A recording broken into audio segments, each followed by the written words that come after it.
Hello everyone, and welcome back to Midnight Horror. I know many of you use these videos to fall asleep, so before you drift off, I'd love it if you could leave a comment letting me know where you're listening from around the world. Also, don't forget to like and subscribe if you're enjoying the episodes. Story 1. Renting the old, quaint house for the summer felt like stepping into a different world. Nestled in the countryside, it was everything I'd hoped for, a perfect escape from the chaos of city life. The house had charm, with its ivy-covered walls, creaky wooden floors, and the scent of blooming flowers drifting through the open windows. The days passed in a peaceful rhythm, each one filled with long walks through the surrounding fields, quiet evenings with a good book, and the simple pleasure of solitude. But as the days turned into weeks, I couldn't shake the feeling that there was something I was missing, something hidden just beneath the surface of this idyllic retreat. It wasn't long before I discovered it. I first noticed the door in the basement a few days after I moved in. I had been storing some of my things down there, organizing boxes in the dim light cast by a single bare bulb hanging from the ceiling. The basement was unfinished, with concrete walls and a damp, musty smell that clung to the air. It was the kind of place that felt like it had secrets, and it wasn't long before I found one. The door was small, almost hidden in the shadows at the far end of the basement. It was made of heavy wood, with an old-fashioned brass handle that gleamed faintly in the dim light. Curious, I reached out to open it, but the handle wouldn't turn. It was locked. When I asked the landlord about it the next day, he was curt. "That room is off limits," he said, his voice leaving no room for argument. "It's not part of the rental agreement. Just leave it alone." His response only fueled my curiosity. What could possibly be in that room? I couldn't stop thinking about it. Every time I went down to the basement, my eyes would drift toward the door, my mind spinning with possibilities. What was he hiding? One evening, while cleaning up after dinner, I found the key. It was tucked away in the back of a kitchen drawer, almost as if someone had hidden it there. The moment I saw it, I knew what it was for. The temptation was too strong to resist. My heart raced as I took the key down to the basement, the old stairs creaking underfoot. I hesitated in front of the door, the key cold in my hand. Part of me knew I should leave it alone, respect the landlord's wishes. But my curiosity won out in the end. I slid the key into the lock and turned it. The door opened with a soft click, revealing a room that was unlike anything else in the house. It was pristine, a stark contrast to the rest of the dusty basement. The air was cool and still, as if the room had been sealed off from the world for years. Everything was meticulously arranged: a small table with a chair, shelves lined with old books and trinkets, and a large cabinet against the far wall. But what caught my attention were the photographs. They were everywhere, covering the walls, the shelves, even the floor. Hundreds of them, all in black and white, neatly framed and arranged in rows, and they were all of me. A shiver ran down my spine as I stepped closer, my eyes scanning the images. They were taken from various angles: me walking in the garden, sitting on the porch, reading in the living room. Some were recent, others looked like they had been taken the moment I arrived. The more I looked, the more unsettled I became. Who had taken these? How had I not noticed someone watching me? My breath quickened as I realized that some of the photos were from inside the house. There were pictures of me cooking in the kitchen, lounging in the living room, even sitting at the desk in the study. The angles were strange, almost voyeuristic, as if the photographer had been hiding in the shadows, waiting for the perfect moment to capture me. I couldn't bear it any longer. I backed out of the room, slamming the door shut behind me. My hands were shaking as I locked it and hurried back upstairs, the key heavy in my pocket. I shoved it back into the drawer where I had found it, as if returning it to its hiding place could somehow erase what I had seen. That night I barely slept. Every creak of the house, Every rustle of the wind outside set my nerves on edge. I kept expecting to hear footsteps in the hallway, the sound of someone sneaking through the house. But the night passed in silence, the house as still as ever. The next morning I tried to convince myself that it had all been a mistake, a misunderstanding. Perhaps the photos had been left by a previous tenant, someone who had an unusual hobby. Maybe the landlord didn't even know about them. But deep down I knew that wasn't true. When I finally worked up the courage to return to the basement, the door to the locked room was just as I had left it. I stood there for a long moment, my hand on the key, debating whether or not to go back inside. Part of me wanted to leave it alone, to pretend I had never found it, but I had to know. I opened the door, and my breath caught in my throat. The room was exactly the same, except for one horrifying detail. The photographs had been replaced. The new ones were in color, the images sharp and clear, and they were all of me, asleep in my bed. My heart pounded in my chest as I looked at the photos, each one taken from a different angle, as if someone had been standing right next to me while I slept. The sheets were the same, the position of my body identical to how I remembered lying the night before. The realization hit me like a cold wave. Someone had been in my room while I slept. I stumbled back, nearly tripping over the threshold as I fled the room. The key slipped from my fingers, clattering to the floor, but I didn't care. I bolted up the stairs, my mind racing with fear. I had to get out of there. Within the hour, I had packed my things and was in my car, speeding away from the house as fast as I could. I didn't tell the landlord why I was leaving early, didn't even bother to ask for a refund. All I knew was that I couldn't stay there another night. As I drove away, I glanced in the rearview mirror, half expecting to see someone standing in the window, watching me leave. But the house remained still and silent, its secrets hidden behind its quaint exterior. I never found out who took those photos or why they were there.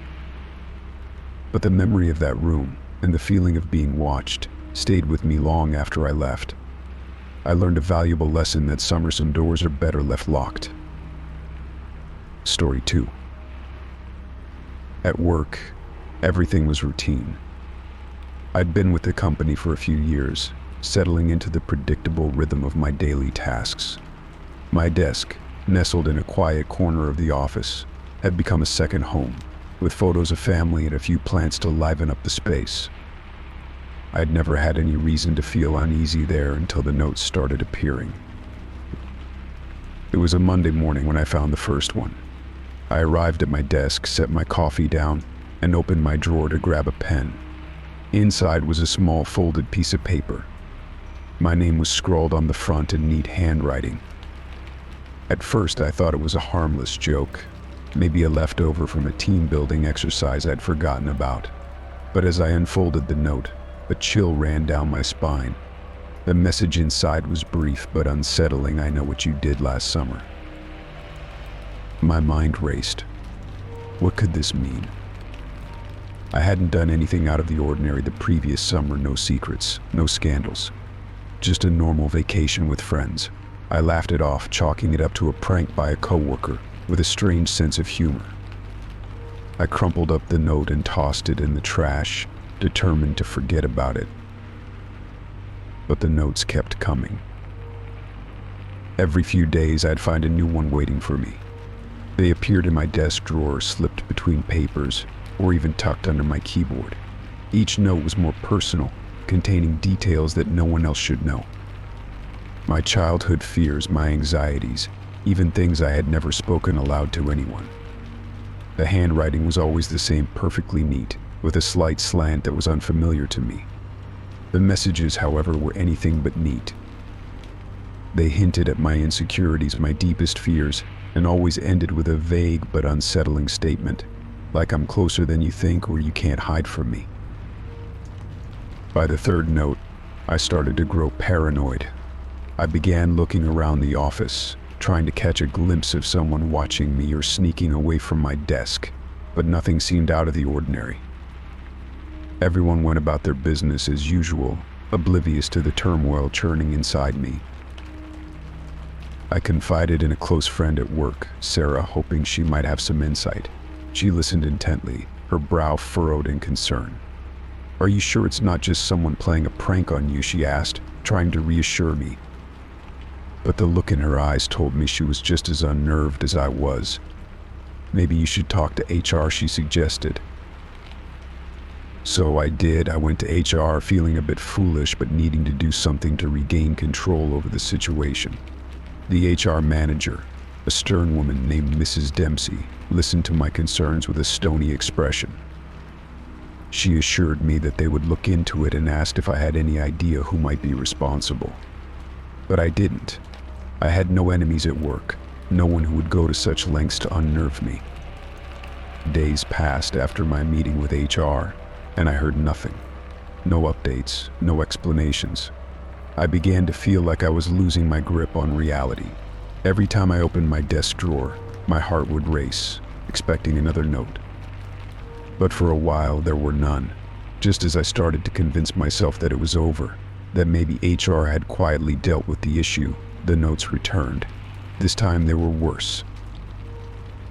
The messages were no longer just cryptic, they were disturbing. One note simply read, "I know you're scared," and another, "You're not safe here." The last straw came one Friday afternoon. It had been a long week, and I was exhausted. As I sat at my desk trying to focus on finishing a report, I opened my drawer to grab a file and found another note. My breath caught in my throat as I read it. "I'm watching you right now." The words sent a jolt of fear through me. I felt a sudden, intense pressure on my chest, like a weight pressing down. My hands trembled as I clutched the note, my mind racing. The room felt suffocating, and the air was thick with tension. I felt it a gaze on me, heavy and invasive. My heart pounded in my chest as I slowly turned around, expecting to find someone standing there, staring at me. But the office was empty.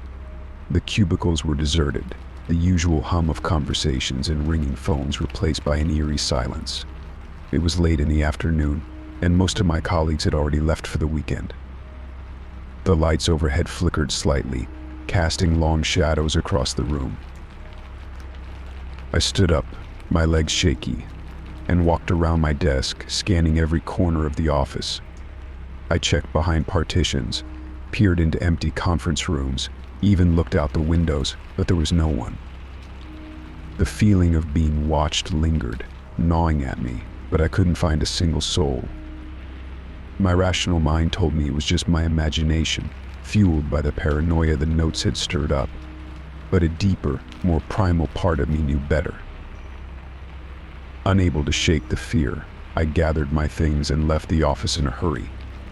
I didn't look back, afraid of what I might see or not see if I did. That weekend, I barely slept, haunted by the thought that someone out there knew me, knew my fears, and was toying with me. When Monday came, I dreaded returning to work. When I arrived, my desk was just as I had left it. I hesitated before opening the drawer, my heart pounding in my chest. But there was no new note, no sign that anything had been disturbed. For a brief moment, I felt a surge of relief until I noticed something else. The note from Friday was gone. The one that had said, "I'm watching you right now," I had left it in the drawer. But now it was missing. Someone had taken it. A cold dread settled in the pit of my stomach. Whoever was doing this was closer than I had ever imagined. I went back to HR, demanding answers, but Mrs. Dempsey seemed more annoyed than concerned.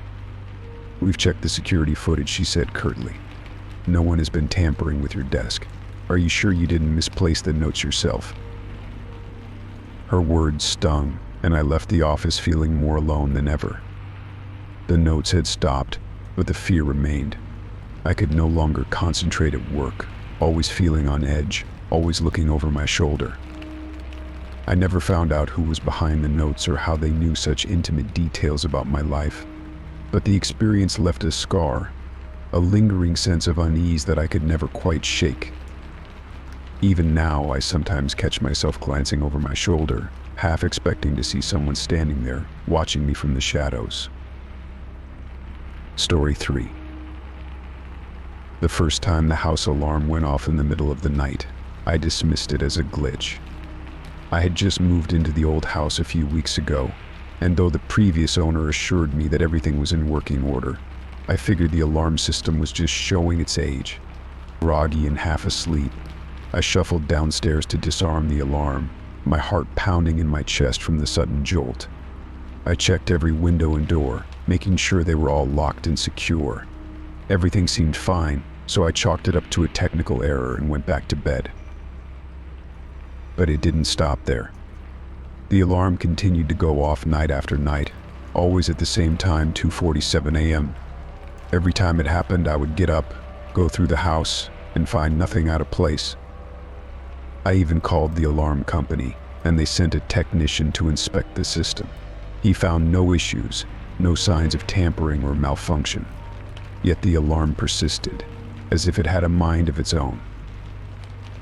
One night, about a week after the alarm first started acting up, I found myself in the basement, organizing some old boxes left behind by the previous owner. I lost track of time, sorting through dusty memorabilia, when I heard the sound of someone moving around upstairs. The soft creak of floorboards, the faint shuffle of footsteps. My heart skipped a beat, and I froze, listening intently. The footsteps were deliberate, not like the random settling of an old house, but the measured tread of someone walking through the rooms. I quickly grabbed my phone and dialed 911, whispering to the operator that there was someone in my house. She told me to stay on the line and remain quiet until the police arrived. I could still hear the footsteps overhead, moving from the kitchen to the living room, then toward the staircase. My mind raced as I crouched behind a stack of boxes, praying that whoever was upstairs wouldn't come down to the basement. The minutes dragged on like hours, the tension in the air so thick it was almost suffocating. Finally, I heard the sound of a car pulling up outside, followed by the slamming of doors. The police were here.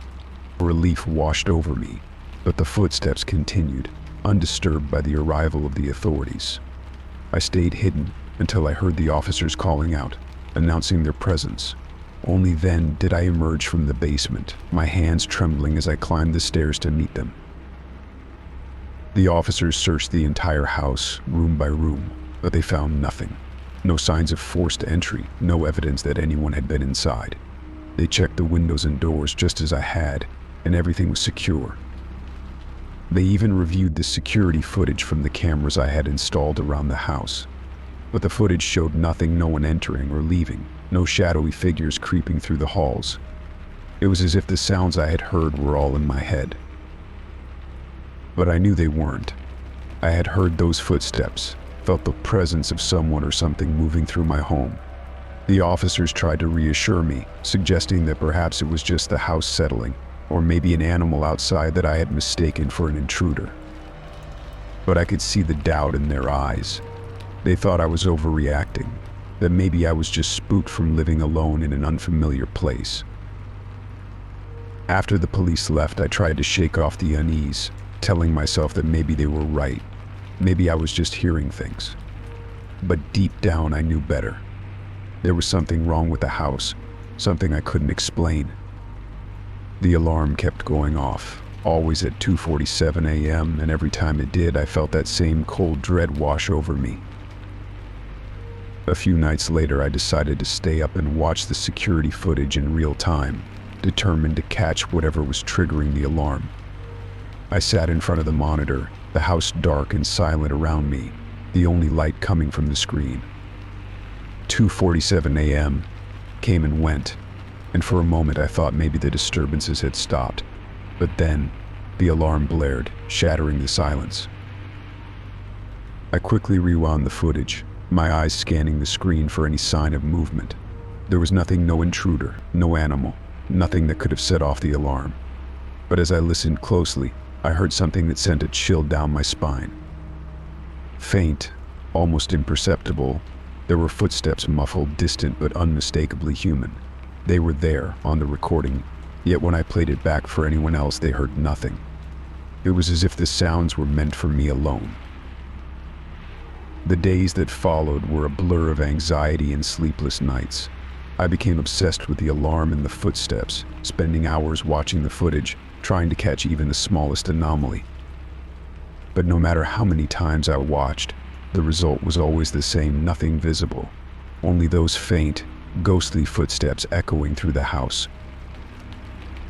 I started to avoid going to bed, dreading the moment when the alarm would go off again. I'd lie awake, listening, waiting for the footsteps to start. Sometimes, I thought I could hear whispers too, just on the edge of hearing, as if someone were trying to speak to me from the other side of the walls. But the words were always just out of reach, leaving me with nothing but a growing sense of unease. Eventually, I couldn't take it anymore. I packed a bag and left the house, staying with a friend while I tried to figure out what to do.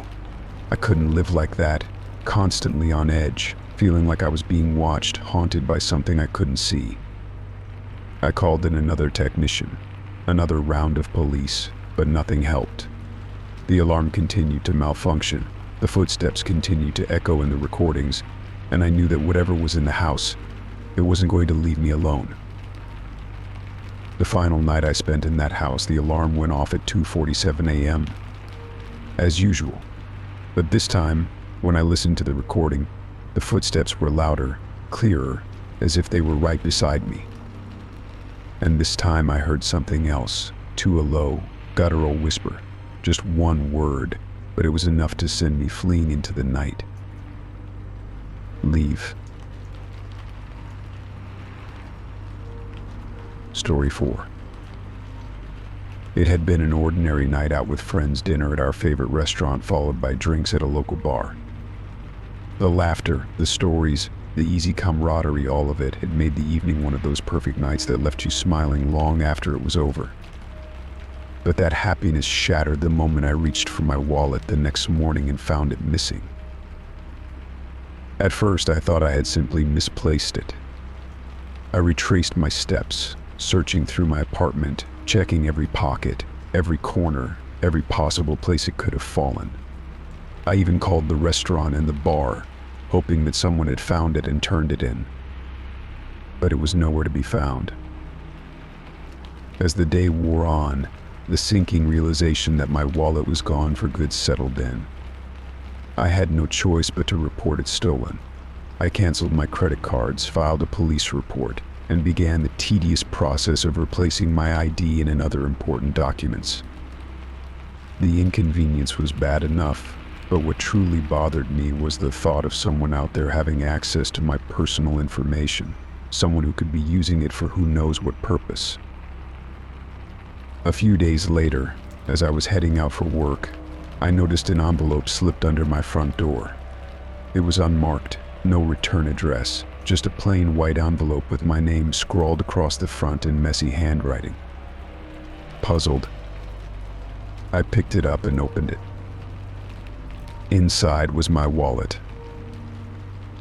For a moment, relief washed over me until I opened it and saw that it had been emptied of all its contents. My credit cards, ID, cash, everything was gone, except for a single slip of paper tucked into one of the card slots. I pulled it out, and my heart skipped a beat as I read the message written on it in large, bold letters: "I know where you live." A cold shiver ran down my spine, and my hand shook as I held the note. The words were simple but filled with a menacing certainty that made my blood run cold. Someone had gone through the trouble of stealing my wallet, removing all its contents, and then returning it to me with this chilling message. Whoever it was, they knew where I lived. They had been to my home, close enough to slip the envelope under my door without me noticing. Fear gripped me as I stared at the note, my mind racing with questions. Who had done this? Why would they return the wallet? What did they want? But no matter how hard I tried to piece it together, I couldn't make sense of it. All I knew was that I was no longer safe in my own home. The next few days were a blur of paranoia and anxiety. I couldn't shake the feeling that I was being watched, that someone was lurking in the shadows, waiting for the right moment to strike. Every creak of the floorboards, every rustle of leaves outside, made my heart pound. I barely slept, jumping at every little sound, convinced that someone was trying to break in. I decided to take action. The first thing I did was change the locks on my door. The idea that someone might have a key to my apartment filled me with dread, so I had a locksmith come out immediately. I watched as he installed the new locks, double-checking to make sure everything was secure, but even that didn't fully ease my fears. Next, I moved some of my belongings to a friend's place. I didn't have the time or resources to relocate entirely, but I thought if I could make it look like I wasn't staying there full time, it might deter whoever was watching me. I packed up some clothes, important documents, and anything of value, and spent a few nights crashing on my friend's couch. But the fear followed me. I couldn't escape the feeling that I was being watched, even when I was away from home. I also installed a security system with cameras, motion detectors, and alarms. The company assured me that my apartment was now one of the safest in the city, but I couldn't shake the feeling of unease. Every time I entered my apartment, I checked the footage from the cameras, hoping to catch a glimpse of whoever had left that note. But nothing ever showed up. It was as if the person had simply vanished, leaving me in a state of perpetual dread. The days turned into weeks, and gradually the intensity of my fear began to subside, though it never completely disappeared. I started to regain some sense of normalcy, though I remained hyper-vigilant. I avoided going out late at night, kept my curtains drawn, and checked the locks multiple times before going to bed. But the memory of that note haunted me, a constant reminder that someone out there had invaded my life in the most personal way possible. I became obsessed with trying to figure out who had done it. I went over every detail of that night out with friends, trying to remember if anyone had been acting strangely or if I had seen anyone following me. But nothing stood out. I even considered the possibility that it was some kind of sick joke, but the note didn't feel like a prank, it felt like a threat, one that I couldn't ignore. Months passed, and while the fear no longer consumed me, it had left its mark. I was more cautious, more aware of my surroundings, and less trusting of others. The feeling of being watched never completely left me, lurking in the back of my mind like a shadow. I knew I had to move on, but part of me would always be looking over my shoulder, wondering if that anonymous threat would ever come to pass. In the end, I never found out who took my wallet or why they returned it with that ominous note.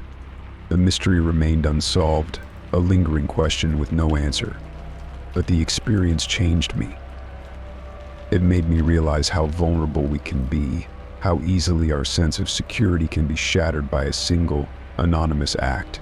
And it taught me to be more careful, to never take my safety for granted, because once you've been marked, the fear of what might happen next never truly goes away. Story 5. The first text came on an ordinary Thursday afternoon. I was sitting at my desk finishing up some emails when my phone buzzed. I glanced at the screen and saw a message from an unknown number. I almost ignored it, thinking it was another spam message, but something made me pause. I opened it, expecting the usual nonsense, but what I read made my skin crawl. "Nice blue shirt today. You look good in that color." I frowned, looking down at my blue shirt. It wasn't an unusual outfit choice, and it could have been a coincidence, but something about the message felt off. How did this person know what I was wearing? I looked around the office, trying to spot anyone acting suspicious, but everyone was engrossed in their work. I dismissed it as a weird prank and went back to my tasks. But the messages didn't stop. Over the next few days, more texts came in, each one more unsettling than the last. They detailed my routines, places I'd been, and even conversations I'd had. One morning I received a text that read, "Did you enjoy your coffee at the corner cafe? The barista gave you an extra shot. didn't she? I had indeed stopped at the cafe that morning, and the barista had given me an extra shot of espresso. My heart raced as I reread the message. How did they know that? I hadn't told anyone. At first, I tried to brush it off as a prank. Maybe a friend was playing a joke on me, or perhaps it was someone in the office who'd seen me at the cafe. But as the days passed, the messages grew more specific, more personal. They started predicting things that would happen to me, minor accidents, small misfortunes that, while not life-threatening, were certainly unsettling. One day, as I was leaving for work, I received a text, "Be careful on your way out. You might trip on the last step." I paused at the door, my hand hovering over the handle. The last step of the staircase had always been a bit tricky, but I'd never tripped on it before. I shook my head, telling myself I was being paranoid. But as I descended the stairs, I hesitated at the last step, and in my hesitation I lost my balance. I stumbled, catching myself on the banister just in time. My heart pounded in my chest as I reached the bottom, the words of the text echoing in my mind. I decided to take action. I tried tracing the number, but every attempt led to a dead end. It was as if the number didn't exist, a ghost in the system. I reported the text to the police, but without any real threat, they couldn't do much. They suggested I change my number, but I hesitated. Part of me wanted to know who was behind this. The idea that someone was watching me, knowing so much about my life, was terrifying, but I also needed answers. The text continued, each one a reminder that someone was out there, observing me. "You're running late today. Maybe skip the coffee and catch the earlier train." The text predicted delays, weather changes, and even the arrival of a package I hadn't been expecting. I started feeling like I was losing my grip on reality. How could someone know so much? How could they predict these things with such accuracy? I began to withdraw, avoiding my usual routines, hoping to throw off whoever was watching me. I changed my commute, stopped going to my favorite spots, even started taking different routes home. But the texts followed me, commenting on my new routines, almost as if they were taunting me for trying to escape. "Nice try with a detour, but I still see you." Sleep became elusive. Every time my phone buzzed, my heart would race, and I'd dread what I might read. The constant anxiety wore me down, and I found myself jumping at shadows, seeing threats where there were none. I even considered leaving town for a while, but I couldn't shake the feeling that whoever was sending the text would still find me, no matter where I went. Then, just as abruptly as they had started, the text stopped. I noticed it one day when I realized that I hadn't received a message in over 24 hours. At first, I felt a sense of relief, thinking that maybe finally it was over. But the relief was short-lived, replaced by a gnawing sense of unease. Why had they stopped? Had they moved on to someone else, or was this part of some larger plan? The days turned into weeks, and still there were no more texts. I began to relax, though the memory of those weeks of torment lingered. The silence, however, was almost worse than the texts themselves. I found myself constantly on edge, waiting for the next message, the next sign that someone was still watching, but nothing came. As the weeks passed, I tried to return to my normal life, but the knowledge that someone had known so much about me, had predicted so many of my movements, weighed heavily on me. I became more cautious, more guarded, not just with my routines, but with the people around me. The experience had shaken me to my core, leaving a scar that time would never fully heal. One night, months later, I was sitting alone in my apartment, the memory of the texts a distant, but ever-present, shadow in my mind. My phone buzzed on the table, and I froze, my breath catching in my throat. I stared at the screen, the familiar anxiety flooding back in an instant. But when I picked it up, it was just a notification from a friend, nothing more. I let out a shaky breath, trying to calm my racing heart. But as I set the phone down, A single thought lingered, chilling me to the bone. Somewhere out there, someone still knew too much about me. Story 6. When I first moved into my new neighborhood, I was thrilled. The tree-lined streets, well-kept lawns, and friendly faces made it feel like the perfect place to start fresh. My small house at the end of the cul-de-sac felt cozy and inviting, and I quickly settled into a comfortable routine. The neighbors were welcoming, especially the man living next door. He introduced himself as Alan, a middle-aged man with a warm smile and a seemingly genuine interest in helping me get acclimated to the area. At first, I appreciated Alan's friendliness. He offered to help with my yard work, invited me over for coffee, and provided recommendations for local services. It was nice to have someone so willing to lend a hand, especially when you're new to a place. We'd chat occasionally over the fence, and he always seemed eager to learn more about me, where I worked, my hobbies, and even my family background. I found his interest a bit excessive, but I dismissed it as harmless neighborly curiosity. However, as the weeks passed, Alan's behavior began to shift from friendly to unsettling. He started asking increasingly personal questions. He wanted to know the details of my work schedule, the names of my friends, and even why I wasn't dating anyone. His questions were intrusive, and I began to feel uncomfortable with how much he wanted to know about my life. There was something about the way he asked, an intensity in his eyes that made me uneasy. I tried to distance myself, making excuses when he invited me over or tried to engage in long conversations, but Alan was persistent. He always seemed to be outside when I left for work or returned home, waving and calling out to me as if he were watching for my comings and goings. The feeling that he was always there, always watching, became harder to shake. Then one day I found something that made my blood run cold.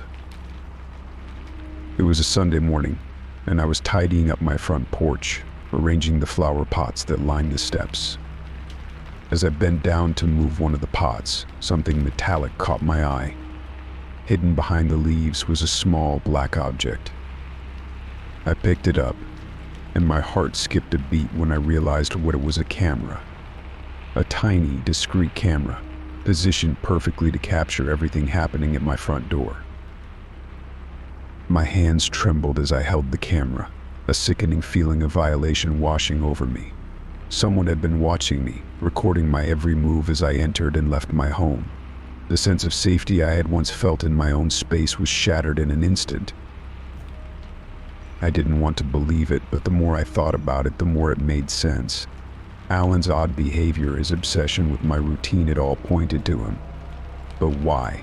What was he hoping to gain by invading my privacy like this? The questions swirled in my mind, each one more disturbing than the last. With a deep breath, I decided I couldn't ignore it. I needed answers. I marched over to Alan's house, camera in hand, and knocked on the door. When he opened it, his expression shifted from surprise to something else, something I couldn't quite place. "I found this," I said, holding up the camera. It was hidden behind a flower pot on my porch. "Care to explain?" For a moment, Alan's face was blank, as if he was processing the situation. Then, he let out a nervous laugh. "Oh, that? It's just for security purposes. You can never be too careful these days, right?" I stared at him, disbelief and anger boiling inside me. "Security purposes? You've been spying on me. That's not normal, Alan. That's not okay." Alan's smile faltered, and his eyes took on a pleading look. "I didn't mean to upset you. I was just trying to look out for you. You're new here, and I thought it would be good to keep an eye on things. You know, in case anything happened."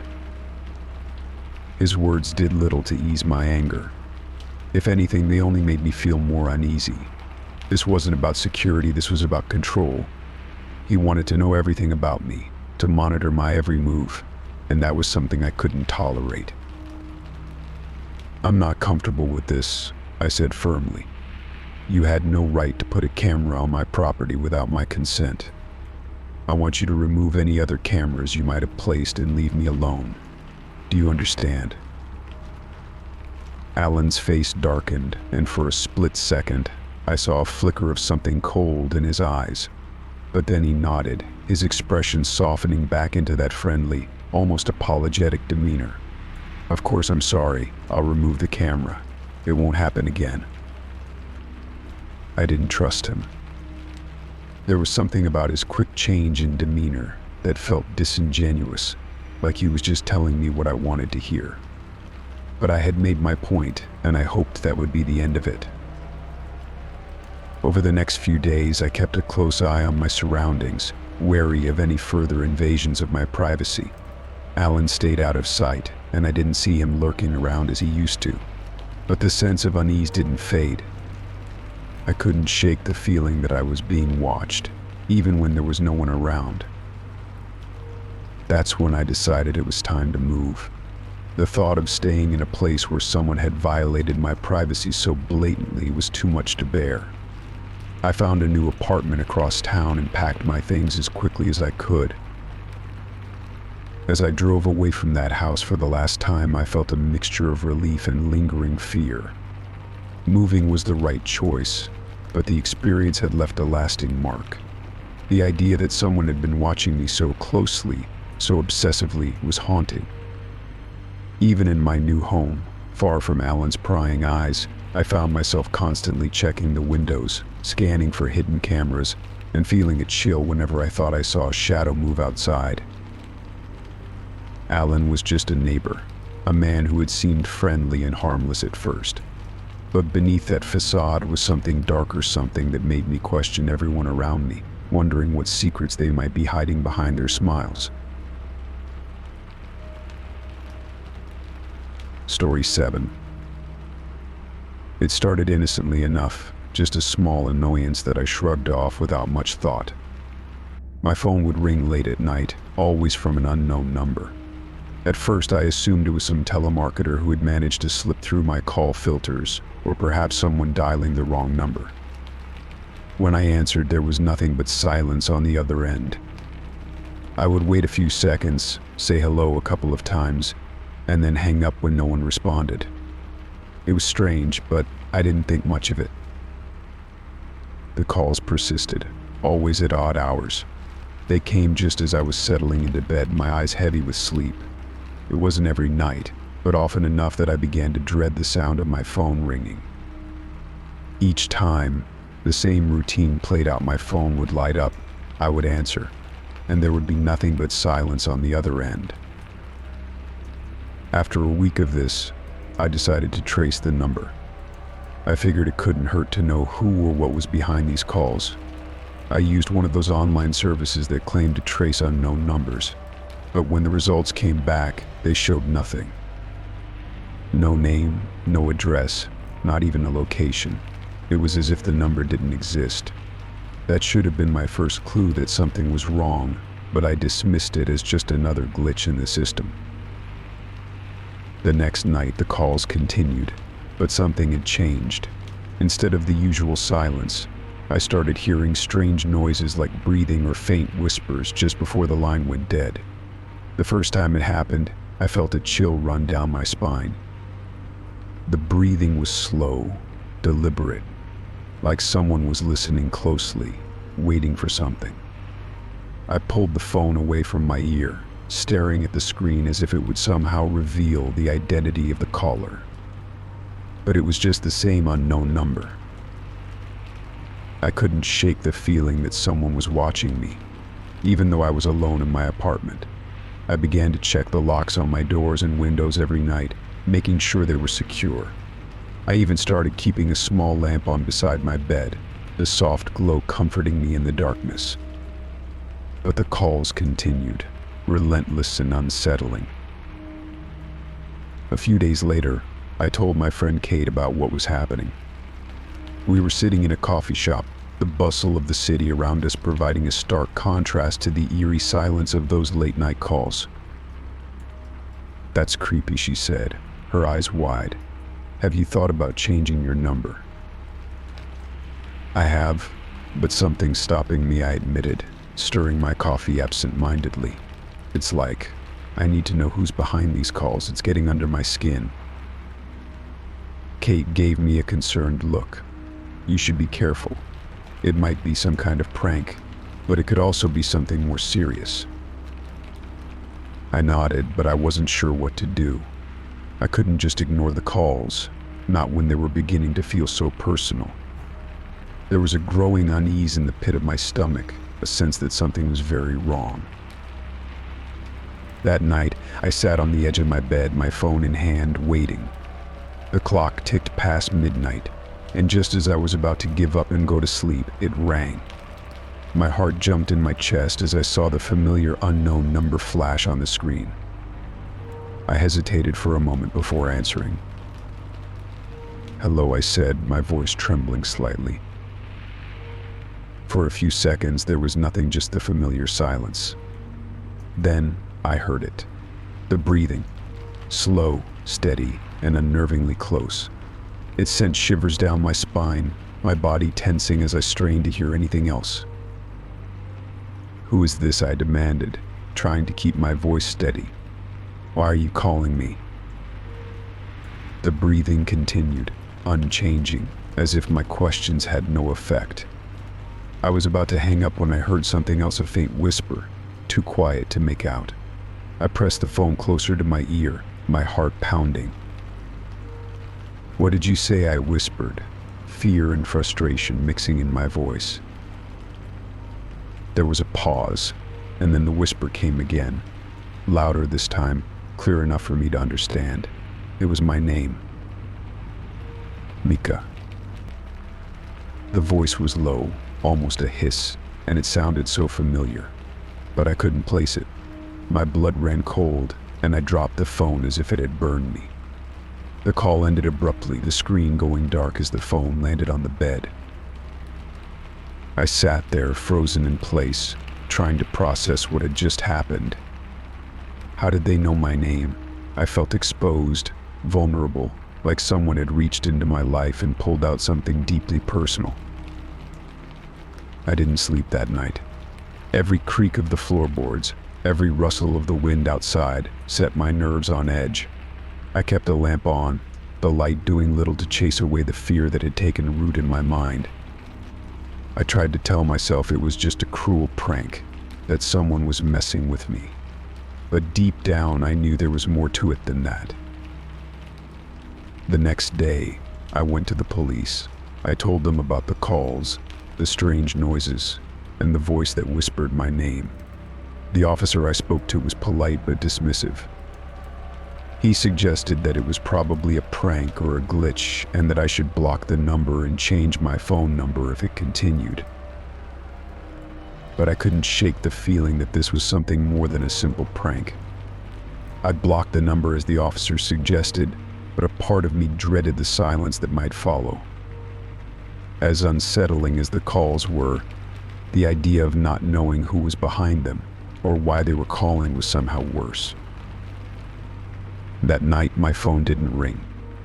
I sat in bed, staring at the screen, half expecting it to light up with that unknown number, but it remained dark.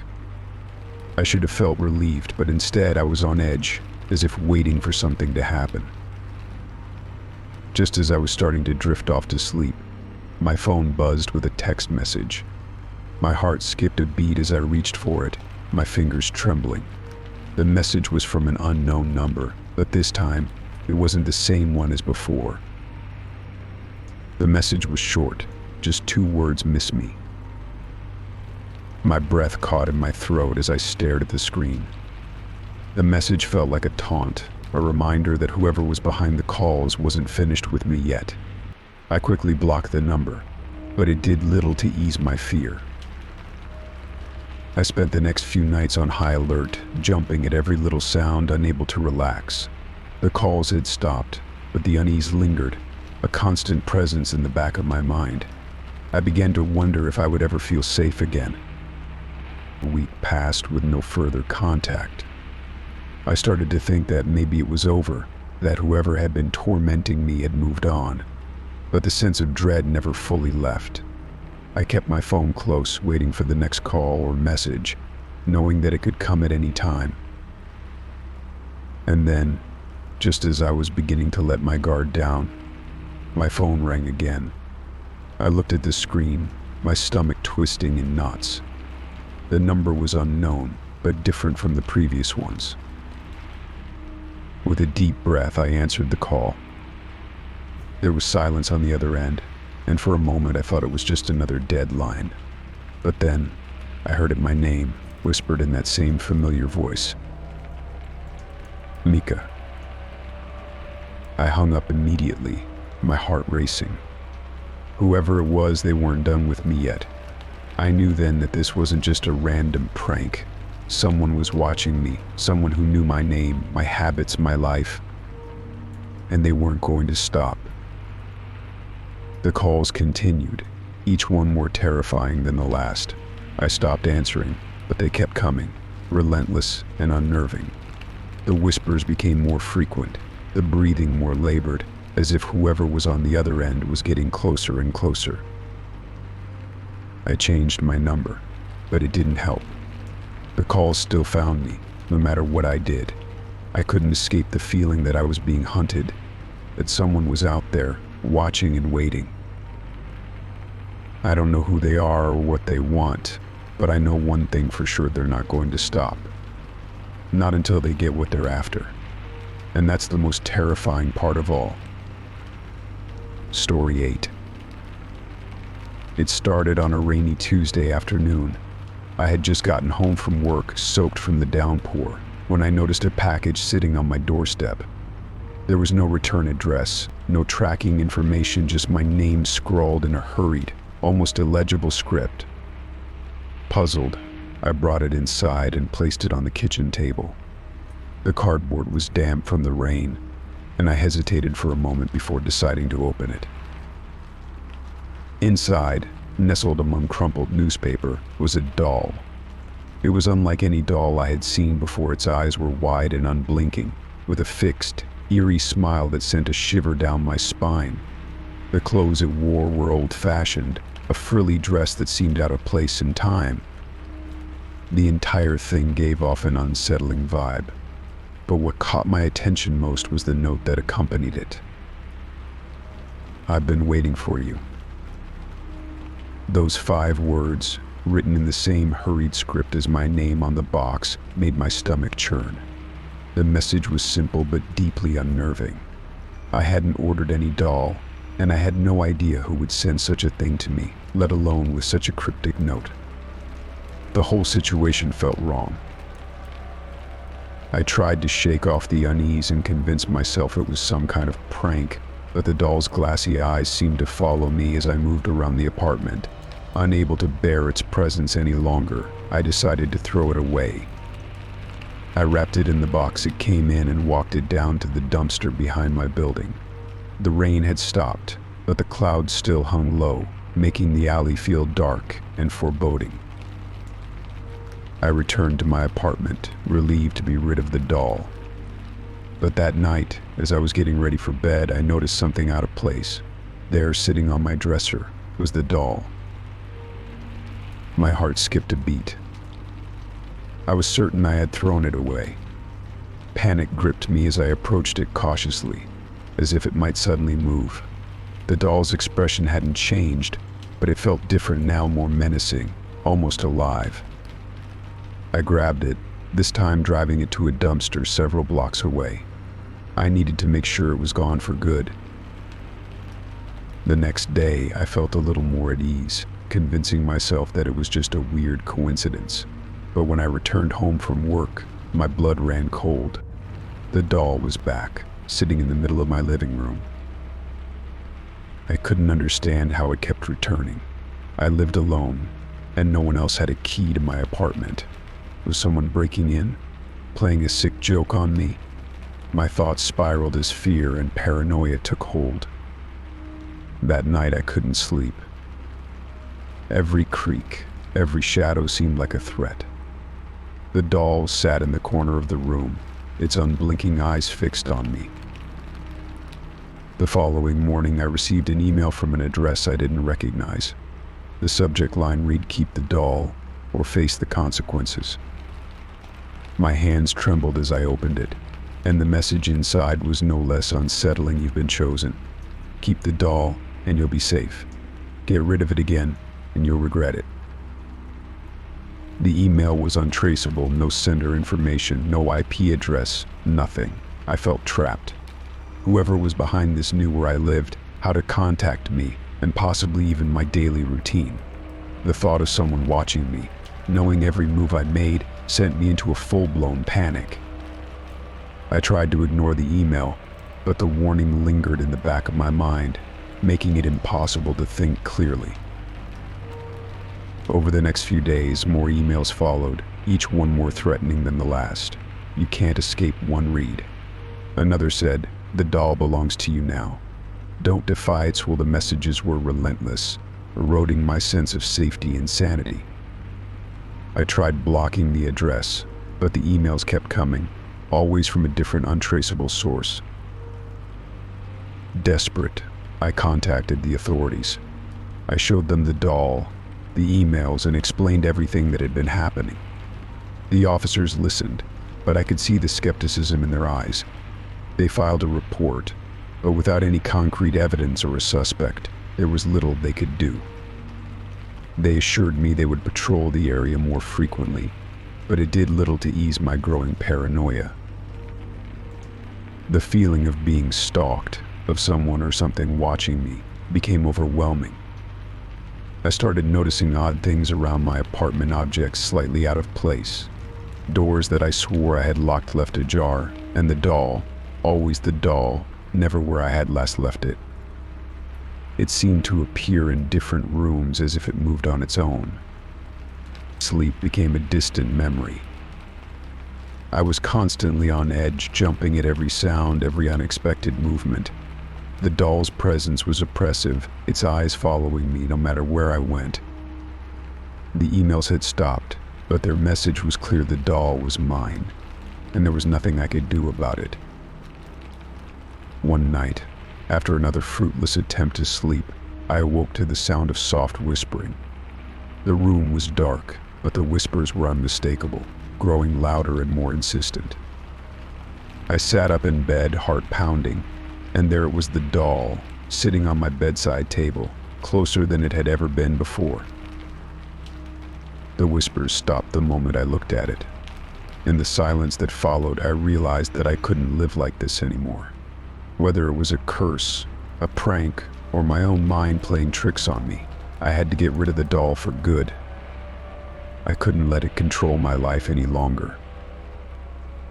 The next morning, I packed a bag and left my apartment, driving out of town to a remote area. I brought the doll with me, making sure it was securely wrapped and hidden in the trunk. I found an old, abandoned quarry, far from any roads or homes, and buried the doll deep within the earth, covering it with heavy rocks and debris. I hoped that by leaving it in such an isolated place, I could finally break free of whatever hold it had over me. I returned home feeling a mix of relief and fear. The doll was gone, but the memories lingered. For weeks, I couldn't shake the sensation that I was being watched, that at any moment, I might find the doll waiting for me again. But as time passed, the feeling slowly began to fade. Eventually, I moved to a new apartment, hoping to leave the whole experience behind. But every now and then, I still catch myself glancing over my shoulder, expecting to see those unblinking eyes staring back at me. Story 9. It all started with the lock on my apartment's front door.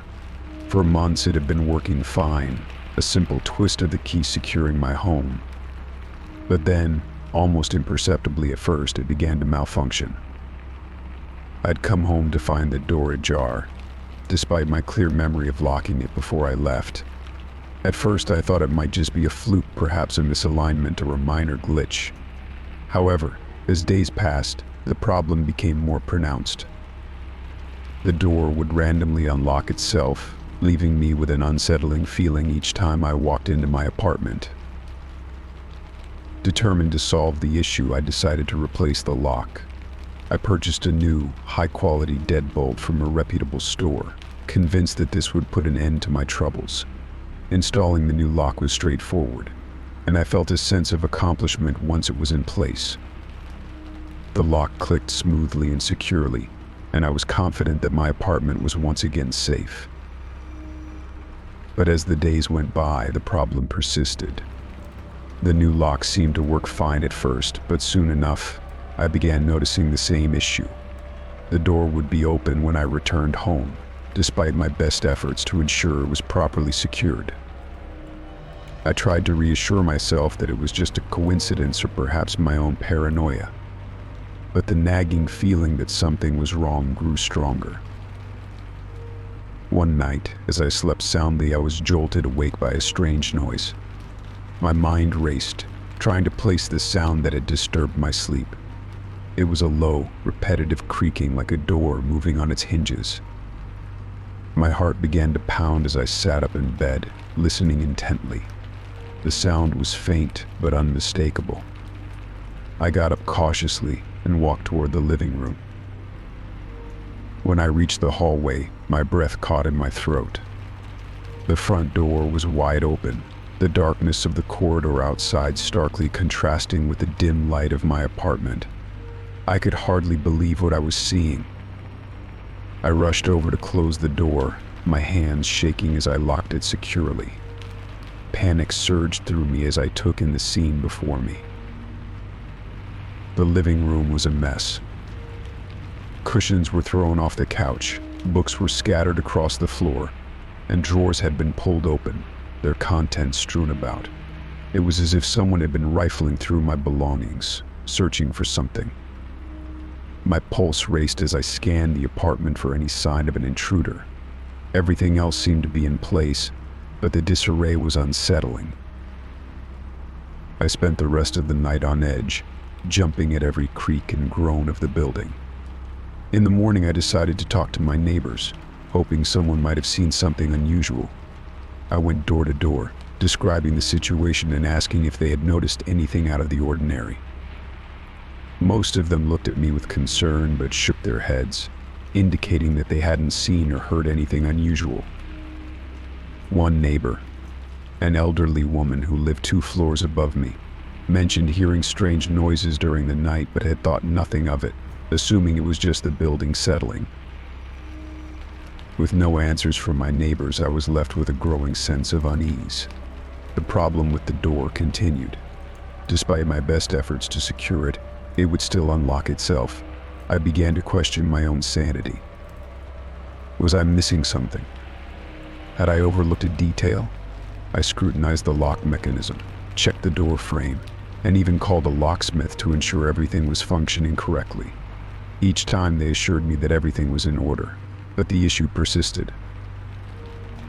As weeks went by, the situation grew increasingly unnerving. The feeling of being watched became almost palpable. I started avoiding leaving my apartment for long periods and would often return early to check on things. Each time I would find the door slightly open and my belongings in disarray. The disturbances seemed to happen most often at night, which only added to my anxiety.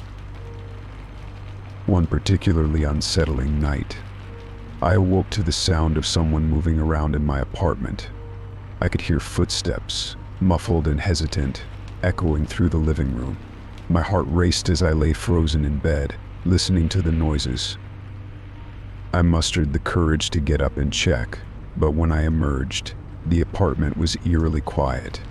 The door was shut, and everything seemed to be in place. It was as if the disturbances had never happened.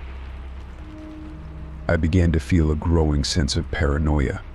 Was someone trying to gain access to my apartment, or was it all in my head? I started to install additional security measures, cameras, a motion sensor, and even a temporary bar to reinforce the door. Despite these precautions, the problem remained. The door would still unlock itself, and my belongings would still be scattered, though nothing was ever stolen. In the end, I decided to move out, unable to bear the constant anxiety and the creeping sense that someone or something was trying to invade my space. My new apartment, with its solid locks and quiet corridors, felt like a sanctuary. The sense of security returned, but I couldn't shake the memory of those unsettling nights.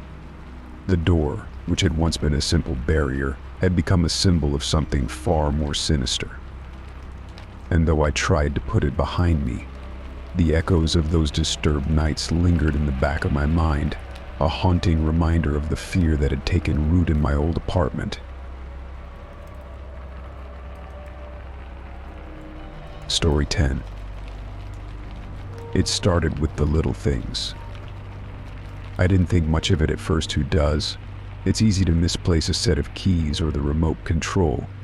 Everyone has those moments of forgetfulness, right? You put something down, get distracted, and then spend half an hour retracing your steps, trying to remember where you left it. But then it kept happening. One evening, I came home from work, tossed my keys onto the kitchen counter, and went about my usual routine, changing out of my work clothes, checking the mail, and settling in to watch some TV. But when I went to grab the remote, it wasn't on the coffee table where I always left it. I checked the couch cushions, the floor, even the kitchen counter where I had just been. It was gone. Frustrated, I searched the entire living room, growing more agitated by the minute. I could have sworn I left the remote right there, in its usual spot, but after nearly an hour of looking, I gave up. The next morning, there it was, sitting neatly on the coffee table, exactly where I'd been sure it wasn't the night before. A sense of unease settled in my chest, but I pushed it aside. I had probably just overlooked it, too tired to notice in the dim light. But that explanation didn't sit right with me. Still, I forced myself to move on. Then it happened again. And again. My keys, the remote, a pair of reading glasses, a book when been in the middle of all of them disappeared, only to reappear later in the most obvious of places, right where I'd already searched. It was maddening. Every time, I felt a little more like I was losing my mind. I started questioning my own memory, wondering if I was really as forgetful as it seemed. But the part that gnawed at me most was the growing feeling that this wasn't just forgetfulness. It was deliberate. It felt as though something was moving my things on purpose, playing with me. The thought made my skin crawl, but I tried to shake it off. What else could it be? I lived alone, after all. Then one day I reached into a kitchen drawer for a pen and found something else instead. A folded piece of paper tucked neatly beneath the silverware tray. My heart skipped a beat as I unfolded it, dreading what I might find. The note was handwritten, in a neat, almost elegant script you'll never find what you're looking for. I stared at the words, my mind reeling. My breath caught in my throat, and a cold sweat broke out on my forehead. This wasn't some prank. This was real. Someone had been in my house. Someone had written this and left it for me to find. The implications hit me all at once. I wasn't just misplacing things. Someone had been moving them, watching me search, and leaving this note to taunt me. I stood frozen in the kitchen, clutching the note, my eyes darting around the room, as if expecting to see someone lurking in the shadows. But there was no one. The house was as still and silent as ever. But the silence felt different now, heavy, oppressive, as if the walls themselves were closing in on me. I spent the rest of the day checking every corner of my house, looking for signs of an intruder. I checked windows, doors, even the vents, but found nothing. Everything was locked, secure, just as it had been. Yet the note remained in my hand, an undeniable sign that someone had been here. I couldn't bring myself to sleep in the house that night. The thought of staying there, alone, with the possibility of someone watching me, was unbearable. I packed a bag and checked into a hotel, telling myself I just needed some time to think, to figure out what to do next. Over the next few days, I avoided going home as much as possible. I contacted the police, who came by to inspect the house. They found no signs of forced entry, nothing unusual, and certainly no evidence of anyone else being in the house. They suggested I might have misplaced the note myself, or that it could have been left by a previous tenant. But I knew that wasn't the case. I had lived there for years, and that note wasn't there before. The police left, and I was alone again. Alone with the growing sense that I was being watched. I became hyper-aware of every sound, every creak of the floorboards, every rustle of the wind outside. I jumped at shadows, flinched at my own reflection, and barely slept. Despite my fear, I had to return home eventually. I couldn't stay at the hotel forever. But when I walked through the front door, I was hit with a wave of dread. The house didn't feel like mine anymore. It felt like a stranger's, like it belonged to someone or something else. I tried to go back to my normal routine, but nothing felt normal. I couldn't shake the feeling of being watched, the sense that my every move was being observed.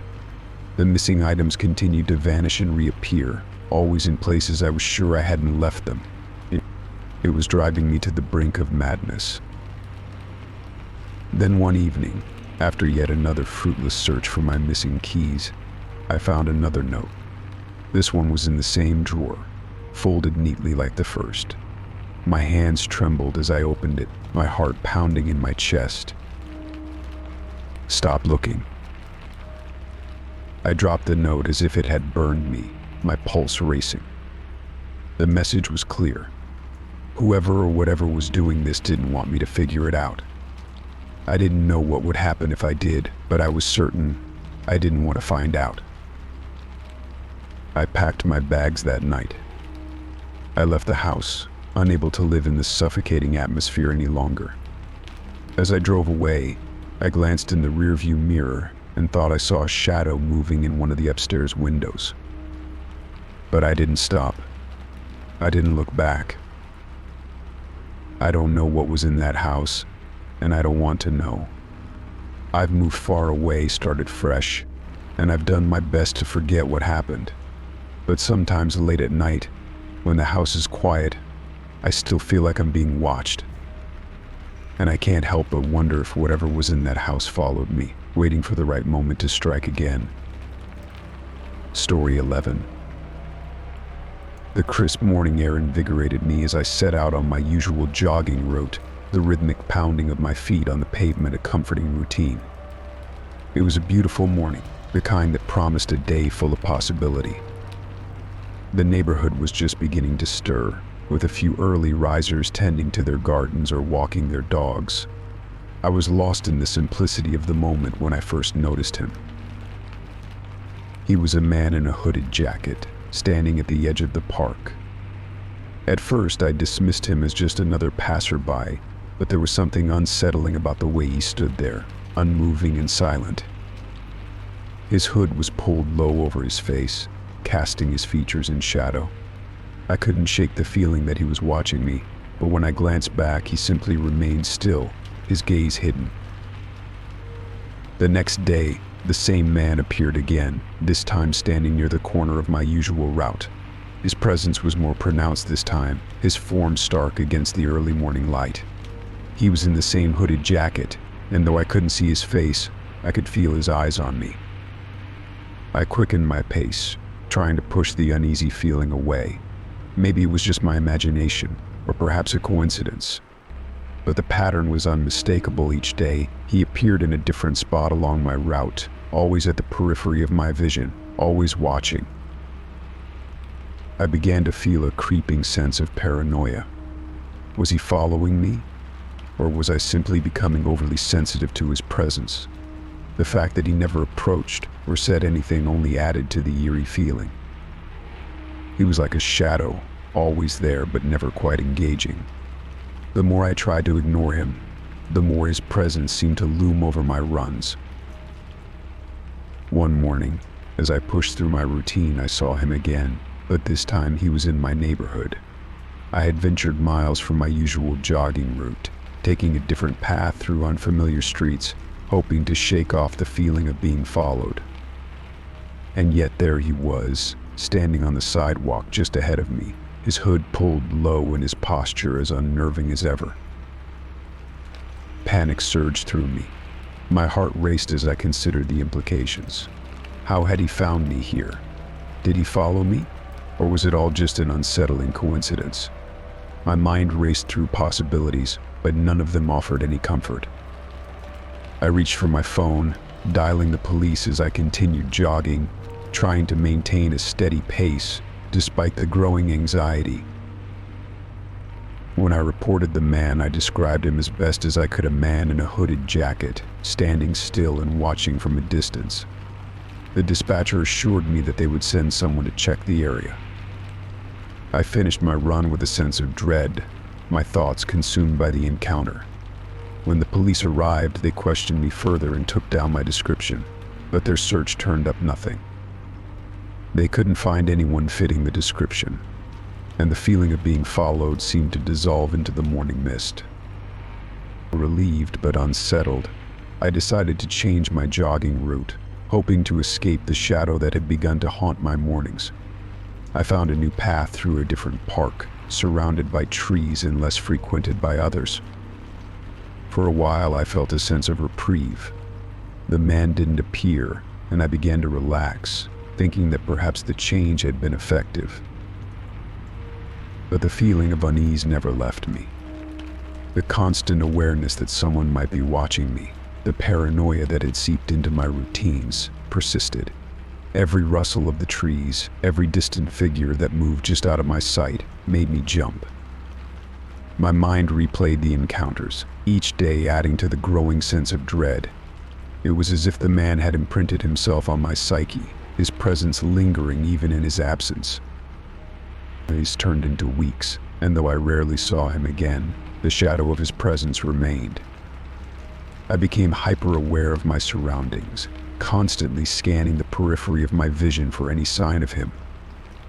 It was exhausting, this constant state of alertness, and it began to affect other areas of my life.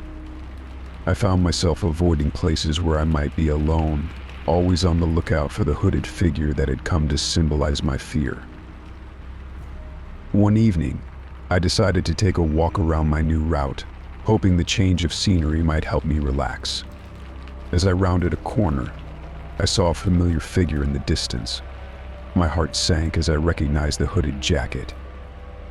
My pace quickened, my breath coming in shallow gasps. I couldn't tell if it was the same man, but the sight was enough to send me into a spiral of anxiety.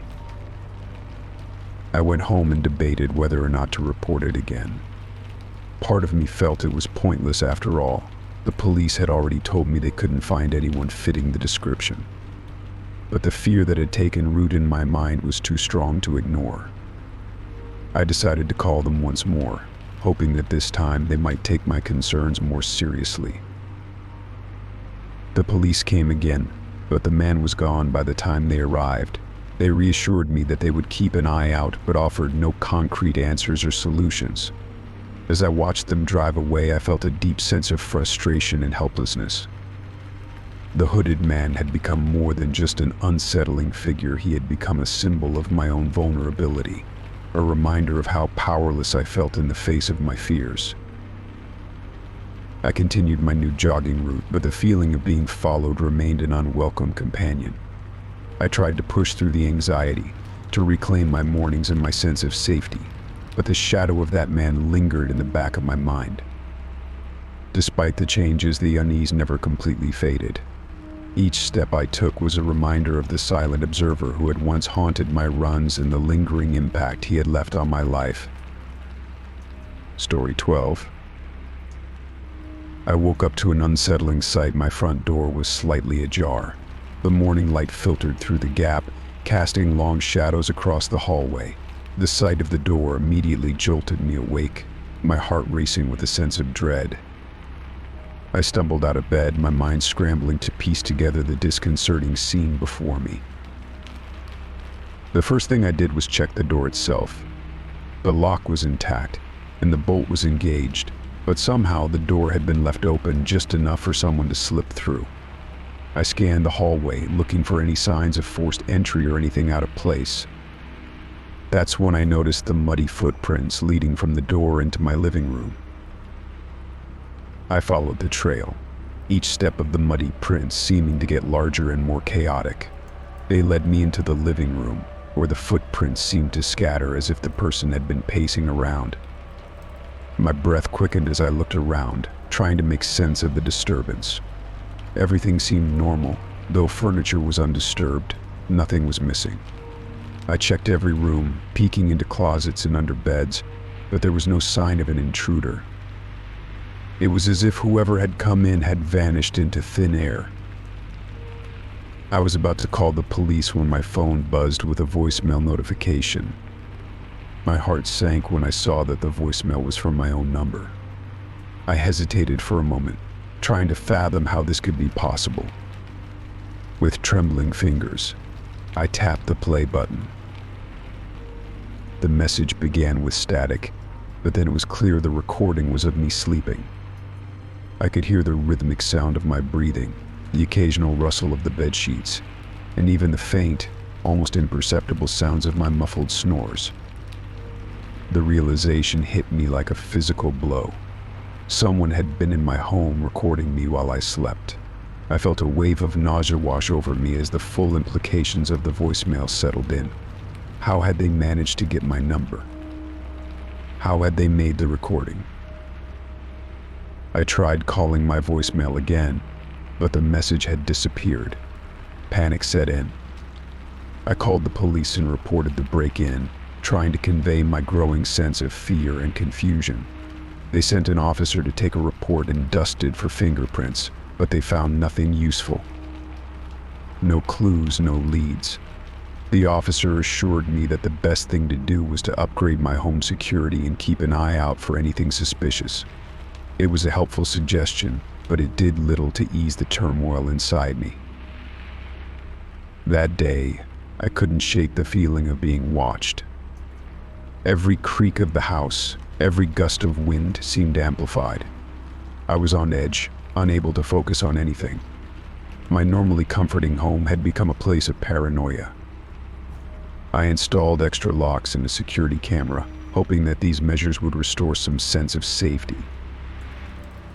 The following night was restless. I kept checking the locks, jumping at every sound. I reviewed the security camera footage obsessively, looking for any signs of intrusion. The footage showed nothing unusual, no one entering or leaving, no shadows flitting past the camera. It was as if the person who had been in my home had vanished into thin air. The days turned into weeks, and the intrusion seemed to fade into a distant nightmare. But the fear never fully left. I continued to live in a state of heightened alert, always checking and rechecking my locks, constantly scanning for signs of someone lurking in the shadows. Then, one evening as I was sorting through some old papers, I found something that made my blood run cold. Buried beneath a stack of old documents was a small, folded note. My hands trembled as I unfolded it. The message was short, scrawled in a familiar handwriting. I know where you live. I'm always watching. The note sent me into a spiral of anxiety. The same handwriting from the previous note's neat, unsettling. The realization that someone had been watching me for longer than I had known was horrifying. I immediately contacted the police again, but they could offer no new solutions. The note was too vague, too insubstantial to provide any concrete leads. My paranoia reached new heights. I became obsessed with my security system, checking it every few hours. I installed motion detectors and additional cameras, turning my home into a fortress of surveillance. I even began to suspect my neighbors, wondering if any of them might be involved or if someone had hired a contractor to help with their plans. One night I was sitting in my living room. The lights dimmed, trying to relax with a book. The silence of the house was oppressive. As I turned a page, a noise came from the hallway, a faint rustling sound, like something being dragged across the floor. I froze, listening intently. The noise stopped abruptly, and for a moment there was only silence. I held my breath and slowly stood up, creeping toward the hallway. The darkness seemed to press in on me, and the silence was almost deafening. I turned on the hallway light and found nothing out of place, no signs of disturbance, no new footprints, no additional notes. I scanned every inch of the hallway, my flashlight darting back and forth, but there was no sign of anyone. Exhausted and on edge, I returned to the living room, trying to calm my racing heart. The intrusion had left me scarred, unable to fully trust even the safety of my own home. The memory of that voicemail haunted me, a constant reminder of my vulnerability. I began to question whether I would ever feel secure again, whether my home would ever return to the sanctuary it once was. In the end, the true identity of the intruder remained a mystery, leaving me with a pervasive sense of unease. My home was now fortified and monitored, but the knowledge that someone had invaded my space, had watched me while I slept, lingered in the back of my mind. The trust I once had in the safety of my own environment was forever shattered. Story 13. It started subtly at first, a faint whisper just barely perceptible in the quiet of my apartment. At night, when the city was asleep and the hum of traffic had faded to a distant murmur, I began hearing it, a voice calling my name from the other side of the wall. I'd lie in bed, straining my ears, trying to decipher the words, but they always seemed just out of reach, like a half-remembered dream slipping through my fingers. I'd sit up, my heart racing, and press my ear against the wall, hoping to catch a clearer sound. Sometimes it was so soft that I questioned if it was my imagination. I'd convince myself it was just the wind or the building settling, but deep down, I knew it was something more. I'd go to my neighbors, knock on their doors, and ask if they'd heard anything unusual. They'd all look at me with blank stares, assuring me that they'd heard nothing out of the ordinary. They seemed unfazed, as though the walls were thick enough to keep out all but the loudest of sounds. The voice continued to grow more insistent, more desperate. It started as a soft murmur, but soon became a repetitive, pleading call. Each night, the urgency in the voice intensified, and it seemed to echo through the apartment, growing louder as though someone or something was trying to break through. I'd try to trace the source, moving from room to room, but there was no visible sign of anything amiss. The walls were solid, the building sturdy, and yet the voice persisted, like an unseen force reaching out for help. One evening, as the sun dipped below the horizon, I sat in the living room, unable to focus on anything other than the voice. I was becoming increasingly paranoid, the constant calling gnawing at my sanity. I paced the apartment, checking the windows, the doors, and even the heating ducts, desperate to find where the sound might be coming from. But every inspection yielded the same result, nothing out of the ordinary. As days turned into weeks, the voice grew louder and more desperate. It was as if it was clawing at the walls, trying to reach me. The sound was relentless, and I began to lose sleep. The once comfortable apartment had become a prison, the voice its warden. My work and social life suffered as I became consumed by the need to understand the source of the disembodied calls. I consulted building maintenance and asked them to investigate, but they too found nothing. They assured me that there were no leaks, no hidden pipes or wires that could be causing the noise. I even contacted a local paranormal investigator, hoping for some answers, but their visit brought no relief. They performed a brief inspection and found nothing unusual, dismissing my concerns as the result of stress or imagination. One night, as I sat in the darkness of my living room, the voice reached a crescendo of desperation. It was as though the caller was right next to me, screaming for help through the walls. The intensity was overwhelming, and I felt my sanity fraying at the edges. I had no choice but to confront it directly. I grabbed a flashlight and a hammer and began to tap at the wall, hoping to find a hidden space or a conduit that might explain the source of the sound. The voice, however, seemed to respond to my efforts. It grew louder, more frantic, as if aware that I was trying to locate it. I continued to probe and pound, my frustration mounting, but there was nothing, no hidden cavities, no secret compartments, just solid, unyielding walls. Then, just as suddenly as it had started, the voice ceased. The apartment fell into a heavy silence, the kind that presses down on you and makes every small noise your own breathing, the rustle of your clothes, seem amplified. The sudden quiet was almost more unnerving than the voice had been. It was as if the presence that had been calling my name had abruptly vanished, leaving an emptiness that filled the space where the sound had once been. I spent that night in a state of anxious alertness, the silence oppressive and unsettling. Every creak of the building, every distant sound from the street seemed amplified, and the weight of the silence felt like it was closing in on me. I lay awake, staring at the ceiling, trying to make sense of what had happened. Over the following days, the absence of the voice made the apartment feel eerily empty. The silence was so profound that it became its own kind of presence, filling every corner with a heavy, suffocating weight. I tried to return to normalcy, but the shadow of the voice's desperation lingered, a ghost of a memory that haunted my thoughts. I continued to investigate, hoping to find an explanation, but the building remained unchanged, and no further answers emerged. I spoke with more neighbors, but their responses were the same as before, nothing out of the ordinary. The building's history revealed no clues, no previous incidents that could explain the mysterious calls.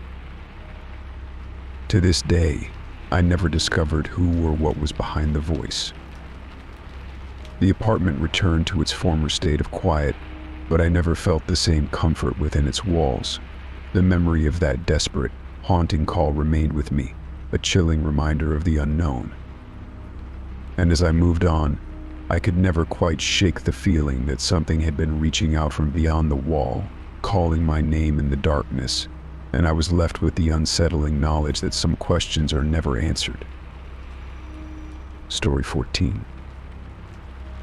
It all began one chilly autumn evening as I was heading home from work. My car had always been dependable, a reliable sedan with a few years on it, but nothing out of the ordinary. That evening, however, as I approached the driver's side door, I noticed something odd. The car's locks clicked open and shut by themselves. I paused, confused, then shrugged it off as a fluke. I slid into the driver's seat, started the engine, and drove off. As I drove, I noticed the radio switching on and off randomly. At first, it was just static bursts, but then it began playing snippets of songs and talk shows, abruptly changing channels as if someone or something was fiddling with it. I reached out to adjust the dial, but the moment my hand touched it, the radio went silent. I glanced at the GPS screen, only to see it flashing with unfamiliar locations. The map displayed a route leading to a place I had never heard of, let alone intended to visit. My anxiety grew as I tried to ignore the strange behavior. When I got home, I was relieved to park and shut off the engine. However, as I prepared to leave for work the next day, the car greeted me with more of the same oddities. The doors locked and unlocked repeatedly while I was loading my bag into the trunk. I checked the car's settings, but everything seemed normal. I began to worry that there was a malfunction, so I decided to have it serviced. At the repair shop, the mechanic ran diagnostics but found nothing out of the ordinary. They couldn't replicate the issues I had described, and the car seemed to function fine during their tests. Frustrated, I picked up my car and drove home, trying to shake off the growing unease. That night, as I reviewed the car's data logs on my phone, something I had started doing to track the strange behaviors, I was startled by what I saw. The logs showed numerous unexplained trips to locations I had never visited. My car had apparently been traveling long distances during times I was certain I had been at home or at work. I returned to the mechanic the next day, armed with the data logs and my increasing concerns. The mechanic reviewed the logs and, despite his expertise, found nothing out of the ordinary in the car's electronic system. He suggested it might be a glitch in the software, but I couldn't shake the feeling that something more sinister was at play. I began to fear for my safety on the road. The car's behavior became more erratic. The headlights flashed on and off. The windshield wipers turned on during dry weather, and the horn blared spontaneously. It felt like someone or something was manipulating the car's systems from afar. The sense of being watched was palpable. I wondered if someone had hacked into the car's electronic systems, though I had no idea how or why. The car's strange behavior continued unabated. One night, while parked outside my apartment, I saw a shadowy figure near the vehicle. I couldn't make out details, but the figure seemed to be tampering with something on the driver's side. My heart raced, and I rushed outside, but the figure was gone. The car, of course, showed no signs of tampering when I checked it. The locks, radio, and GPS continued their erratic performances, but I couldn't find any physical evidence of interference. Determined to uncover the truth, I decided to install a dash cam with surveillance capabilities. I wanted to record everything that happened with the car, hoping it might provide some answers. The dash cam's footage was both eerie and puzzling. While the recordings showed my car's bizarre behaviors, there was no sign of an external intruder. There were no shadowy figures or suspicious individuals, just the inexplicable actions of the vehicle itself. As weeks went by, my paranoia deepened. I started to take different routes to work, avoided driving at night, and even considered selling the car, though the thought of parting with it filled me with dread. The idea that someone could have such control over my car was unsettling. I feared for my safety every time I got behind the wheel.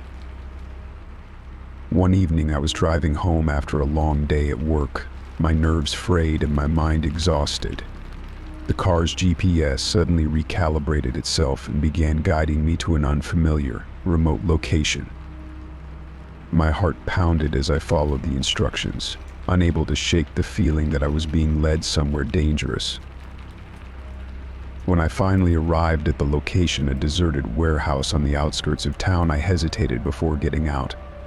The place was eerily silent, its dark, foreboding structure illuminated only by the dim glow of streetlights. I approached the building cautiously, my senses on high alert. The warehouse was abandoned, its windows boarded up and its doors rusted shut. Just as I was about to turn back, I heard a faint noise behind me, a sound like a door creaking open. I spun around, but there was nothing there. I quickly got back into my car and drove away, my mind racing with thoughts of who or what might have led me to that place. The experience left me shaken, but it also drove me to take drastic measures. I sought help from a cybersecurity expert who specialized in automotive technology. He conducted a thorough investigation and found that my car had been compromised by a sophisticated hacking device, one that allowed an external party to manipulate the vehicle's systems. The hacker's motives remained unclear, but the expert assured me that the device had been removed and my car's systems were now secure. With the immediate threat removed, I felt a sense of relief. I still didn't fully understand why I had been targeted or who had done it, but the knowledge that my car was no longer being tampered with eased my fears. I continued to drive with caution, always wary of any strange behavior, but the experience had taught me to be more vigilant about my personal safety and the security of my possessions. In the end, the mystery of the phantom car remained unsolved, but I had learned an important lesson. Sometimes the greatest dangers come from the places we least expect, and vigilance is the key to staying one step ahead. Story 15. The postcard arrived on an ordinary Tuesday, its arrival almost imperceptible amid the routine of my day. I was sorting through my mail, half listening to the news on the radio, when I came across it. The postcard was simple enough, an unremarkable piece of cardstock with a glossy image of my house on the front. The image was taken from a distance, capturing the front facade and the neatly trimmed lawn, but what struck me was the message scrawled on the back in an uneven, almost shaky handwriting. I know your secret.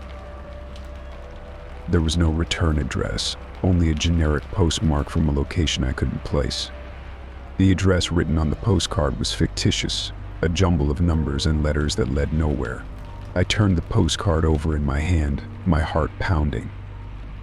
My house looked the same as always in the picture, but the message was a chilling reminder that someone knew something about me, something they shouldn't.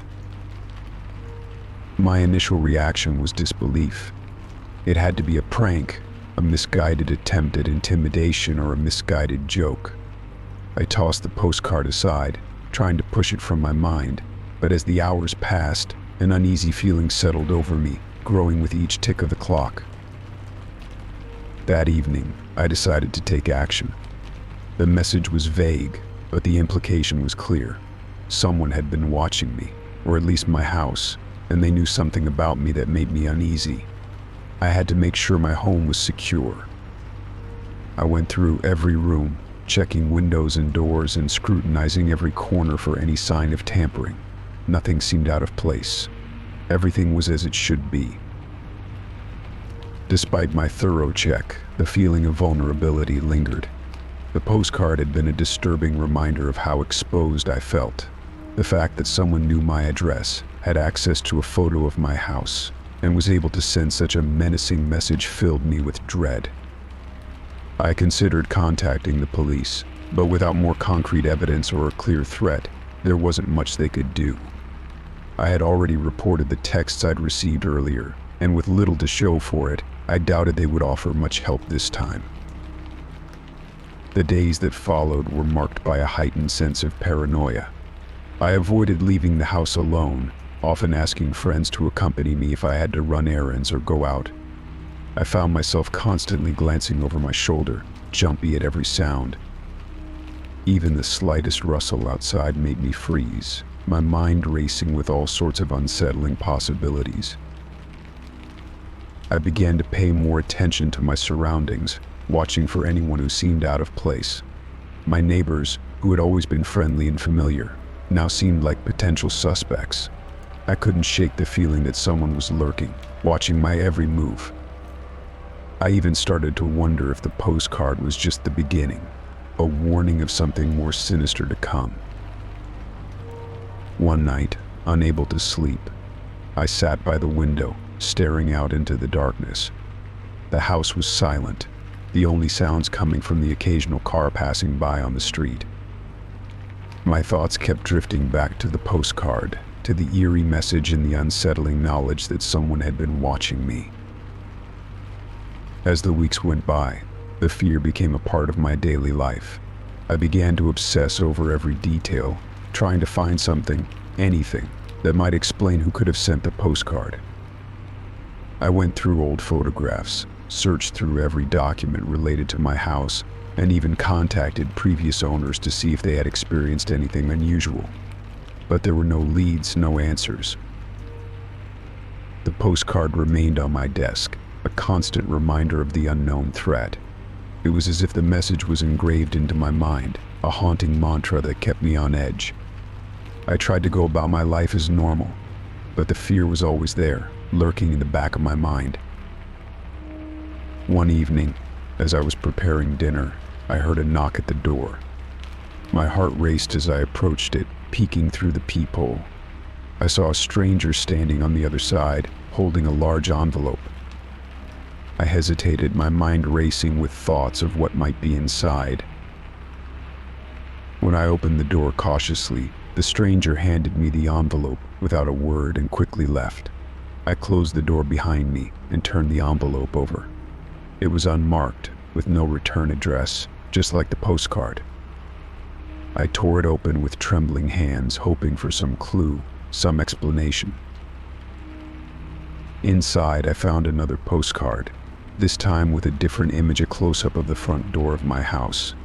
The message on the back was even more unsettling than the first I'm always watching. You can't hide from me.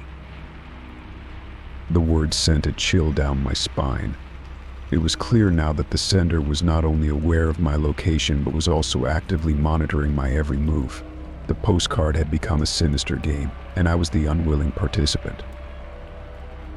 I took the new postcard to the police, but with no additional evidence, they could do little more than advise me to remain vigilant. They increased patrols in the area, but the reassurance felt hollow. The sense of being watched was all-consuming, and the postcards seemed to be a way to taunt me, to remind me of my helplessness. As the months went by, the postcards stopped arriving. The silence was almost as unnerving as the messages had been. I remained on edge, constantly aware of my surroundings, and took extra precautions to secure my home. The knowledge that someone had once known so much about me and had intruded into my private space lingered, a haunting reminder of how vulnerable I had felt.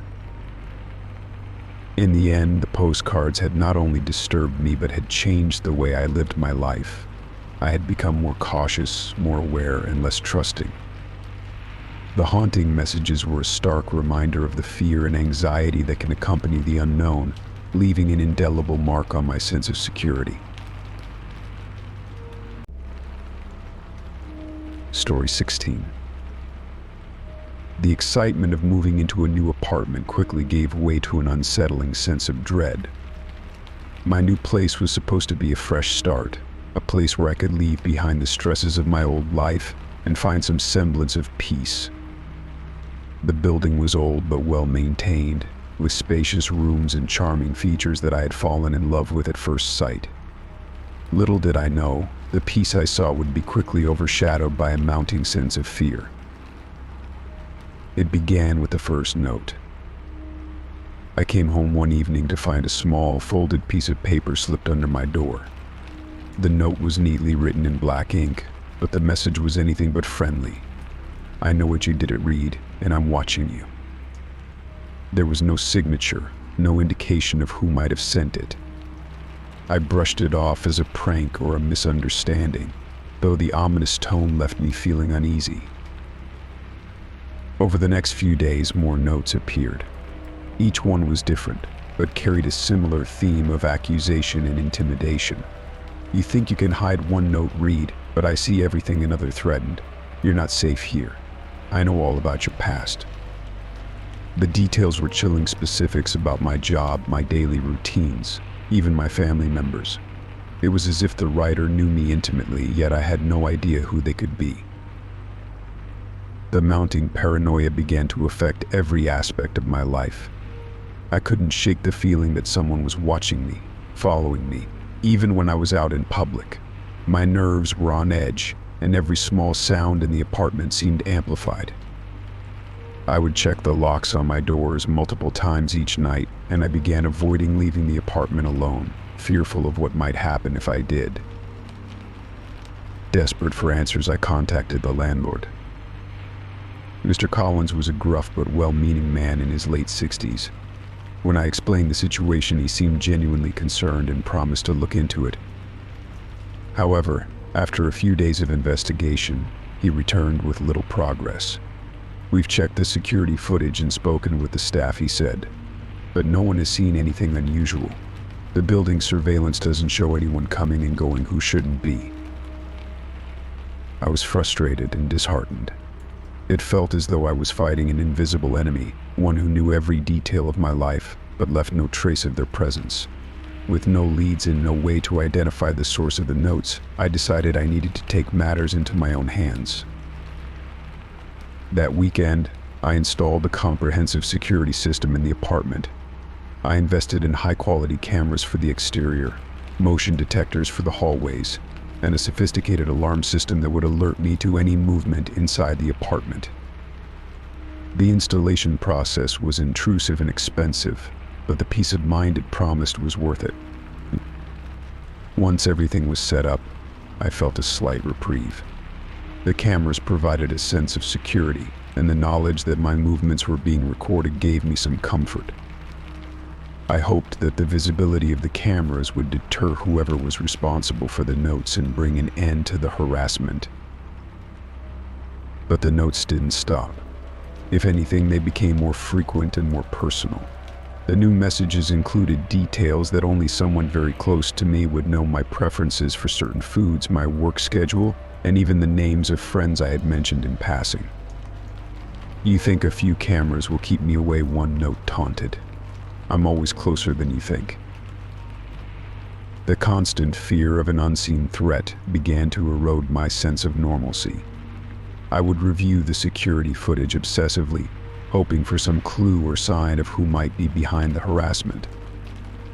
Each night, as I watched the recorded footage, I scanned for any unusual movements or people lingering near my apartment, but there were no clear answers.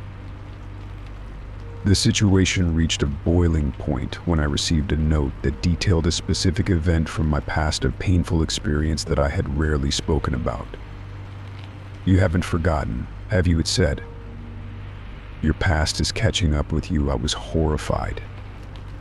How could someone know about such personal and private aspects of my life? It felt as though my entire existence was under scrutiny.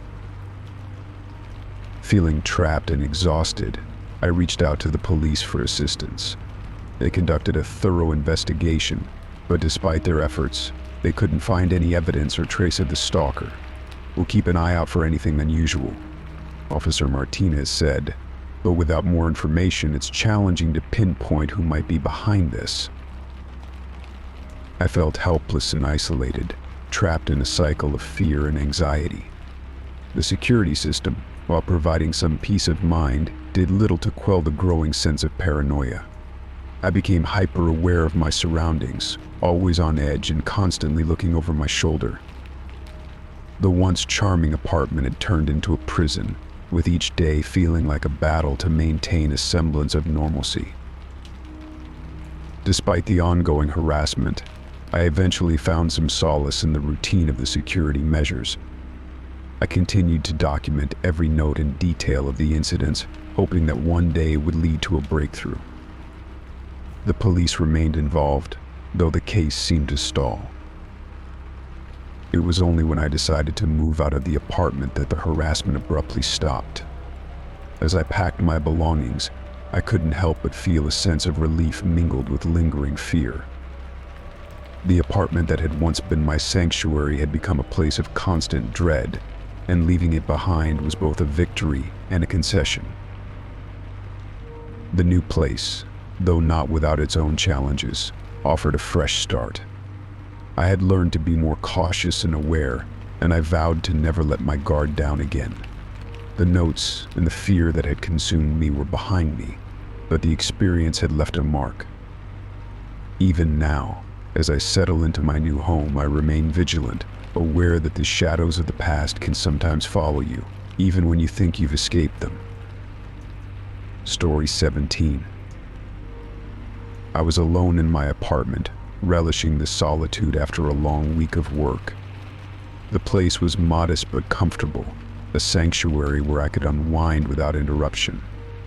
My evenings were usually spent relaxing with a good book or catching up on my favorite shows.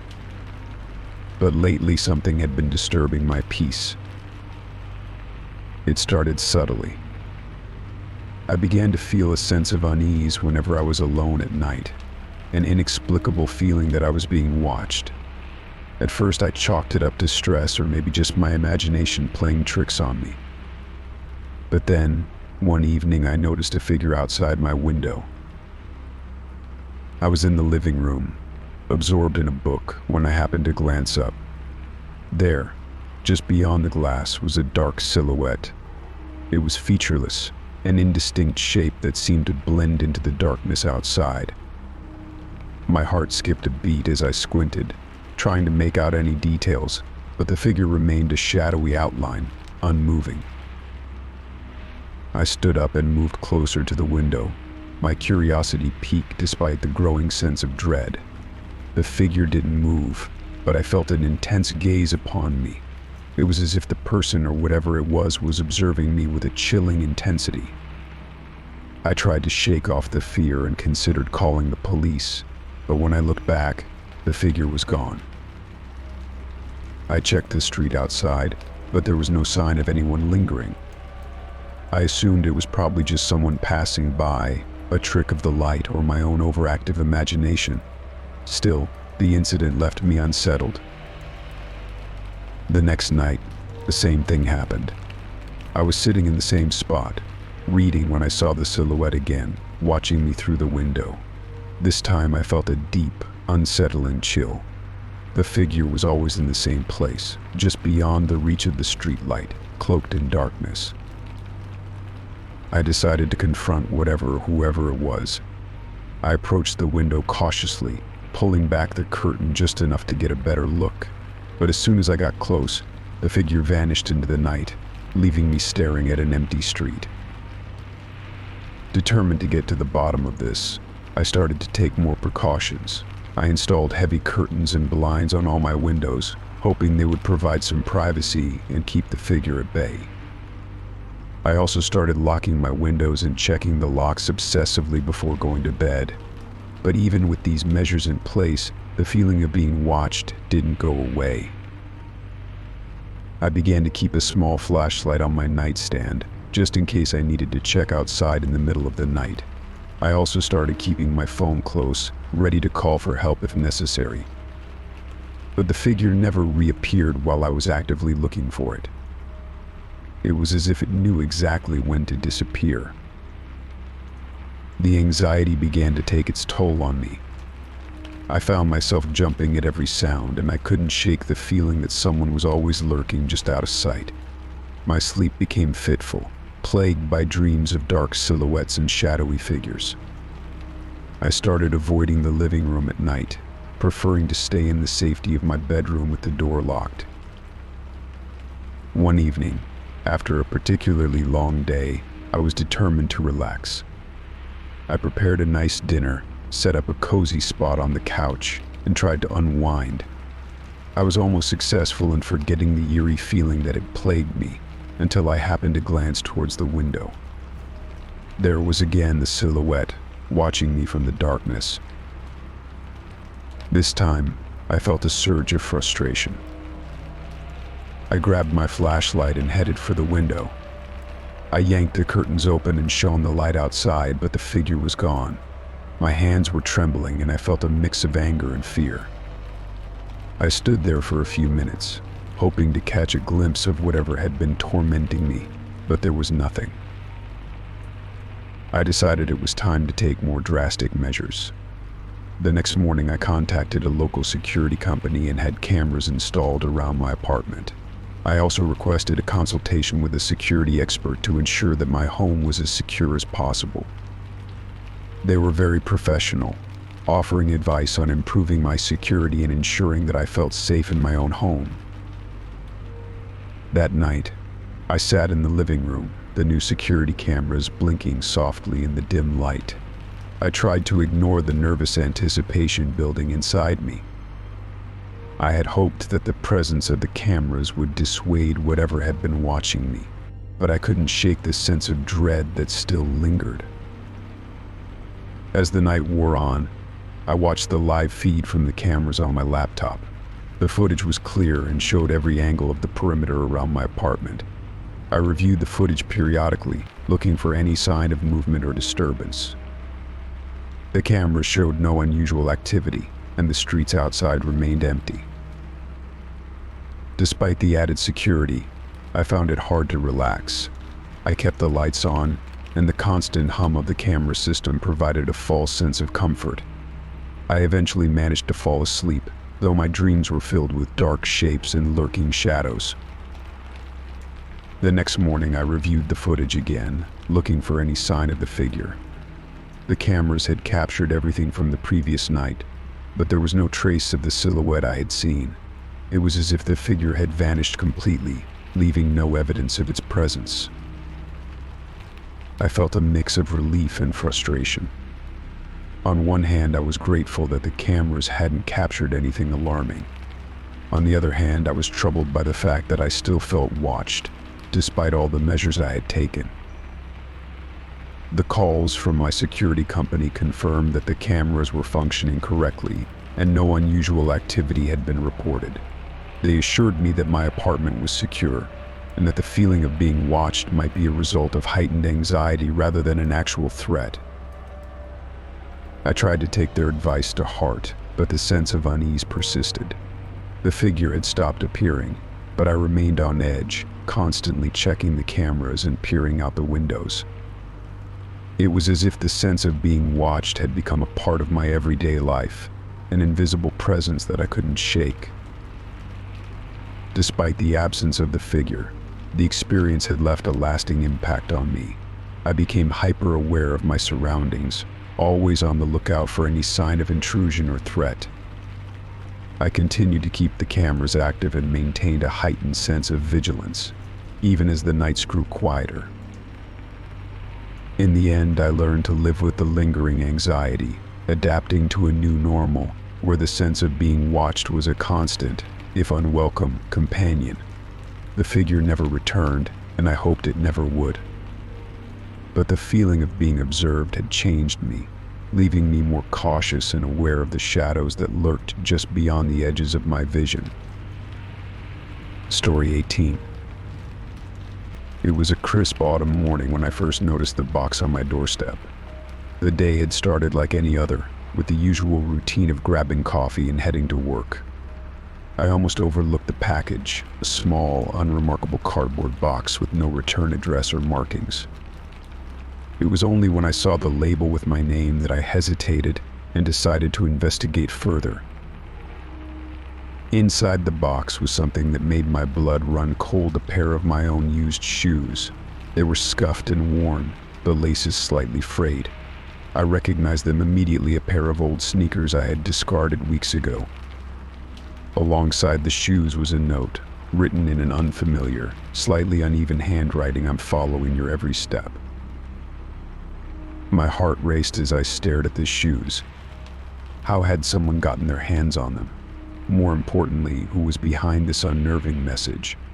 I tried to calm myself and consider the possibilities. Maybe it was a prank from a friend, though none of my friends had ever been this intrusive or sinister. To be sure, I decided to check my home security cameras. The cameras covered every angle of my front porch, and I was confident they would have recorded any unusual activity. I pulled up the footage from the previous night and began to watch. What I saw only deepened my unease. There was no footage of anyone dropping off the package. The timestamp showed the box had appeared out of nowhere, without any person or vehicle in sight. My mind raced through the implications. Someone had been able to get close to my house without leaving a trace on the cameras. The realization that someone might have been watching me, tracking my movements, made me feel vulnerable and exposed. My daily routines, the places I visited, everything suddenly felt compromised. As the days passed, the message in the note haunted me. I began to scrutinize every detail of my life. I noticed how often I followed the same routes to work, the same paths during my evening walks. The predictability of my routine suddenly seemed dangerous, like a map someone could use to track my movements. I started varying my routes, taking different paths to work and exploring new coffee shops and parks. Every time I saw someone on the street who seemed out of place, my heart would race. I avoided making eye contact with anyone who appeared to be watching too closely, and I became hyper-aware of my surroundings. Despite these precautions, the anxiety of being watched never fully left me. Each time I returned home, I found myself checking the perimeter of my property, peering into the darkness for any sign of someone lurking nearby. The box and the note had left a lingering fear that gnawed at my sense of security. One evening, as I returned from a new grocery store I had started frequenting, I noticed a figure standing on the opposite side of the street. The person was wearing a dark coat and hat, their face obscured by the shadows. The sight of them made my pulse quicken, and I instinctively took a longer route home, circling the block to avoid any potential confrontation. I arrived at my apartment, the unsettling figure still on my mind. I decided to take more proactive measures. I installed additional security cameras around my property, focusing on blind spots that the previous system might have missed. I also began to keep a detailed log of my daily activities, noting every place I visited and every person I encountered. The thought of someone tracking me made me increasingly paranoid, but I hoped that by documenting everything, I might uncover some pattern or clue. Weeks went by with no new developments, but the fear remained. I tried to keep up with my new routines and habits, hoping to throw off whoever was watching me. Still, the feeling of being followed persisted. I avoided staying out too late and always ensured that I wasn't being followed by taking circuitous routes home. The constant vigilance was exhausting, and the tension made it difficult to focus on anything else. One night, as I was reviewing my security footage, I noticed something unusual. There was a brief moment where the footage seemed to glitch, a few frames where the image distorted and flickered. In those moments, I could make out a shadowy figure moving near my front door. It was barely perceptible, but it was enough to reignite my fear.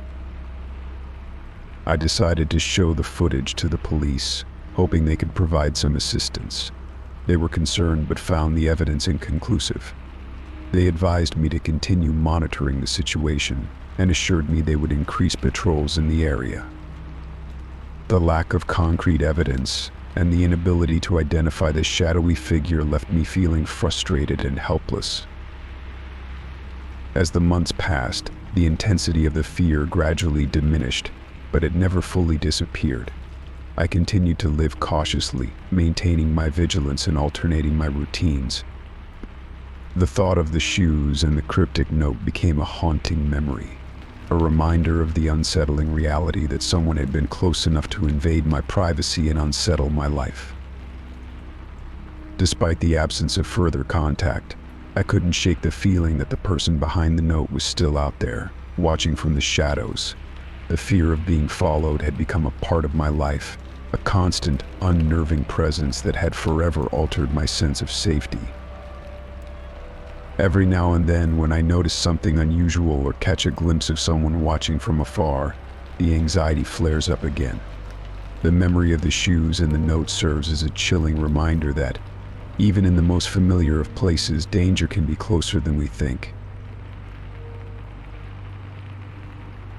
Story 19. It started as an ordinary evening. I was cleaning the bathroom, something I found soothing after a long day.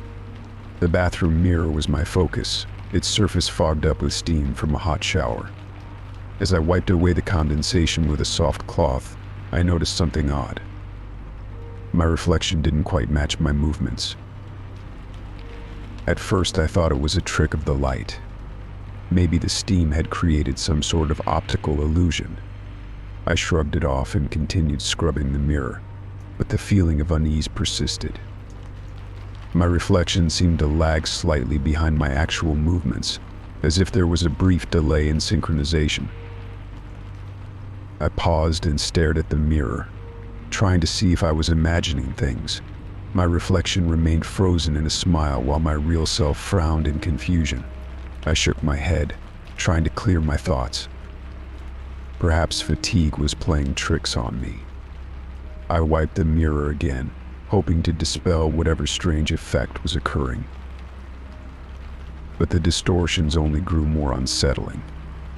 My reflection began to twist and warp, displaying a series of unsettling expressions, frowns, sneers, and even looks of terror, while my own face remained neutral. It was as if the mirror was showing me the emotions of someone else, someone I didn't recognize.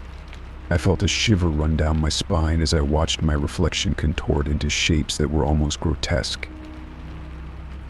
Desperate to understand what was happening, I tried to wipe the mirror clean again.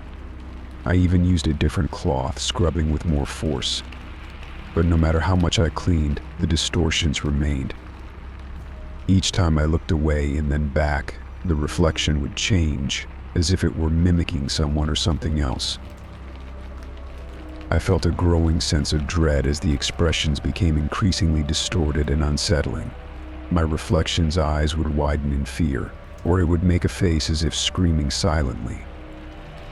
I tried to calm myself, convincing myself that it was just a trick of the mirror, or perhaps a psychological phenomenon. But every time I looked away and then back, the reflection seemed to be more insistent, more animated, as if trying to communicate something. The situation reached a crescendo one night when I was brushing my teeth before bed. As usual, I glanced at the mirror while brushing, and for a moment, everything seemed normal. But then I noticed a subtle shift. My reflection's eyes were following me with an intensity that was both unsettling and unnerving. I spat out the toothpaste and leaned closer to the mirror, trying to understand what was happening. That's when the reflection did something that made my blood run cold. It began to mimic my movements with a lag, but then started to do things that I wasn't doing at all. It turned its head slowly, as if examining me with curiosity. It raised its hand and traced a path across the mirror, leaving a smudge that didn't align with my own hand. The movements were deliberate, almost mocking. I pulled back in shock, dropping my toothbrush. The reflection followed my every move, mimicking my startled reaction but with an eerie delay. My reflection's eyes widened in a way that suggested it was looking at something behind me, even though I was alone in the room. I felt a cold sweat break out on my forehead as I turned to see if anyone was there, but the room remained empty. Each subsequent night, the distortions grew more intense. My reflection seemed to take on a life of its own, showing me different scenes, sometimes even mirroring actions that I wasn't performing. Once it appeared as though my reflection was engaged in a silent conversation with an invisible entity, its lips moving in a way that suggested words without sound. I began to fear looking into the mirror, avoiding the bathroom as much as possible. When I did have to use it, I would keep my eyes averted, focusing on other tasks to avoid the growing terror. I installed a curtain over the mirror, hoping to block out whatever malevolent force seemed to be taking hold. Despite these precautions, the sense of unease never left me. Even with the curtain drawn, I could feel the presence of something watching me.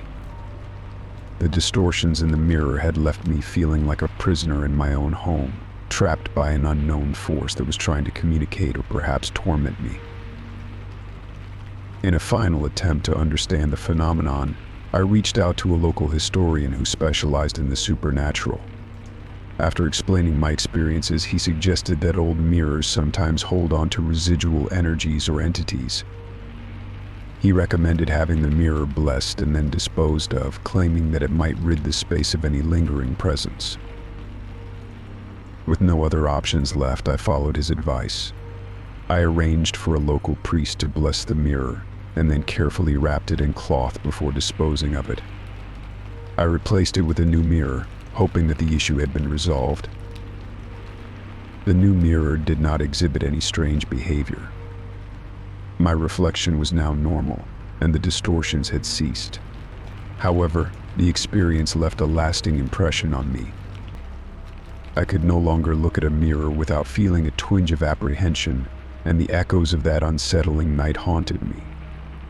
The mirror had been a gateway to something inexplicable, a reminder of the shadows that linger just out of sight, waiting for the chance to reveal themselves. Story 20. The morning started like any other. I woke up, groggy from a night of restless sleep, and stumbled out of bed. As I shuffled into the living room, still wrapped in my blanket, I froze. There, sitting comfortably on my couch, was a stranger, deeply engrossed in a book. The sight was so surreal it took a moment for my brain to register what was happening.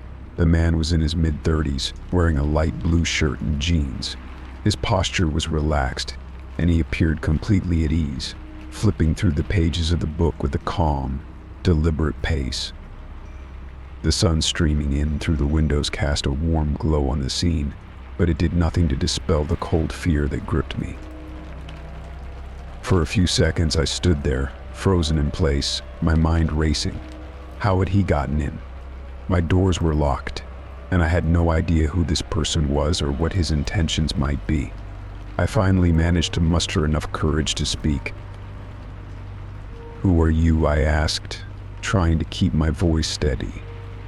"What are you doing in my house?" The man looked up from his book, his expression softening into a benign smile. "I was waiting for you," he said, his voice calm and unhurried. My heart pounded in my chest. The way he spoke, as if this were a perfectly normal situation, only heightened my sense of unease. I quickly reached for my phone, my hands shaking, and dialed 911. I tried to maintain my composure as I explained the situation to the operator, though my voice wavered with fear. As I spoke, I kept my eyes on the intruder, who continued to sit there, seemingly unfazed by the commotion. He didn't make any move to leave or approach me, just sat there, as if waiting for some invisible cue. The police arrived within minutes, their footsteps echoing through the house.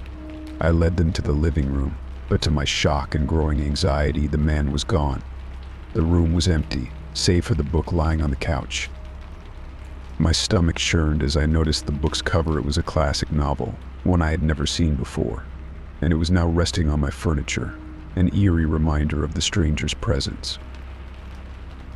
The officers conducted a thorough search of the house, but found no signs of forced entry, no indication that anyone had been there recently other than the book on the couch. They checked all the windows and doors, finding them securely locked. The intruder had vanished without a trace, leaving behind only that unsettling book.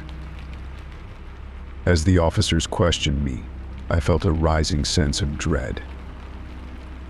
The thought that someone had been in my home while I was asleep, reading quietly in my living room, was deeply disturbing. They took a statement and promised to patrol the area more frequently, but their reassurances did little to ease my anxiety. I spent the rest of the day in a daze, my mind replaying the events over and over. I couldn't shake the feeling of violation, of having been watched while I slept. The house, once a place of comfort, now felt like a cage. Every creak of the floorboards, every gust of wind outside seemed amplified, as if mocking my sense of safety. As night fell, I found myself unable to relax. I checked all the doors and windows once more, making sure everything was securely locked. The book remained on the couch, its presence a constant reminder of the stranger's visit. I wanted to throw it away, but part of me was too afraid to touch it, as if handling it might invite something sinister into my life. I decided to stay awake, armed with a baseball bat and a heightened sense of vigilance. I sat in the living room, the book sitting innocuously on the couch, its presence almost taunting me. The house was silent, save for the occasional creak of the settling structure. Hours passed, and though I was exhausted, I couldn't bring myself to sleep. The fear of another unexpected visitor kept me on edge. Eventually, the exhaustion took its toll, and I succumbed to sleep in fits and starts, the baseball bat still clutched in my hand. I dreamed of shadowy figures and whispered voices, nightmares that left me drenched in sweat. The next day, I contacted a locksmith to change all the locks in my house. I wanted to ensure that no one could get in without my knowledge. I also invested in a security system with cameras, hoping to provide some measure of protection and peace of mind. The intrusion had shaken me to my core, and I was determined not to let it happen again. Days turned into weeks, and though the sense of vulnerability never fully left me, I gradually began to feel more secure. I tried to avoid thinking about that unsettling morning and the strange man who had appeared out of nowhere. I kept the book hidden away in a box, convinced that it held some dark significance that I wasn't ready to understand. Life began to return to normal, but the fear lingered. I avoided staying alone in the house for extended periods and became hyper-vigilant about security. I couldn't shake the feeling that someone or something was always watching, waiting for another opportunity to intrude. Though the police never found any leads or identified the man, I remained vigilant, hoping that the security measures I had put in place would keep me safe. The memory of that morning haunted me, a chilling reminder of how quickly a sense of security can be shattered and how easily someone can intrude upon the sanctuary of one's home. Story 21. The photo album had been a fixture on my bookshelf for as long as I could remember. It was a modest leather-bound volume, its once crisp edges softened by years of use. Inside were snapshots of my life, family gatherings, vacations, candid moments. Each photo was a fragment of my past, a tangible reminder of the people and experiences that had shaped me. I often flipped through it, finding comfort in the familiar faces and memories. One evening, as I was tidying up my living room, I noticed the album was missing. I searched the entire room, checking under cushions, behind furniture, and in every nook and cranny, but it was nowhere to be found. I shrugged it off, thinking perhaps I had misplaced it or left it in another room. Days went by and I started to worry that it might have been accidentally thrown out or misplaced during a cleaning spree. Then, almost as if by magic, the album reappeared. It was back on the shelf in its original spot, exactly where it had been before. I was relieved but puzzled. I hadn't found it, nor had I seen anyone else in the house who might have returned it. My curiosity was piqued, and I picked it up, expecting to see the familiar faces from my past. However, when I opened the album, a chill ran down my spine. The photos had been rearranged, and the images were unlike any I had seen before. The familiar snapshots were gone, replaced by disturbing and unfamiliar faces. Each page was filled with strangers, their expressions ranging from serene to unsettlingly intense. They stared out from the pages, their eyes seeming to follow me as I flipped through the album. The rearrangement was meticulous. The photos were ordered in a way that felt intentional, almost as if they were telling a story, but the story was foreign and disconcerting. The faces were not just random, they seemed to be watching me with a disturbing awareness. There were no captions or identifying marks, just the eerie, unfamiliar faces, one after another. I tried to make sense of the situation. Had someone broken into my home and tampered with the album? It seemed improbable, but the thought that someone had been in my personal space without my knowledge was deeply unsettling. I searched the rest of the house for signs of tampering, but everything else appeared untouched. There were no signs of forced entry or disturbance.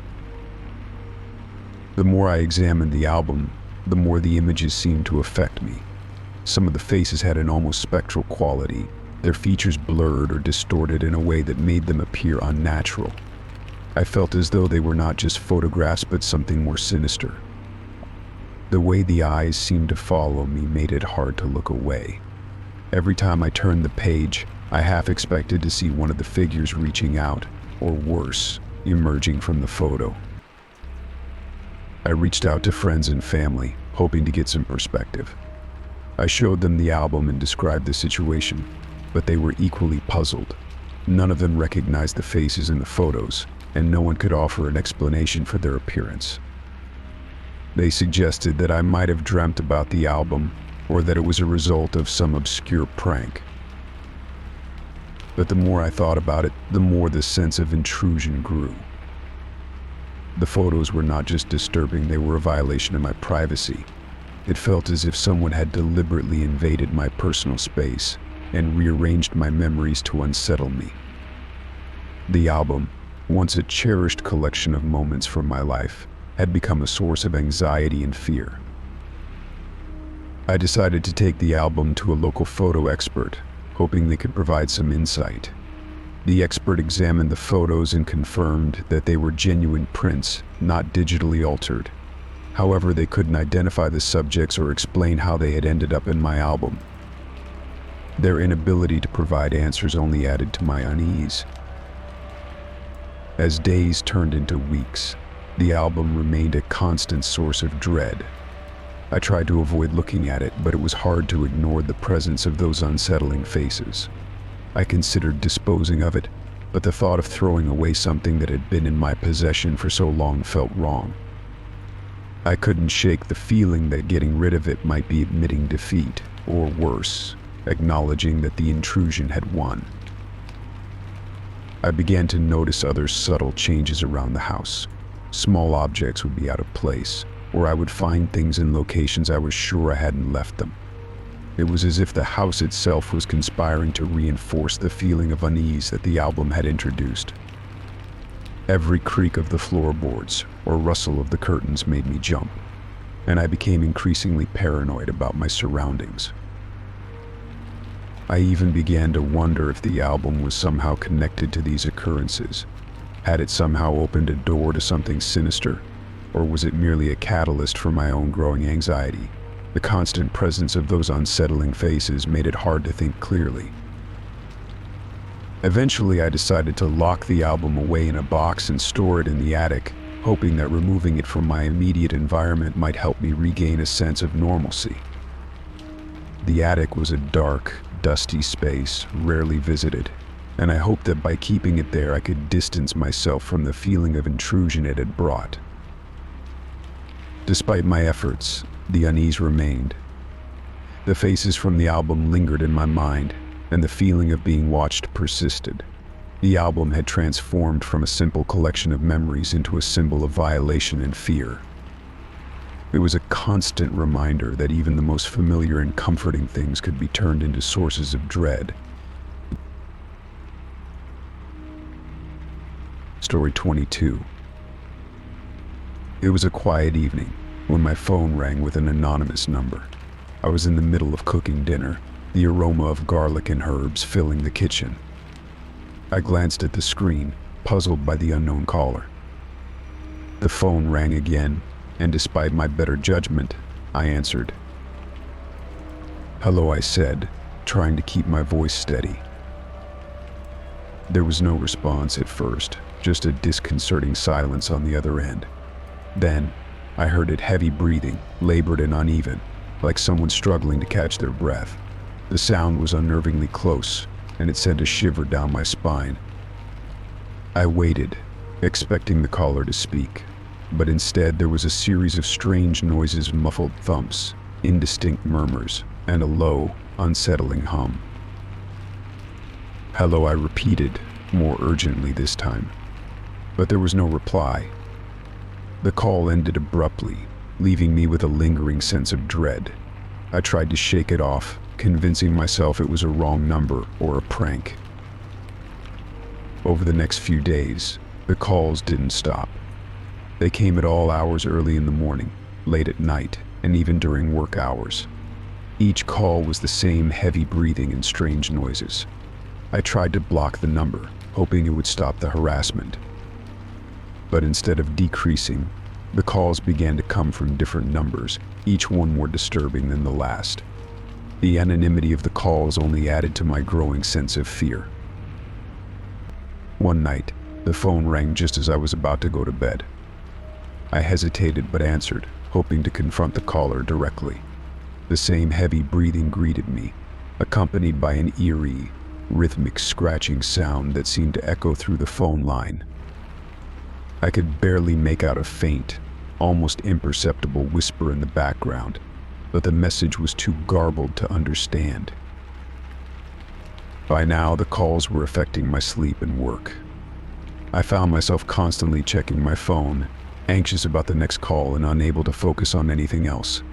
My stress levels soared as I began to suspect that whoever was making these calls had sinister intentions. The constant barrage of calls became a relentless torment, leaving me feeling paranoid and isolated. Desperate for relief, I contacted my phone service provider and reported the issue. They assured me they would investigate and advised me to change my number, which seemed like a drastic but necessary step. I followed their advice and switched to a new number, hoping this would put an end to the disturbing calls. For a few days, there was peace. I started to relax, feeling a semblance of normalcy returning to my life. But then, the calls started up again. This time they came from yet another set of new numbers. The cycle seemed endless, and the fear that someone was deliberately targeting me became overwhelming.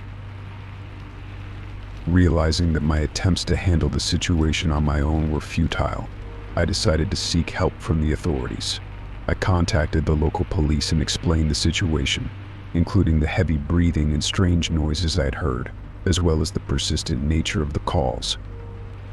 I was met with a mix of sympathy and skepticism. The officer took my report and promised to investigate, but warned me that tracking anonymous calls could be challenging and time-consuming. Despite the police's assurances, the calls continued, now more sporadic but still unsettling.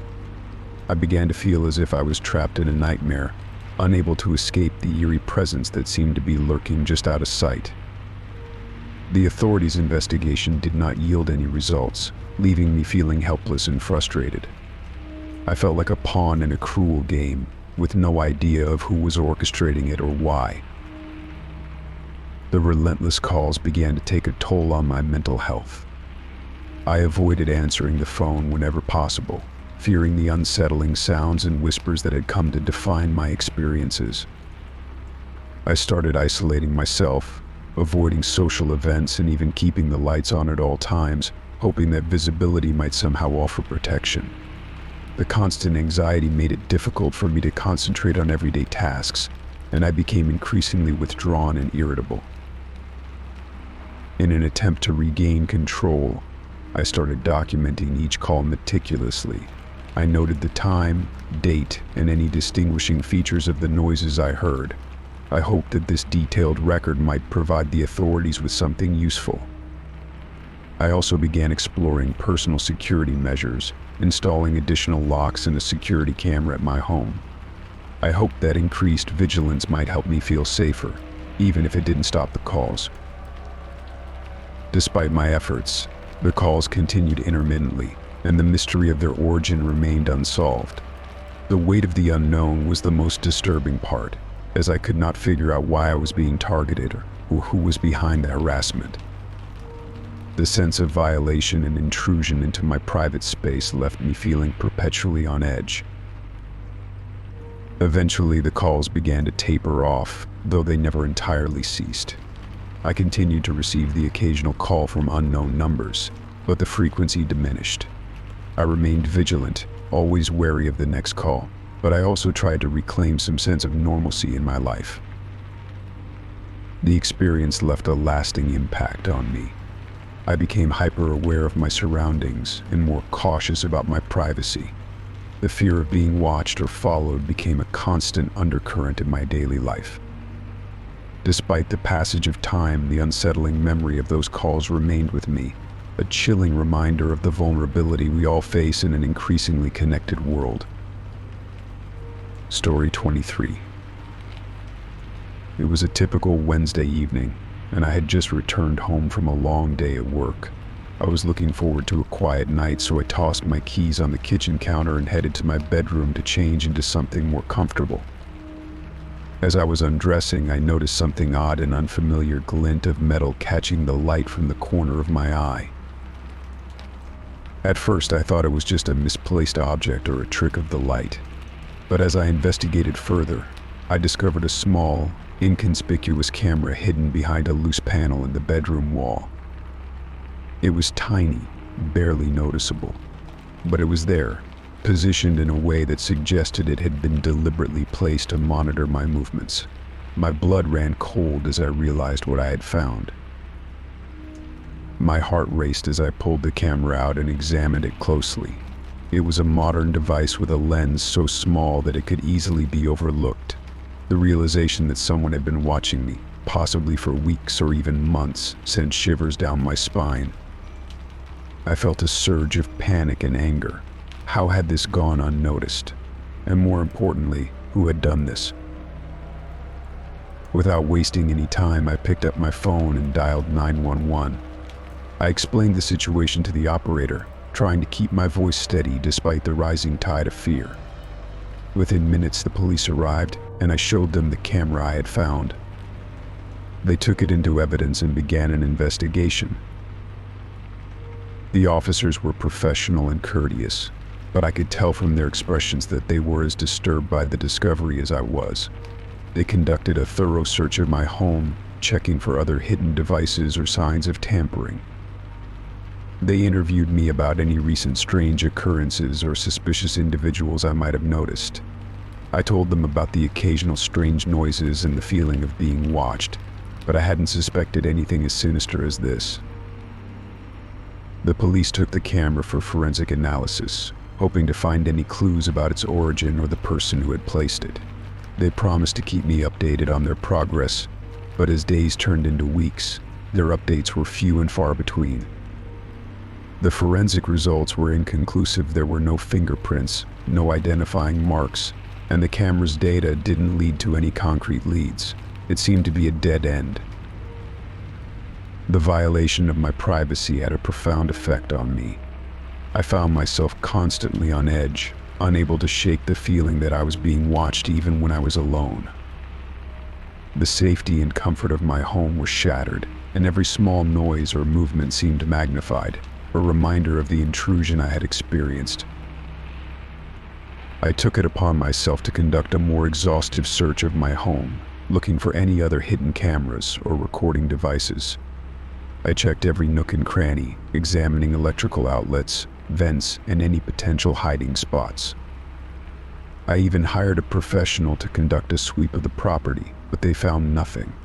It was both a relief and a source of frustration. Relief that there were no more hidden devices, but frustration that I could not understand why someone had targeted me. The days turned into months, and life gradually returned to a semblance of normalcy.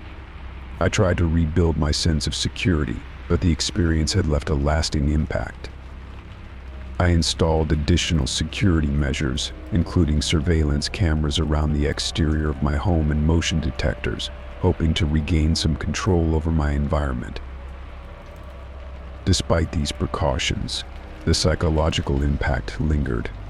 I became hyper-vigilant, constantly checking and rechecking locks and alarms. I avoided being alone in certain parts of my home, especially the bedroom where the camera had been found. Every unexpected sound or movement made my heart race, and I found it difficult to relax. I reached out to a counselor to help me process the trauma of the invasion. Through therapy, I began to understand the depth of my feelings and the ways in which the violation had affected my sense of safety and trust. It was a slow and difficult process, but I gradually began to feel more in control of my emotions. The mystery of the hidden camera remained unsolved, but I tried to focus on the things I could control. I kept in touch with the police, hoping for any updates, but none ever came. The investigation seemed to have gone cold, leaving me with unanswered questions and an unsettling sense of uncertainty. In time, I learned to live with the lingering unease, accepting that some answers might never come. I made efforts to reclaim my sense of safety, both physically and emotionally. I found solace in routines, in spending time with loved ones, and in rebuilding my trust in the security of my home. The hidden camera was a dark chapter in my life, a reminder of how fragile our sense of safety can be. But it also taught me about resilience and the importance of seeking help and support when faced with unsettling experiences. The shadow of that unknown observer may never fully disappear, but I learned to face it with strength and resolve, striving to live my life with the courage to move forward, despite the lingering echoes of fear. Story 24. It was a crisp October evening when I received an email that would change my sense of security forever. I had been home alone all day, catching up on work and enjoying the quiet. My only contact with the outside world was my laptop, which I used to keep in touch with friends, manage my schedule, and occasionally watch videos. But on that particular evening, an email arrived that sent a chill down my spine. The email was simple, devoid of any sender information or subject line. I almost deleted it out of habit, assuming it was just another spam message, but something about it made me pause. I hesitated for a moment before opening it. Inside was a video file attachment. Curiosity and a sense of foreboding combined as I clicked on the file and waited for it to load. The video began playing, and my blood ran cold. The footage showed various rooms of my house captured from angles I hadn't noticed. It was clear that the video had been taken from hidden cameras or other discreet locations. I saw my living room, my kitchen, even my bedroom, all displayed with unsettling clarity. The most disturbing part was seeing myself move about my day, oblivious to the fact that I was being watched. The video seemed to be recorded over several hours. It showed me making coffee, working at my desk, and even lounging on the couch while reading a book. It was as though I had been under constant surveillance. The footage was edited together seamlessly, and there were no signs of tampering or glitches, just a chilling, omnipresent gaze. As the video ended, a single line of text appeared on the screen. I'm always watching. The message was stark and simple, but it was enough to send my mind racing. I felt a cold sweat break out on my forehead. The invasion of privacy was not just unsettling, it was terrifying. I immediately tried to trace the source of the email, but my attempts led to dead ends. The email address was untraceable, and the IP address of the sender was masked, offering no clues as to who might be behind this disturbing act. I spent the rest of the evening in a state of heightened anxiety. I reviewed every corner of my home, searching for hidden cameras or signs of intrusion. I even climbed into the attic and checked behind the walls, but found nothing out of the ordinary. It was as though the footage had been captured by some invisible, all-seeing eye. I called the police, hoping they might be able to help. They assured me they would investigate, but the lack of concrete evidence made it difficult for them to act swiftly. They suggested installing security cameras around my home and being vigilant, but their advice offered little solace. The feeling of being watched persisted, gnawing at my sense of safety. The next few days were a blur of paranoia and unease. I couldn't shake the feeling that someone was lurking just out of sight, observing my every move. I became hyper-vigilant, checking the locks on my doors and windows repeatedly and avoiding being alone in the house whenever possible. My home, once a sanctuary, now felt like a prison. I installed a series of security cameras both inside and outside my house. The installation was thorough, covering every angle, every potential entry point. I also upgraded my home security system and enlisted the help of a private investigator, hoping that a professional might be able to uncover something the police had missed. Despite these measures, I remained on edge. The sense of being followed extended beyond the walls of my home. I became increasingly wary of strangers, avoided dark alleys, and even changed my daily routines. I started carrying pepper spray and kept my phone within reach at all times, fearing that someone might be waiting for the right moment to confront me. One evening, as I reviewed the footage from the newly installed security cameras, I noticed something alarming. There was a brief flicker of movement in one of the camera feeds, a shadowy figure appearing and disappearing in the corner of the screen. I rewound the footage and saw the figure again, but it was too fleeting to make out any details. The figure seemed to be lurking outside my home, watching from a distance. I felt a wave of dread wash over me. I reported the sighting to the police and the private investigator, but the shadowy figure remained elusive. They suggested it might be someone monitoring the cameras or using them to intimidate me further. The uncertainty of not knowing who or what was behind this torment was almost worse than the direct threats. As the weeks went by, the initial terror slowly morphed into a persistent anxiety. I became consumed by the need to feel safe and regain control over my life. I changed the locks on my doors again, upgraded my home security system, and took additional precautions to protect myself. I even started taking self-defense classes, hoping to build confidence and learn how to handle potential threats. Despite my efforts, the experience left a lasting impact. The invasion of my privacy and the haunting message of the video had shattered my sense of security. The constant vigilance had taken a toll on my mental and emotional well-being. I became more withdrawn, avoiding social interactions and focusing solely on maintaining my safety. The identity of the person behind the email and the video remained a mystery, and the feeling of being watched never completely faded. Although the security measures I implemented helped me regain a sense of control, the experience served as a harsh reminder of how vulnerable we can be in our own homes. The fear of the unseen observer lingered, a ghostly presence that kept me on edge, always questioning who might be watching from the shadows. Story 25. It started on an otherwise uneventful evening. I was settling into my favorite armchair with a book, the soft hum of the refrigerator providing a comforting background noise. As I turned the page, I heard a faint scratching sound coming from somewhere within the walls. At first, I dismissed it as the house settling or perhaps a loose wire.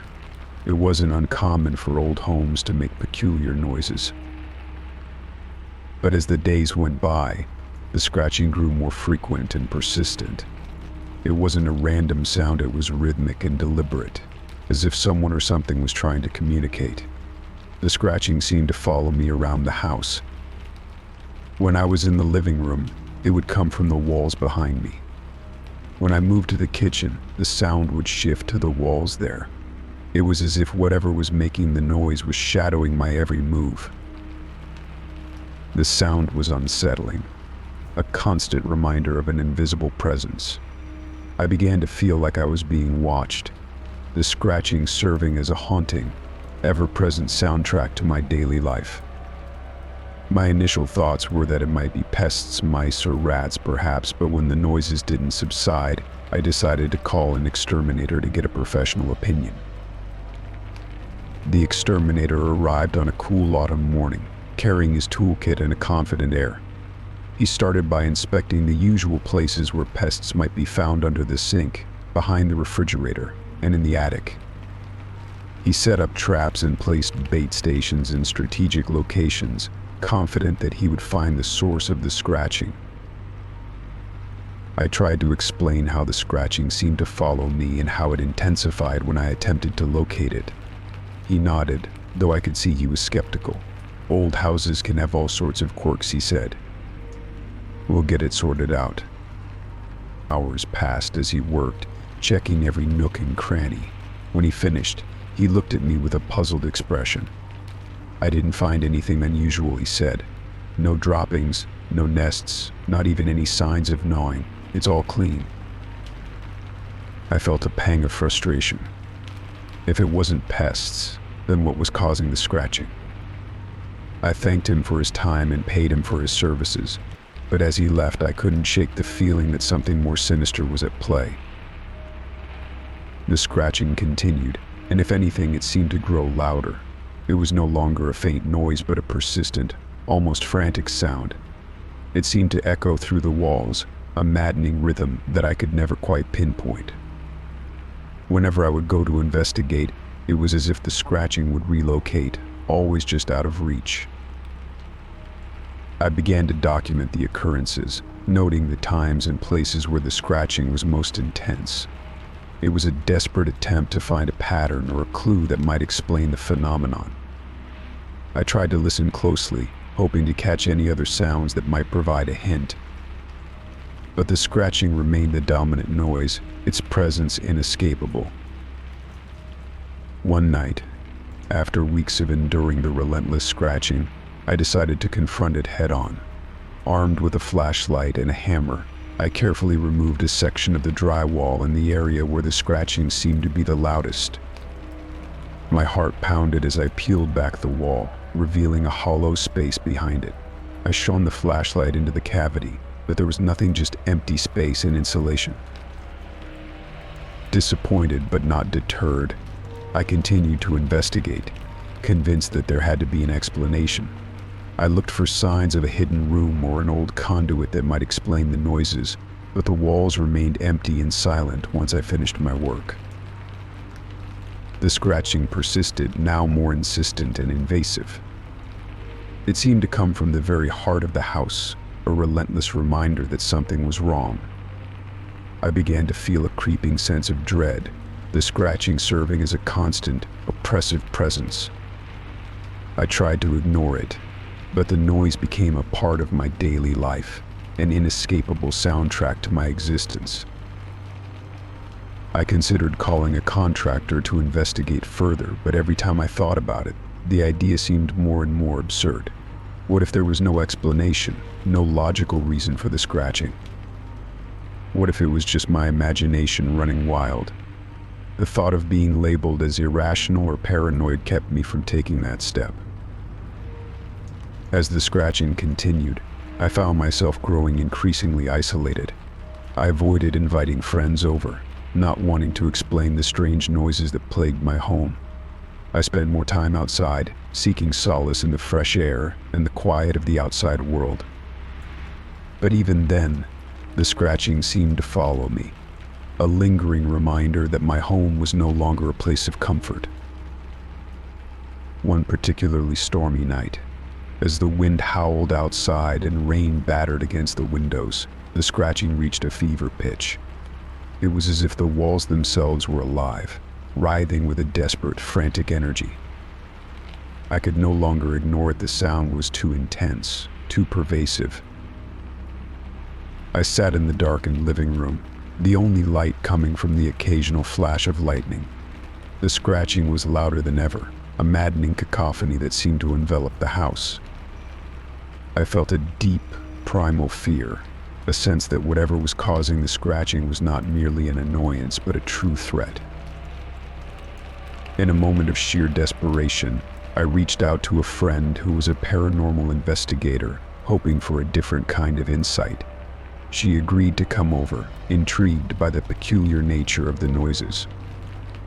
That night, she arrived with her equipment, ready to conduct an investigation. We spent hours in the house, her tools picking up nothing unusual. She conducted EVP, electronic voice phenomena sessions, and used various sensors, but there was no evidence of anything supernatural or abnormal. She was as perplexed as I was, unable to provide any answers. As dawn approached, she left, promising to follow up with any findings. I was left alone with the scratching, which for the first time seemed to quiet down, as if acknowledging the end of the investigation. I felt a mixture of relief and despair, realizing that the mystery of the scratching might never be fully resolved. The following days were marked by a tentative peace, the scratching reduced to a faint whisper. Yet the experience had left a lasting impact. The house, once a place of comfort, now held a shadow of unease. I remained vigilant, always listening for the telltale signs that the scratching might return. Despite the quiet, the sense of dread lingered. The scratching had been a haunting reminder of the unknown, a phenomenon that defied explanation and left me questioning the boundaries between reality and fear. The house had become a symbol of the mysteries that can lurk just beyond our understanding, a reminder that sometimes the true source of our fears may never be fully revealed. Story 26. The day started like any other. I woke up early, made coffee, and began my usual routine. The apartment was quiet, a peaceful sanctuary that had become my haven from the world outside. But as I checked my mail that morning, I noticed a package waiting for me. It was small and unremarkable, wrapped in plain brown paper with no return address. My name was scrawled in neat, handwritten letters, but there was no clue as to who might have sent it. Curiosity got the better of me, and I decided to open it. I carefully peeled away the wrapping and found a book inside. It was an old leather-bound volume, its cover worn and dusty. The title was barely legible, obscured by age and grime. I flipped it over, but there were no identifying marks or clues about the sender. I was intrigued, but didn't think much of it at first. I set the book on my kitchen table and went about my day, my mind occasionally drifting back to the mysterious package. After finishing my work, I decided to sit down and examine the book more closely. As I opened it, I discovered a folded note tucked between the pages. My heart skipped a beat as I unfolded it, revealing a handwritten message. "You don't know me, but I know you." The note sent a shiver down my spine. It was unsettling, a cryptic statement that left me feeling exposed and vulnerable. Who could have sent this, and why? The fact that the sender was anonymous only added to my growing sense of unease. I took a deep breath and flipped through the pages of the book, hoping for some context or explanation. What I found inside was even more disturbing. The pages were filled with handwritten notes, observations, and comments about my life. There were details about my daily routine, my work schedule, and even my recent activities. It was as if the book had been meticulously crafted to document my every move. The notes were disjointed and sometimes incoherent, but the underlying message was clear. Someone had been watching me, tracking my movements, and compiling a disturbing record of my life. There were references to personal conversations I'd had with friends, descriptions of places I'd recently visited, and even mentions of my family members. It felt like an invasion of privacy, a violation that left me feeling exposed and anxious. The more I read, the more I felt the weight of the book's contents bearing down on me. The book wasn't just a collection of observations, it was a chilling reminder that someone out there knew intimate details about my life, details that should have been private. My pulse quickened as I realized how vulnerable I truly was. Determined to find out more, I contacted the police. I explained the situation, showing them the book and the note. Officer Ramirez, who took my report, seemed concerned but also cautious. "We'll look into it," she said, "but without any identifying information, it's difficult to trace the sender." I agreed, feeling a mix of frustration and helplessness. The police assured me they would investigate, but I knew from experience that cases like these often took time, and the chances of finding the perpetrator were slim. In the meantime, I needed to take precautions to protect myself. I started by installing additional security measures in my apartment. I upgraded my alarm system, adding motion detectors and cameras to cover every possible angle. I also changed the locks on my doors and windows, ensuring that no one could gain entry without my knowledge. Every sound, every movement outside my apartment became a source of anxiety. I felt like I was living in a constant state of alert, always on edge, waiting for the next unsettling event. I also took steps to modify my daily routine. I began varying my schedule, avoiding predictable patterns that might make it easier for someone to track my movements. I avoided discussing my plans or activities with anyone, even friends and family, for fear that someone might be listening in or monitoring my conversations. The fear of being watched became an all-consuming part of my life. Despite these efforts, the sense of being stalked never fully faded. The book had left an indelible mark on my psyche, and every day felt like a new test of my sanity. I couldn't shake the feeling that someone was always lurking just out of sight, watching and waiting. In the following weeks, I noticed an increase in the number of strange incidents. There were times when I thought I saw shadows moving outside my windows, or when I heard unfamiliar noises in the hallway. The paranoia began to affect my relationships, as I became increasingly isolated, unable to trust even those closest to me. The book and the note remained a constant reminder of the threat that loomed over me. I kept them locked away in a safe, but the fear they represented was ever present. The constant anxiety took a toll on my mental health, and I found myself grappling with sleepless nights and relentless worry. Eventually, the police provided an update. They had identified a few leads, but nothing conclusive. They advised me to continue with my security measures and to remain vigilant. Their assurances did little to ease my fears, but I took comfort in knowing that they were doing what they could to help. As time passed, the notes and the book remained a chilling reminder of the invasion of my privacy. Although the physical threats seemed to diminish, the psychological impact lingered. The apartment, once a place of refuge, had become a battleground for my peace of mind. Despite the ongoing fear, I tried to reclaim some semblance of normalcy. I resumed my social activities and attempted to rebuild my sense of security, though the shadow of the book still loomed large.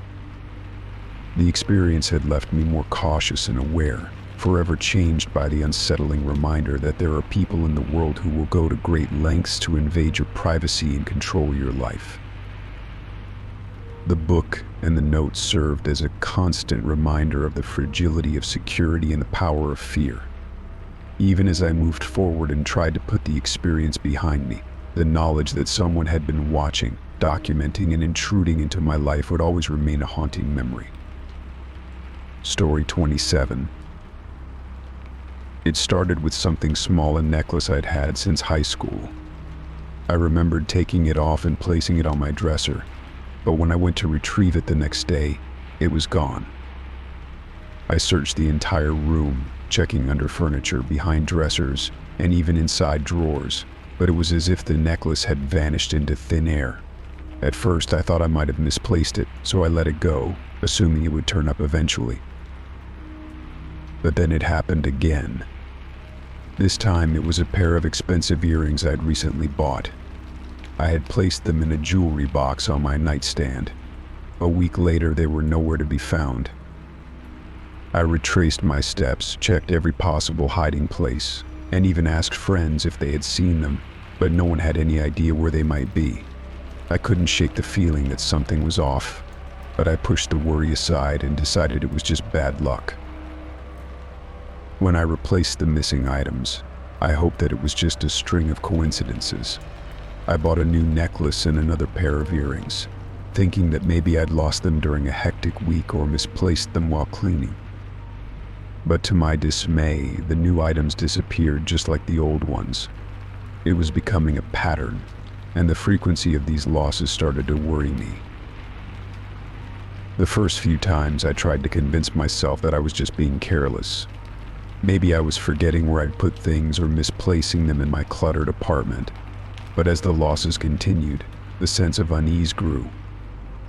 I began to feel like someone was deliberately taking my possessions, and the more items that went missing, the more paranoid I became.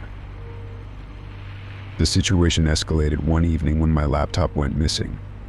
I had left it on the kitchen table while I went to take a shower.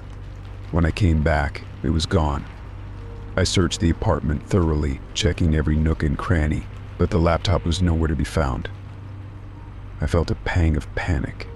It wasn't just a matter of replacing a piece of jewelry anymore. My laptop contained important work documents and personal files.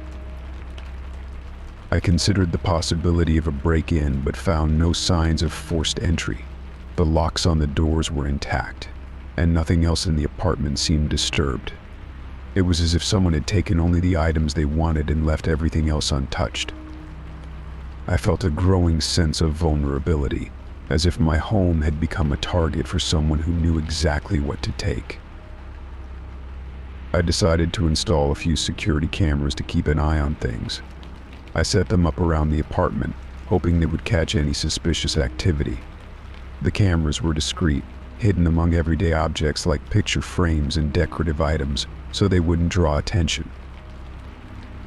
The first night with the cameras was filled with anticipation. I watched the footage carefully, expecting to see someone sneaking around, but the cameras showed nothing unusual, no one entering or leaving the apartment, no strange movements. Everything appeared normal, and yet my belongings continued to disappear.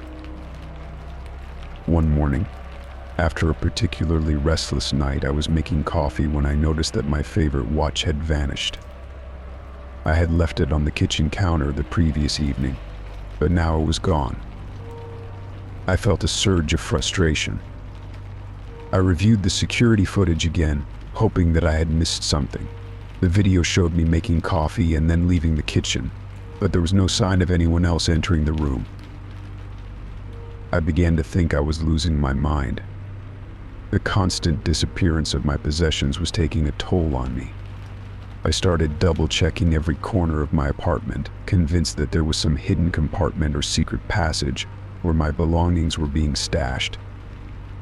I even contacted a locksmith to inspect the locks and ensure there were no hidden vulnerabilities, but they found nothing unusual. The next few weeks were marked by a growing sense of dread. The losses continued: my camera, a set of expensive headphones, even a small box of sentimental trinkets. I started keeping a journal to track the missing items and any patterns that might emerge. The journal revealed no discernible pattern, except for the fact that the items seemed to disappear with increasing frequency. One night, after a particularly unsettling day, I sat down in the living room, trying to calm my racing thoughts. I had recently replaced a few more items and I was anxiously waiting to see if they would disappear too.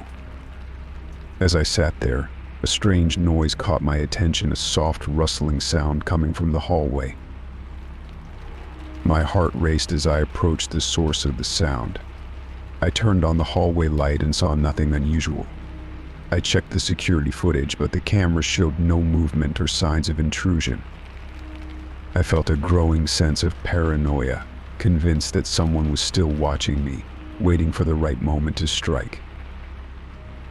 Determined to get to the bottom of this, I decided to set up a trap. I placed a few small, inexpensive items in plain sight, things that were easy to notice but not of great value. I wired a small, silent alarm to these items, hoping that if someone did take them, the alarm would alert me. I also made sure to keep a close watch on the cameras, monitoring them more frequently. The trap worked.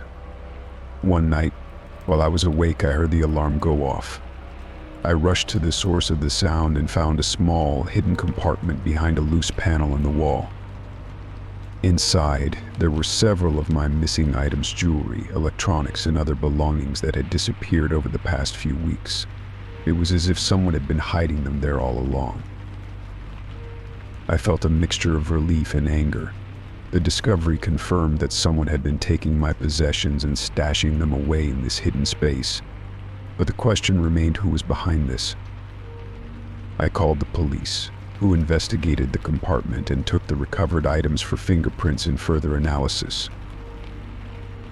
In the meantime, I decided to take additional measures to secure my home. I installed a more comprehensive security system, including motion detectors and additional cameras. I also changed all the locks and made sure that my apartment was as secure as possible. The police investigation revealed no clear suspects or motives. They found no evidence pointing to anyone specific, and the case remained unsolved. The feeling of being targeted persisted, but with the new security measures in place, the disappearances ceased. As time went on, I tried to move past the experience, but the memory of those missing items in the hidden compartment lingered. I became more vigilant and cautious, always keeping an eye on my belongings and ensuring that my home was secure. Though the mystery of the vanishing items remained unsolved, I found some solace in knowing that my home was now a safer place.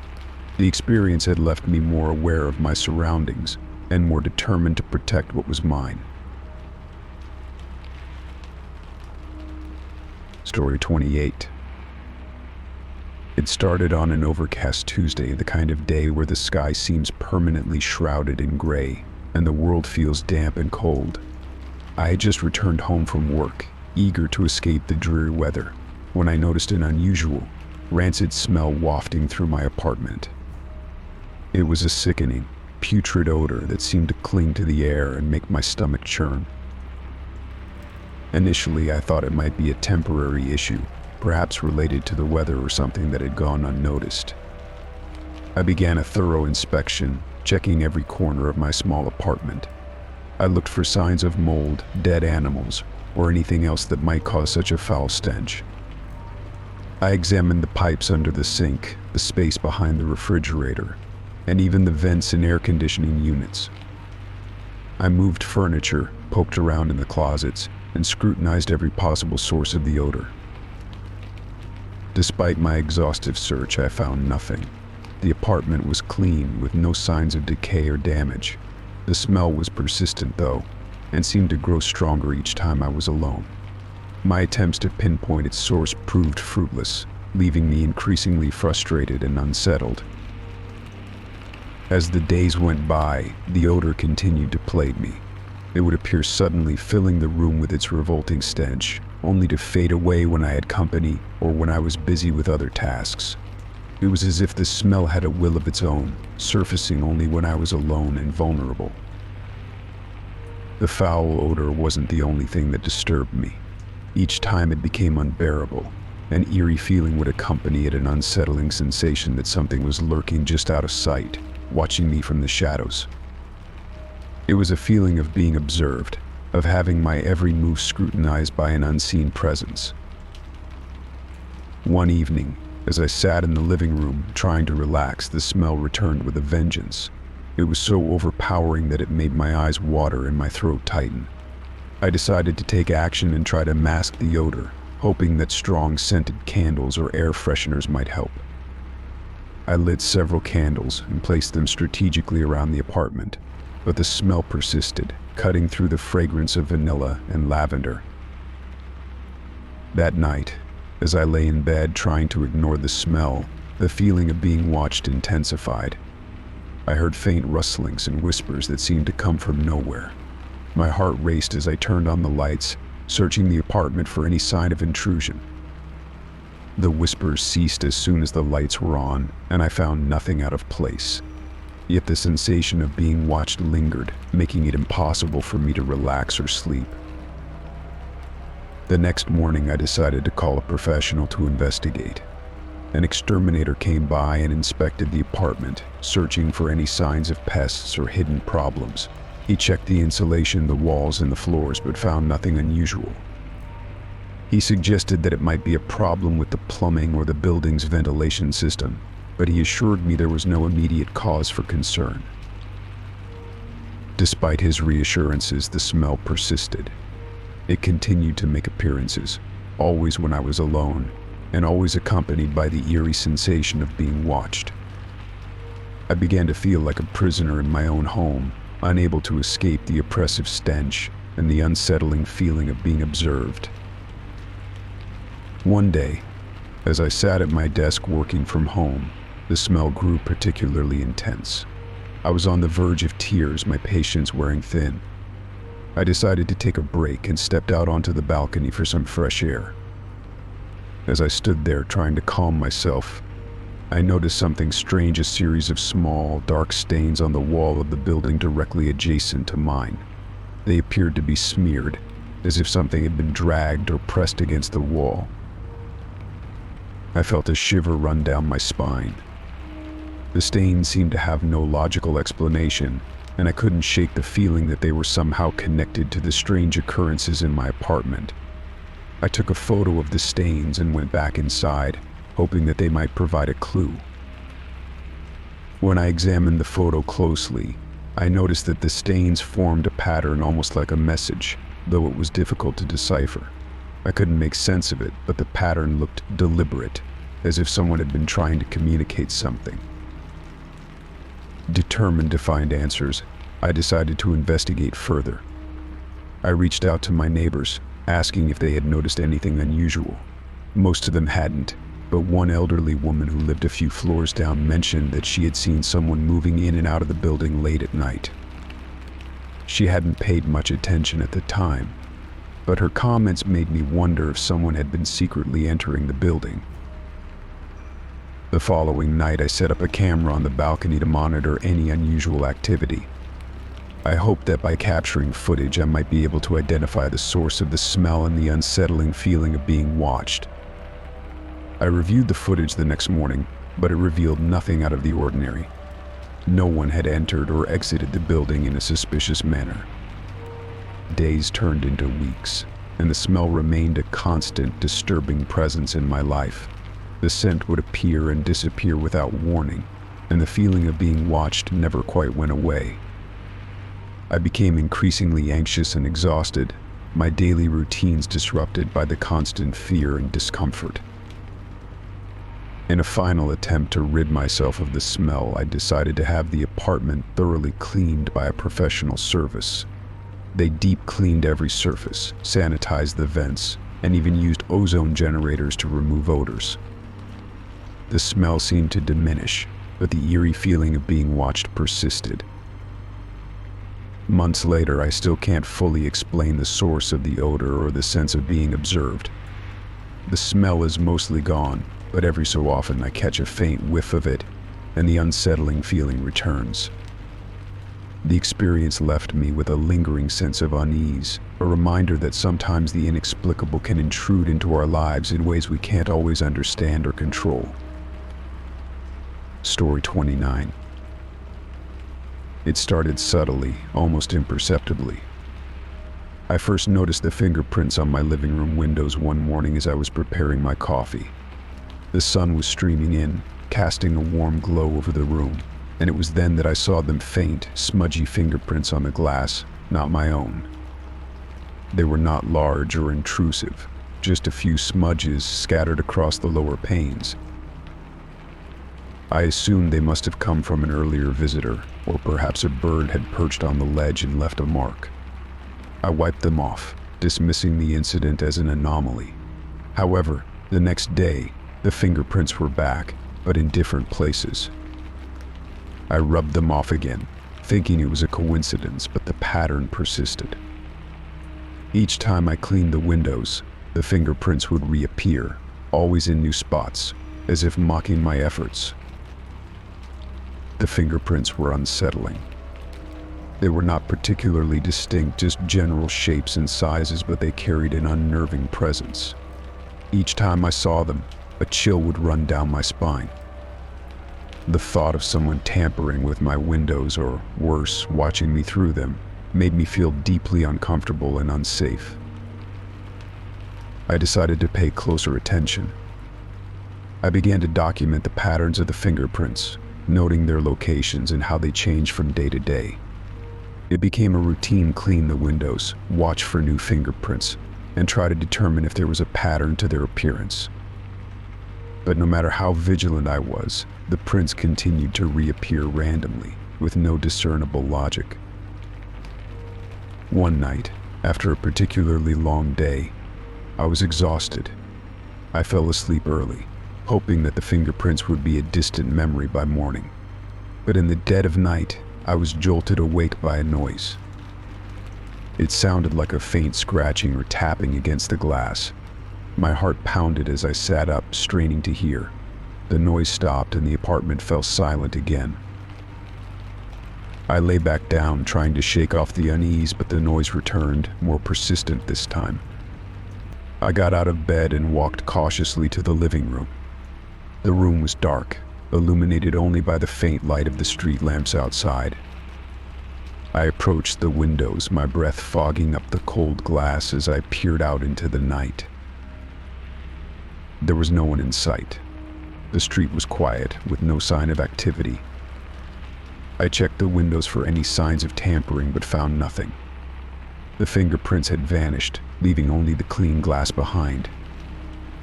I returned to bed, though sleep was elusive. My mind raced with thoughts of intruders and eerie encounters. Over the following days, the frequency of the fingerprints increased. They seemed to appear almost overnight, as if someone was deliberately leaving them behind.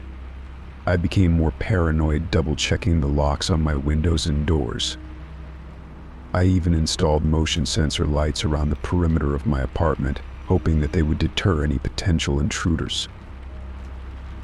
The paranoia began to affect my daily life. I avoided sitting near the windows, convinced that someone might be watching me. I would frequently look outside, scanning the area for any signs of movement, but found nothing. My friends noticed my increasing agitation and asked if everything was all right. I brushed off their concerns, trying to act normal while internally battling my growing fear. One evening, I was sitting at my desk, working late on a project. The room was dimly lit by my desk lamp, and I was focused on my work when I saw it again, a faint silhouette against the window. I froze, my eyes widening as I saw the outline of a handprint slowly forming on the glass. It was as if someone was pressing their hand against the window from the outside, leaving an imprint. I immediately jumped up, grabbed a flashlight, and raced to the window. As I approached, the silhouette faded, and the print disappeared, leaving no trace behind. My heart was racing, and my hands were trembling. I checked the window locks once again, ensuring they were securely fastened, but found no signs of forced entry. Desperate for answers, I reached out to a local security company. They installed additional cameras and a more sophisticated alarm system. The cameras provided a sense of security, but the fingerprints continued to appear. The security footage showed nothing unusual, no people, no suspicious activity. It was as if the fingerprints materialized out of nowhere, leaving me more frustrated and fearful than ever. The situation reached a breaking point one night when I returned home to find a message scrawled on the living room window. It was written in what appeared to be smudged dirt or grime help Maine. My blood ran cold as I read the message, my mind racing with thoughts of someone being trapped or seeking assistance. I immediately called the police, but they found no evidence of an intruder or any unusual activity. The fingerprints and the message persisted, driving me to the brink of my sanity. The apartment that had once been a sanctuary now felt like a prison. I decided to move out, unable to bear the constant anxiety and the unsettling presence that seemed to haunt the windows. The new apartment, with its clean, untouched windows, brought a sense of relief, but the memory of the fingerprints and the cryptic message lingered in my mind. I had hoped that moving away would end the terror, but the experience left me with a profound sense of unease. The fingerprints had been more than just a nuisance, they were a reminder of the vulnerability we all face and the eerie things that sometimes lurk just beyond our understanding. Story 30. It was a chilly autumn afternoon when I decided to tackle the attic. The task was long overdue. Years of accumulated junk, forgotten boxes, and dusty memories awaited me. The house had been in my family for generations, and I was determined to clear out some of the clutter that had built up over the years. With a deep breath and a sturdy box cutter, I began the laborious process of sorting through the piles. Among the cobweb-covered boxes and stacks of old photographs, I discovered a small, unassuming leather-bound diary. It was wedged between a stack of old magazines and a box of my grandmother's costume jewelry. The diary's leather cover was worn and cracked, and it had a delicate brass latch that creaked as I opened it. I hesitated for a moment, feeling a shiver of curiosity mixed with unease. The diary had clearly seen better days, but something about it intrigued me. I flipped through the pages, revealing entries written in a meticulous, old-fashioned script. The handwriting was elegant, almost artistic, and the ink had faded to a deep sepia tone. The diary belonged to someone named Eleanor Martin. As I read through the entries, I realized that the diary was filled with personal reflections, everyday observations, and events from Eleanor's life. But what truly caught my attention were the entries that described events that seemed to align eerily with my own experiences. One entry, dated June 5th, 1985, read, "Today was a hot day. Little Sarah fell off her bike and scraped her knee. It's a good thing I was there to help her clean up. My heart raced as I recalled a day in my childhood when my younger sister Sarah had a similar accident. I remembered my own mother helping her clean up, but Eleanor's diary entry had been written years before I was even born." Another entry described a family gathering with an unsettling accuracy. "The Thompson family came over for dinner tonight. Little Michael made a fuss over the mashed potatoes, but after a few minutes he was fine. It was lovely to see everyone together." Michael was my cousin, and I remembered the exact dinner party Eleanor described. It was a memory that had always seemed ordinary, but now it felt oddly significant.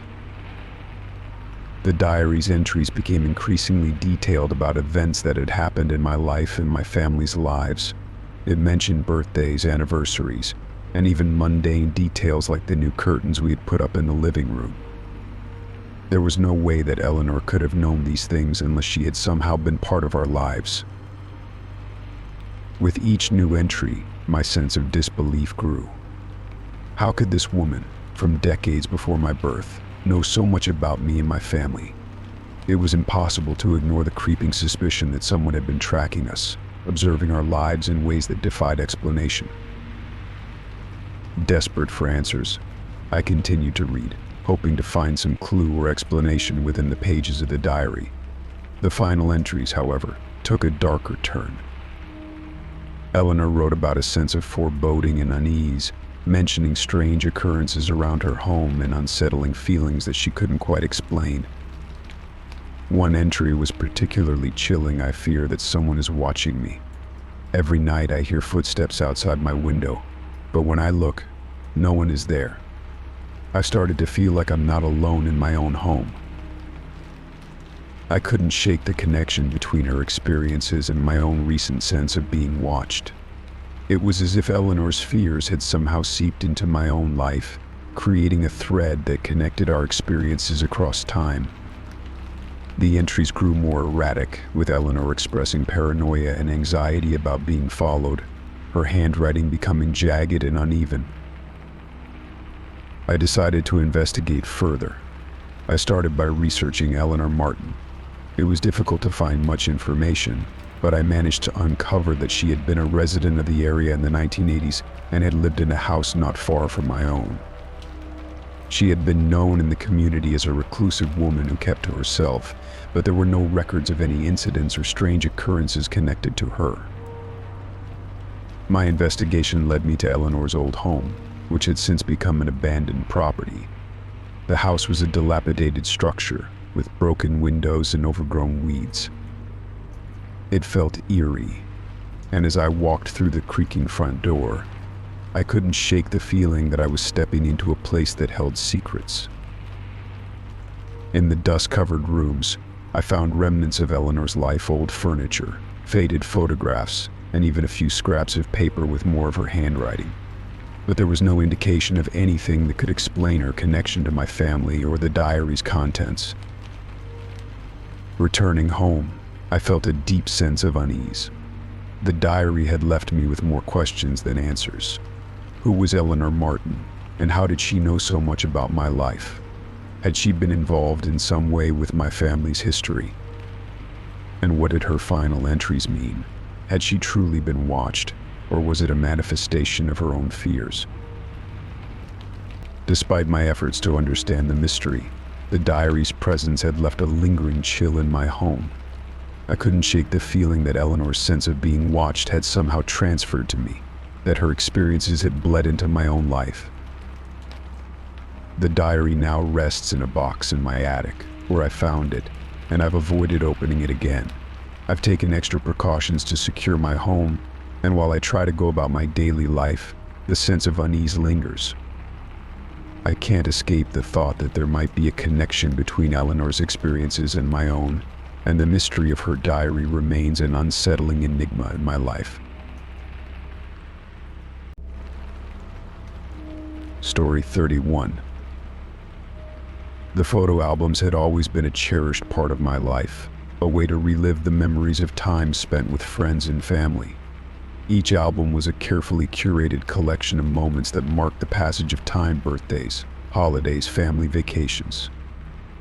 They were a visual diary of my life, a repository of nostalgia that I could always turn to for comfort and connection. One rainy afternoon, as I was cleaning out the attic, I came across my old photo albums. I hadn't looked at them in years, and I felt a surge of fondness as I dusted off the covers and began to flip through the pages. The images were familiar smiling faces, shared moments of joy, snapshots of days long past. I was lost in the sea of memories when something strange caught my eye. At first, it was subtle. A photograph in one of the albums seemed slightly out of place. I leaned in closer, squinting at the unfamiliar face that stared back at me. The photograph was of a man I didn't recognize, dressed in clothes that were definitely not from any family gathering or event I remembered. Puzzled, I turned the page, only to find more of the same pictures of strangers interspersed among the cherished images of my loved ones. I tried to dismiss it as a mistake, maybe a mix-up from when the photos were developed or a misfiled picture that had somehow ended up in the wrong album. But the more I looked, the more unsettling the realization became. Pictures of friends and family had been replaced with images of strangers. It was not just a single album, each one I checked had been tampered with in the same disturbing way. I took a deep breath and tried to calm my racing thoughts. Who would do something like this? Why would anyone want to invade my personal history so deliberately? The feeling of violation was overwhelming. It was as if someone had reached into my private space, not just to take something but to alter and manipulate my memories. I started to look through the albums more closely, trying to make sense of the changes. The strangers' faces seemed to follow a pattern, though I couldn't quite decipher what it was. Some of the photos depicted what appeared to be ordinary scenes, parks, streets, and rooms, yet they felt strangely out of context with the rest of my life's narrative. The details in the photographs were too specific to be random, which made the intrusion feel even more personal. The more I examined the albums, the more unnerving the experience became. I began to notice other small, disconcerting details. Some of the replaced images showed the strangers in positions that mirrored the original photos of my friends and family. It was as if the unknown faces had been inserted into scenes where they didn't belong, creating a dissonance that left me feeling deeply unsettled. I decided to confront the situation head-on. I contacted the police, hoping that they could provide some insight or at least investigate the matter. I explained the situation, showing them the albums and describing the unsettling changes. The officers took the albums for evidence, but their response was less than reassuring. They told me it might be a prank or a case of mistaken identity, but without more evidence or a suspect, there was little they could do. Returning home, I felt a growing sense of paranoia. It was difficult to shake the feeling that someone was watching me, that the intrusion into my personal history was only the beginning. I found myself constantly checking locks, peering out the windows, and even questioning the safety of my own home. Every creak of the floorboards or rustle of the curtains seemed to amplify my anxiety. In the days that followed, the feeling of being watched became inescapable. I tried to distract myself with everyday activities, but the sense of intrusion lingered in the back of my mind. I began to avoid the attic altogether, and the albums were packed away in a box that I kept hidden in the corner of my closet. The photographs that had once brought me comfort now served as a constant reminder of the invasion of my personal space. One evening, as I was sitting in the living room, I received an anonymous letter slipped under my door. The handwriting was unfamiliar, and the message was brief but chilling. It read, "You can't escape your past." The note was unsigned, and there were no clues as to who might have sent it. The vague threat only intensified my feelings of paranoia and fear. I considered reaching out to a private investigator, hoping that they might uncover some clues or provide a different perspective on the situation. However, the fear of further intrusion and the potential for escalating the situation held me back. I was caught in a cycle of anxiety, unable to find peace or resolution. As the weeks passed, the feeling of being watched began to ebb, though the memory of the intrusion remained. I still had the albums packed away, their unsettling changes a constant reminder of the violation. Despite the passage of time, the images of strangers continued to haunt my thoughts, and the feeling of paranoia lingered in my daily life. In the end, the intrusion into my personal history had left an indelible mark on my psyche. The photo albums, once a source of comfort, had become symbols of an unsettling and unexplained violation. The faces of strangers, the anonymous note, and the pervasive feeling of being watched were reminders that even the most personal and cherished aspects of life could be disrupted by forces beyond our control. Story 32. For weeks, my life was disrupted by an erratic, malfunctioning security alarm system. It began with occasional false alarms, waking me in the dead of night with a blaring siren and flashing lights. Each time, I would stumble out of bed, groggy and disoriented, only to find that nothing was amiss. The house was always silent, the doors and windows secure, and the alarm system status indicator showed everything was normal. Initially, I chalked it up to a minor glitch. I checked the system's manual and ran diagnostic tests, but everything seemed to be functioning correctly. I contacted the alarm company's customer service, but their troubleshooting steps didn't resolve the issue. They assured me they would send a technician to inspect the system, but the appointments were always weeks out. Meanwhile, the false alarms persisted, growing more frequent and more disruptive. The alarms typically went off at odd hours, minus 2 a.m., 4 a.m., sometimes even in the middle of the day. The unpredictability made it difficult to adjust, and I found myself in a constant state of agitation. The sound of the alarm, piercing through the stillness of the night, left me with a lingering sense of dread, even after it had been silenced. Each time I would double-check the locks and windows, feeling as though my home was no longer a sanctuary.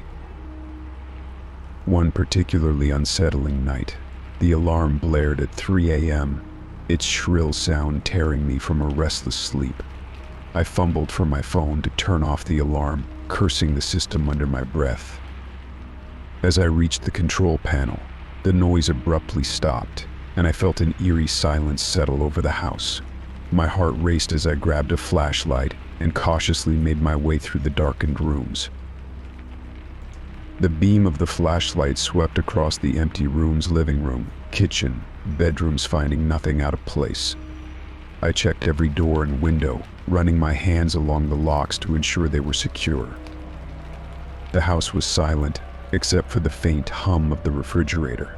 It was as if the alarm had been a figment of my imagination. I returned to the control panel, noting that the system showed no errors. The logs indicated a breach, but there were no details on what triggered it. The technician's visit was still days away, and the continued malfunctioning of the system was driving me to the brink of exhaustion. The constant disruptions began to take a toll on my mental state. I couldn't concentrate at work, and I was increasingly irritable at home. The sense of paranoia was palpable, as though the false alarms were a cruel reminder of some unseen threat. The following week, the situation worsened. The alarms went off multiple times a day, often at unpredictable intervals. I began to fear the sound of the alarm itself. A noise that had once been a symbol of security now became an ominous signal of impending chaos. I tried to keep a journal of the incidents, noting the times and any unusual occurrences around them, hoping to find a pattern or clue that might explain the malfunctions. One night, as I sat at the kitchen table, trying to catch up on paperwork, the alarm went off again. This time it was different. Instead of the usual blaring siren, the alarm emitted a low, pulsating tone that seemed to resonate with a menacing undertone. I rushed to the control panel, my hands trembling as I entered the disarm code. The tone stopped abruptly, and a chilling silence followed. I investigated the house, feeling a growing sense of unease. As I moved through each room, I noticed something peculiar, small, almost imperceptible changes. A picture frame slightly askew, a cushion on the couch shifted. They seemed insignificant on their own, but together they painted a disturbing picture of intrusion. I checked every corner, every closet, but found nothing out of the ordinary. The next morning I contacted the alarm company again, expressing my frustration and urgency. They promised to escalate the issue and scheduled an earlier appointment with a technician. When the technician arrived, he spent several hours inspecting the system, replacing components and reconfiguring settings. Despite his assurances that everything was now in order, the false alarms continued, albeit less frequently. The persistent malfunctions left me feeling more vulnerable than ever. The paranoia that had been creeping in now fully consumed me. I started to question whether the problems with the alarm system were a mere coincidence, or if there was something more sinister at play. The idea that someone might be tampering with the system, or worse, using it to mess with my mind, took root in my thoughts. I began taking extra precautions, checking the locks on doors and windows more frequently, installing additional security measures such as motion detectors and outdoor cameras. Despite these efforts, I couldn't shake the feeling of being watched. The constant disruptions had turned my home into a place of anxiety rather than comfort. One evening, as I sat in my living room, trying to relax with a book, the alarm went off again. The familiar, disorienting noise filled the house, and my heart sank. I went through the same routine, turning off the alarm, checking the rooms, ensuring everything was secure. But this time, as I walked through the living room, I noticed a new detail: a faint, fresh smudge of mud on the floor near the door. The discovery sent a chill down my spine. The smudge was small, but it was enough to confirm that something or someone had been in my home. My paranoia reached new heights. The sense of intrusion was no longer confined to the realm of the abstract. It was tangible, evident in the small, unsettling detail. In the end, despite all my efforts, the exact cause of the alarm malfunctions remained a mystery. The feeling of being constantly on edge persisted, leaving me with a pervasive sense of unease. My home, once a place of refuge, had become a source of fear and anxiety. The relentless disruptions of the security alarm system had shattered my sense of security, leaving me to grapple with the unsettling reality of my own vulnerability. Story 33. It started on a quiet Monday evening. I had just finished dinner and was unwinding on the couch, scrolling through social media when I noticed something strange. My phone's GPS app, which I had set to track my daily routes for convenience, began displaying a location that didn't match where I was sitting. At first, I thought it was a glitch, maybe just a temporary issue with the app. I checked the map again, and to my bewilderment, it showed my location moving in real time, as if I were traveling to places I had never been. I tried to brush it off as a mere technical hiccup. I closed the app and reopened it, but the problem persisted. The GPS continued to show me moving along unfamiliar routes through neighborhoods I didn't recognize and past landmarks I had never seen. The more I watched, the more unsettled I became. The locations were eerily accurate, depicting precise streets and turns as though I were actually driving through them. It felt like someone was watching my every move, tracking my location with unnerving precision. I decided to investigate further. I went into the app's settings and performed a factory reset, hoping to clear any potential issues. I also rebooted my phone and updated the app, thinking that might fix the problem. Yet, when I reopened the GPS, it was still showing my location moving, now further afield. It was as though my phone was in two places at once, my real-world location and some phantom journey taking place simultaneously. My anxiety began to escalate. The idea that someone might be tracking me through my GPS was disconcerting. I considered the possibility of a hacked app or a malicious software issue. I ran a virus scan on my phone and checked for any suspicious apps or software, but everything appeared normal. No unusual applications were installed, and my antivirus software found nothing amiss. Yet the GPS issue persisted. The following day, I reached out to the phone's customer support and explained the situation. The representative on the other end of the line was sympathetic, but seemed baffled by the problem. They suggested a series of troubleshooting steps, reinstalling the GPS app, clearing the app cache, and even performing a hard reset of the phone. I followed their instructions, but nothing seemed to resolve the issue. The GPS continued to track me through phantom locations, moving through places I had never been. My sense of privacy and safety was deeply affected. I began to question whether my phone was compromised in some way, or if someone had managed to gain unauthorized access to my location data. I started to feel paranoid, constantly checking my phone to see if the erratic GPS tracking had stopped. The sense of being watched or followed was unnerving, and I couldn't shake the feeling that I was being surveilled. To add to my growing anxiety, I began receiving strange notifications on my phone, unsolicited messages and alerts from unfamiliar sources. They appeared to be automated and vaguely threatening, with cryptic messages that hinted at knowledge of my daily routines and personal details. I reported these messages to my phone carrier and the authorities, but they were unable to trace the source or offer any concrete solutions. Desperate for answers, I sought advice from a cybersecurity expert. They conducted a thorough examination of my phone, looking for any signs of tampering or security breaches. The expert assured me that my device was secure and that there were no indications of hacking or malware. However, the GPS issue remained unresolved. The expert suggested that the problem could be due to a rare bug or an underlying issue with the app itself. The days dragged on, each one filled with a growing sense of unease. The phantom GPS tracking continued, showing me traveling to places I had never been, always with the same eerie accuracy. It felt as if someone was playing a cruel game, manipulating my sense of security and privacy.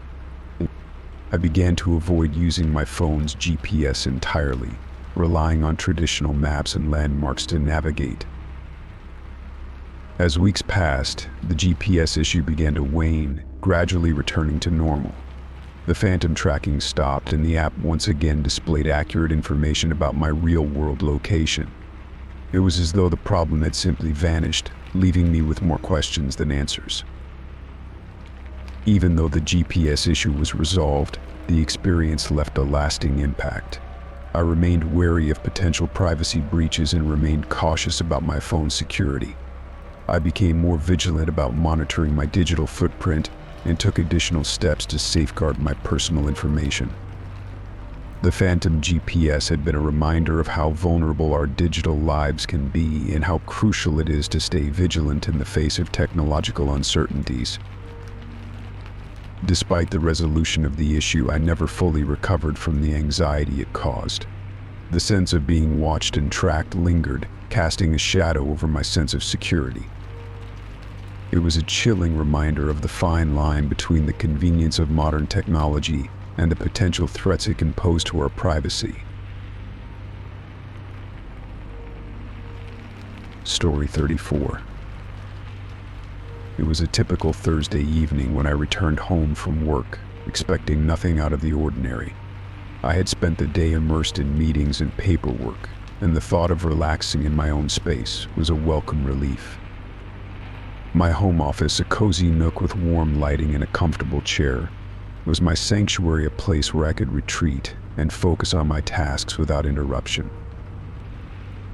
The office desk, a sturdy wooden piece with a polished finish, was my pride and joy. It housed all my important documents, office supplies, and personal mementos.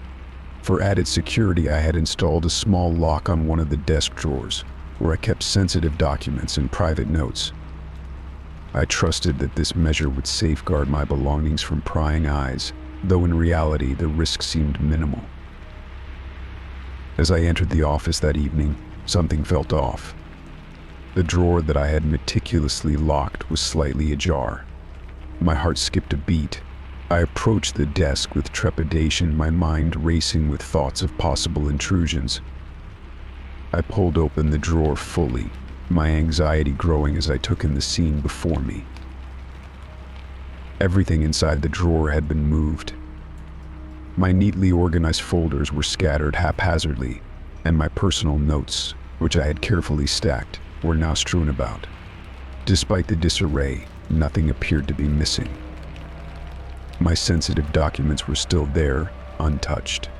But the sight of my private space being invaded made me feel a profound sense of violation.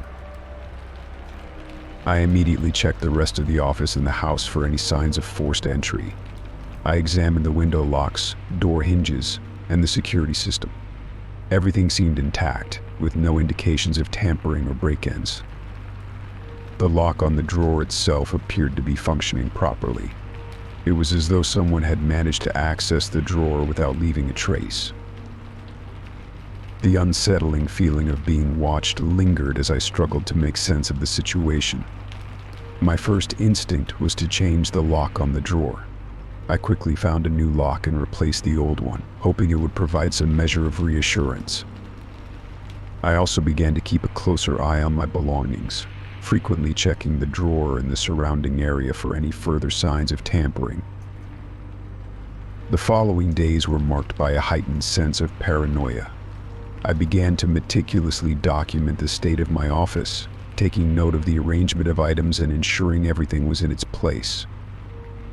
I also invested in a small camera system to monitor the room, hoping it might provide some insight into the strange occurrences.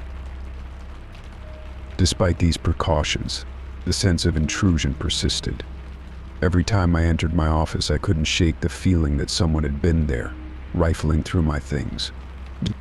I became increasingly cautious, avoiding leaving the office unattended and double-checking the locks whenever I left the house. One evening, while reviewing footage from the newly installed cameras, I noticed something that sent a shiver down my spine. There was a brief moment on the video where the camera's view shifted slightly, as if someone had tampered with it. The footage then showed a shadowy figure entering the room, but the figure remained obscured and indistinct. The figure seemed to approach the desk, but the camera's view was distorted and unclear. The sight of the shadowy figure was both eerie and perplexing. I replayed the footage several times, but the image remained too vague to identify any details. I showed the footage to a friend, who suggested that the figure might be a result of interference or a glitch. But the feeling that someone was invading my private space persisted.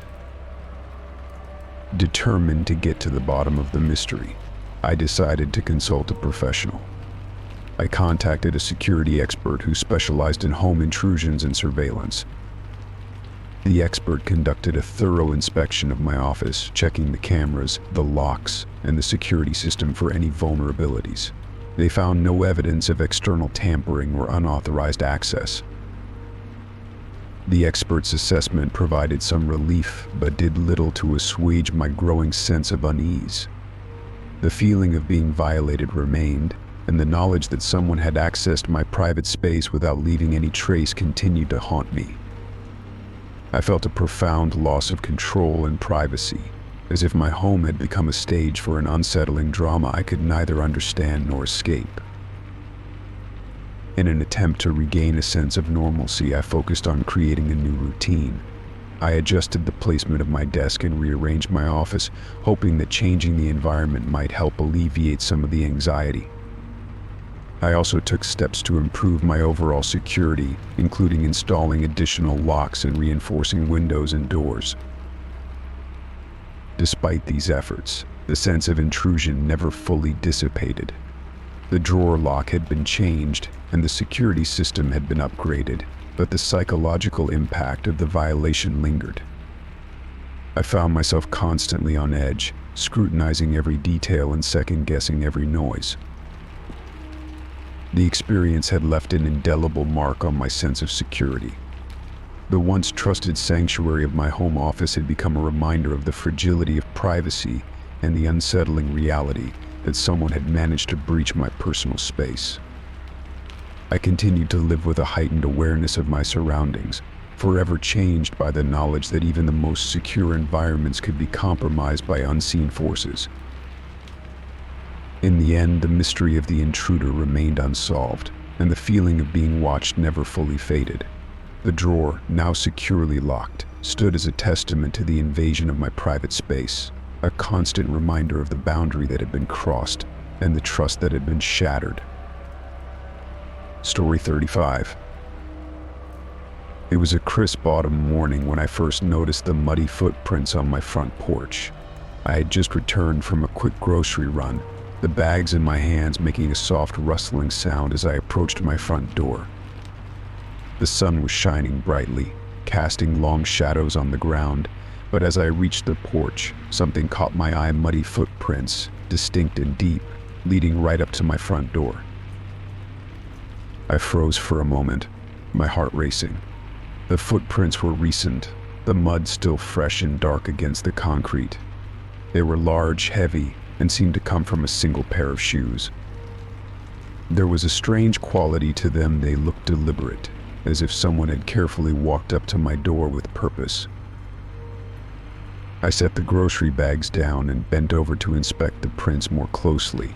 They were irregular, as if the person had walked slowly, with each step leaving a deep impression. But what unsettled me the most was the fact that the footprints stopped abruptly at the edge of the porch. There were no signs of them continuing beyond the doorstep. It was as if the person had simply vanished into thin air. I took a deep breath and decided to check the security footage to see if the cameras had captured anything unusual. My security system was relatively new, equipped with multiple cameras around the perimeter of the house. I went inside and accessed the footage on my laptop, hoping to find an explanation for the mysterious footprints. The footage was time-stamped and organized by camera angles. I started with the camera facing the front yard, which gave a clear view of the porch and the path leading up to it. I scrolled through the video, watching carefully for any unusual activity. As I reviewed the footage from the past few hours, I saw nothing out of the ordinary. There were no cars pulling up, no people walking by, and certainly no one approaching my front door. I rewound the footage, checking multiple times and from different angles. Each time the result was the same, a peaceful, uneventful view of my yard, with no sign of anyone leaving or arriving. The footprints remained a ghostly mystery, appearing and disappearing without any trace. My sense of unease grew with each passing minute. I went back outside to examine the footprints again, hoping that a second look might reveal something I had missed. I scrutinized the area around the porch, checking for any additional signs of disturbance or clues that might explain the sudden appearance of the prints. There was nothing, just the muddy footprints leading up to the door, and then an eerie emptiness where they ceased. As the day wore on, the unsettling feeling in the pit of my stomach grew stronger. I kept glancing out the window, half expecting to see someone lurking in the shadows or moving about in the yard. The footprints seemed to have left an invisible mark on my sense of security, a constant reminder that something was not quite right. That evening, as darkness settled over the neighborhood, I decided to take extra precautions. I locked all the doors and windows and checked the security system to make sure everything was functioning correctly. I also placed a few outdoor lights around the yard, hoping that any movement would be visible in the well-lit areas. The night passed in uneasy silence. I lay awake in bed, listening to the creaks and groans of the old house. The sound of the wind outside, combined with the occasional rustling of leaves, seemed to amplify the feeling of paranoia. Every little noise made me jump, and I found myself constantly checking the window, my eyes scanning the darkness for any sign of movement. The following morning, I found the footprints were still there, the mud having dried but leaving the prints clearly visible. I tried to shake off the lingering sense of dread and went about my day, but the thought of the footprints haunted me. I made another round of the house, checking every nook and cranny, and even contacted a neighbor to see if they had noticed anything unusual. My neighbor, an elderly woman named Mrs. Thompson, listened patiently as I described the situation. Her expression turned from curiosity to concern as I spoke. "That's very strange," she said, her voice low. "You know, there have been a few odd things happening around here lately. Maybe you should be extra cautious." Her words did little to reassure me, but did add to the growing list of unsettling occurrences. I decided to take further measures, installing additional security cameras and motion detectors around the property. I hoped that these precautions would provide some peace of mind and offer answers if the strange occurrences continued. The days turned into weeks, and the muddy footprints became a distant memory, overshadowed by a series of minor disturbances. My security system recorded the occasional false alarm branches swaying in the wind, small animals scurrying about, but there were no further unexplained incidents. The mystery of the footprints remained unsolved, and the unsettling presence I had felt lingered in my thoughts. I couldn't shake the feeling that someone had been close, that my privacy had been breached in a way that defied explanation. The incident had left a mark on my sense of safety, a reminder of how easily our sense of security can be shattered by the inexplicable. Though the footprints were never explained, the experience had taught me to be more vigilant and to trust my instincts. The house, once a haven, had become a reminder of the thin line between safety and vulnerability. And while I continued to live in the same home, the memory of the muddy footprints served as a haunting reminder of the mysteries that sometimes walk silently alongside us, just beyond the reach of understanding. Story 36. It began with a peculiar discovery, a small, folded note tucked beneath the leg of my living room couch. The note was simple, with a cryptic message that read, "You're not as alone as you think." I was perplexed, assuming it was a misplaced note from a previous tenant, or perhaps a prank. I tossed it aside, thinking little of it. But then it happened again. The second note was hidden between the pages of a book on my bookshelf. Its message was more disturbing. "I see you every day." It was unsigned, and the handwriting was unfamiliar. The discovery left me uneasy, but I tried to brush it off as a coincidence. The old apartment building was known for its eccentric past, so I figured it might be related to that. As days went by, the notes became a regular occurrence. They would appear in the most unexpected places, underneath kitchen cabinets, inside my mail, and even slipped between the pages of my daily planner. Each note carried a cryptic message that hinted at personal details about my life. "I know what you're afraid of," one read. "You can't hide from me," said another. The sense of invasion was profound. These messages, which seemed to come from an unknown source, were unsettling because they revealed knowledge about my daily routines and personal fears. I had never shared these fears with anyone, so the idea that someone could know them was deeply disturbing. The paranoia began to set in, making me question everything. I took precautions, trying to understand who might be behind the notes. I installed new locks on all my doors and windows and set up additional security cameras around my apartment. I meticulously searched every nook and cranny, hoping to find some clue that might lead me to the person responsible. But despite my efforts, the notes kept appearing. One evening, while doing laundry, I found a note hidden inside the dryer lint trap. It was a chilling reminder that no matter how careful I was, the intruder seemed to be always one step ahead. The message was different from the others: "You're running out of time." The threat was vague, but it added to the growing sense of urgency and dread. I reached out to the police, sharing my findings and concerns. Officer Collins, who took my report, seemed sympathetic but cautious. "It's difficult to trace anonymous messages like these," he explained, "but we'll keep an eye out for anything suspicious. In the meantime, continue with your security measures and try to stay vigilant." Despite the police's efforts, the notes continued to appear, and the fear began to consume me. My daily routine was overshadowed by the constant worry of finding the next message. Each note seemed to taunt me, as if the sender enjoyed watching my growing paranoia. In an attempt to regain some control, I started documenting each note's discovery. I created a detailed log, noting the location, date, and content of each message. I hoped that by analyzing the patterns, I might find a clue about the sender's identity or motive. But the more I analyzed, the more it seemed that the notes were randomly placed, with no discernible pattern or logic. The situation began to affect my relationships. I grew increasingly isolated, reluctant to invite friends or family over for fear that they might be involved, or that their presence might somehow trigger another note. My social life dwindled, and I became consumed by the mystery of the hidden messages. One night, after a particularly distressing day, I found a new note on my bedside table.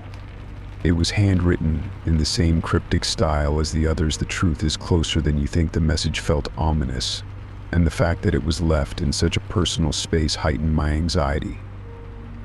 I felt as though my entire life had been turned upside down, with every aspect scrutinized by an unseen observer.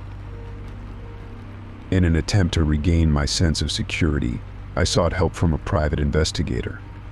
Detective Harris, a seasoned professional with a reputation for solving complex cases, took on the challenge. She reviewed the notes, interviewed neighbors, and conducted a thorough investigation. Despite her expertise, she struggled to find any concrete leads.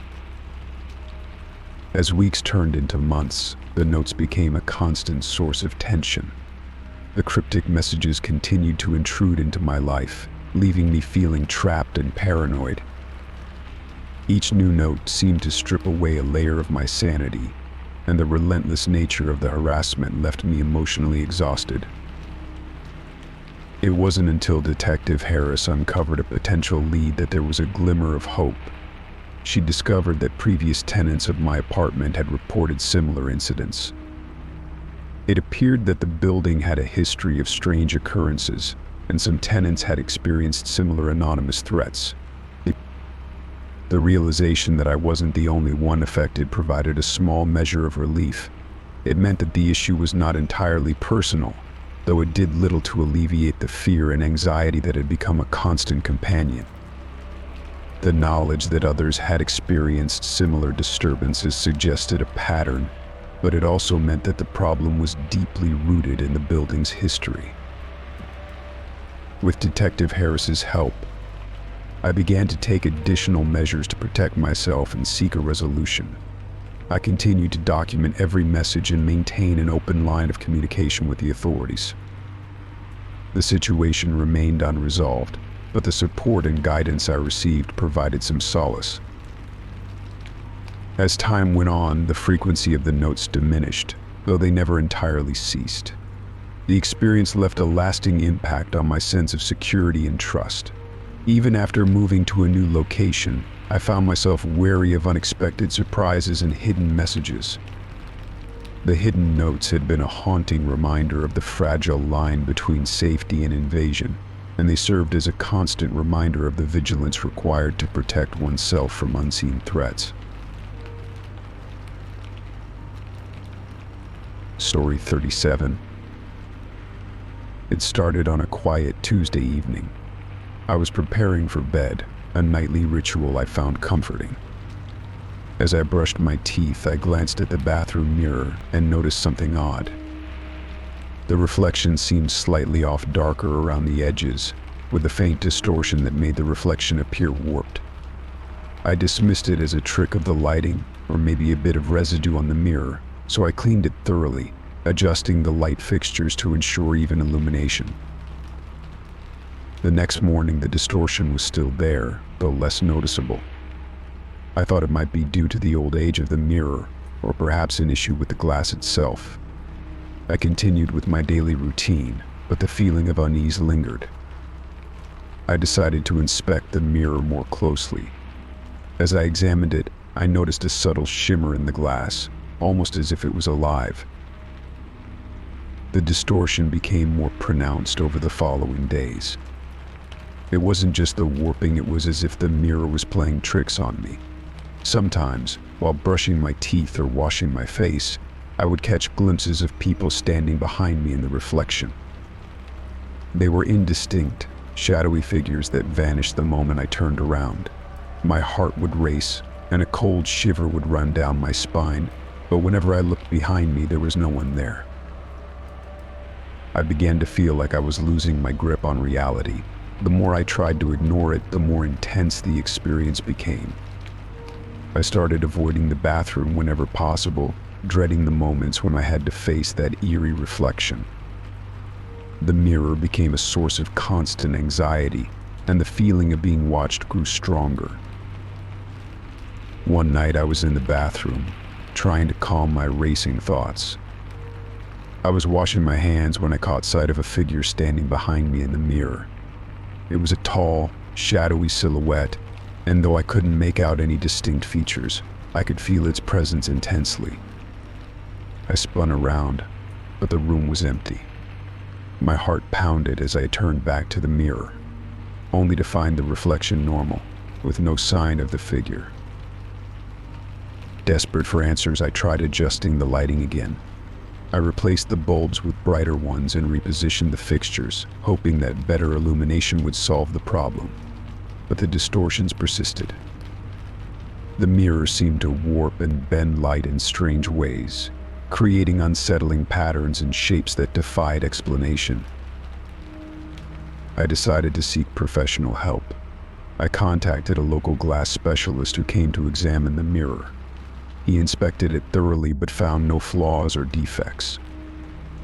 He suggested that the issue might be related to the positioning of the mirror or the structure of the bathroom itself, but he couldn't offer any definitive answers. His professional opinion was that the mirror was fine, but he couldn't explain the distortions or the unsettling reflections. Feeling frustrated and confused, I turned to online forums and communities for advice.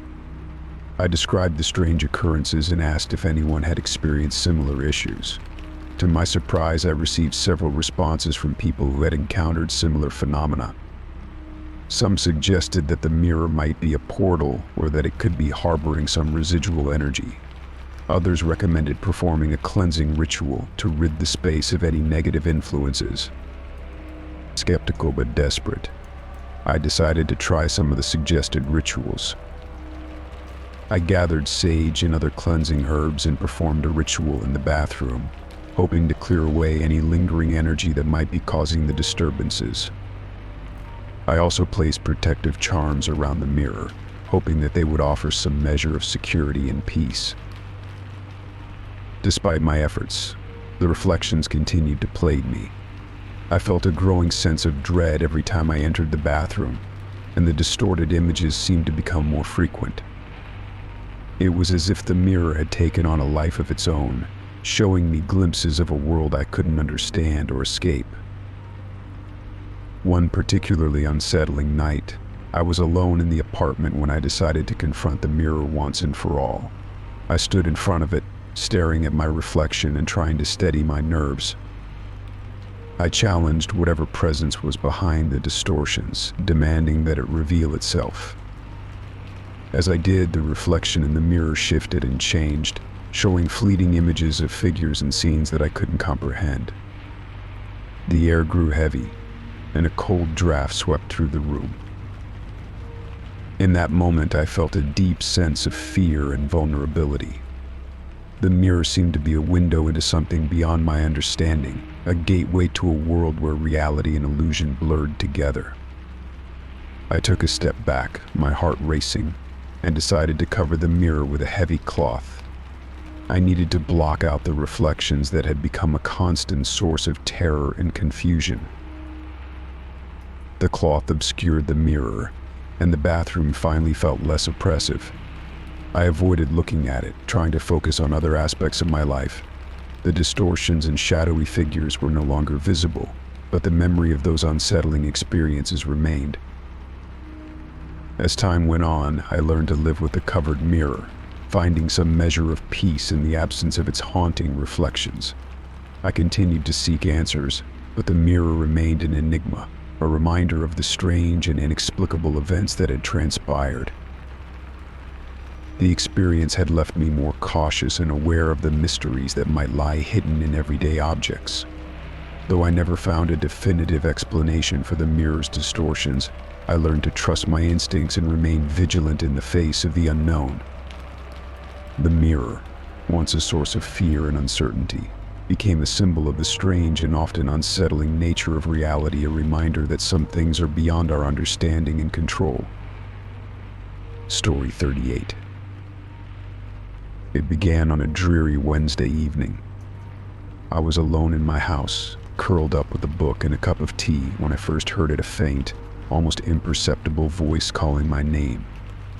At first, I thought it was a figment of my imagination, a trick of the mind after a long day. But as I listened more closely, I realized it was real. The voice was soft, barely audible, and seemed to drift through the house like a whisper carried on a breeze. I set my book aside and listened carefully, trying to determine where the voice was coming from. It sounded distant, as if coming from another room, but there was no one else in the house. I called out, "Hello? Is someone there?" But the voice did not respond. The room fell silent, and I was left with a disconcerting sense of unease. Determined to investigate, I moved through the house, checking each room and calling out in an attempt to locate the source of the voice. As I moved from room to room, the voice seemed to follow me, growing louder and more insistent with each step.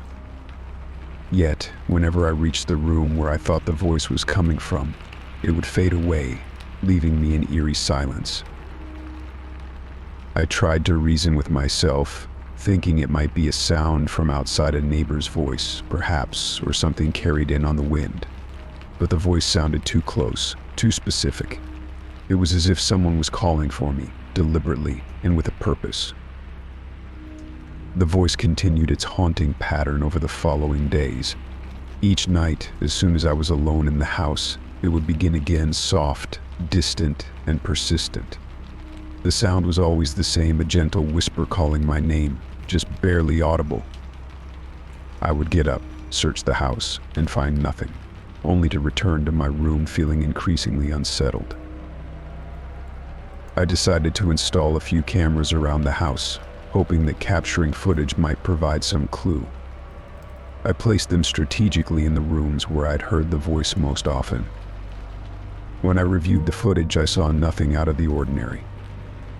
There were no figures, no movement, just the stillness of my empty home. The voice grew more pronounced over time, almost as if it was trying to convey a sense of urgency.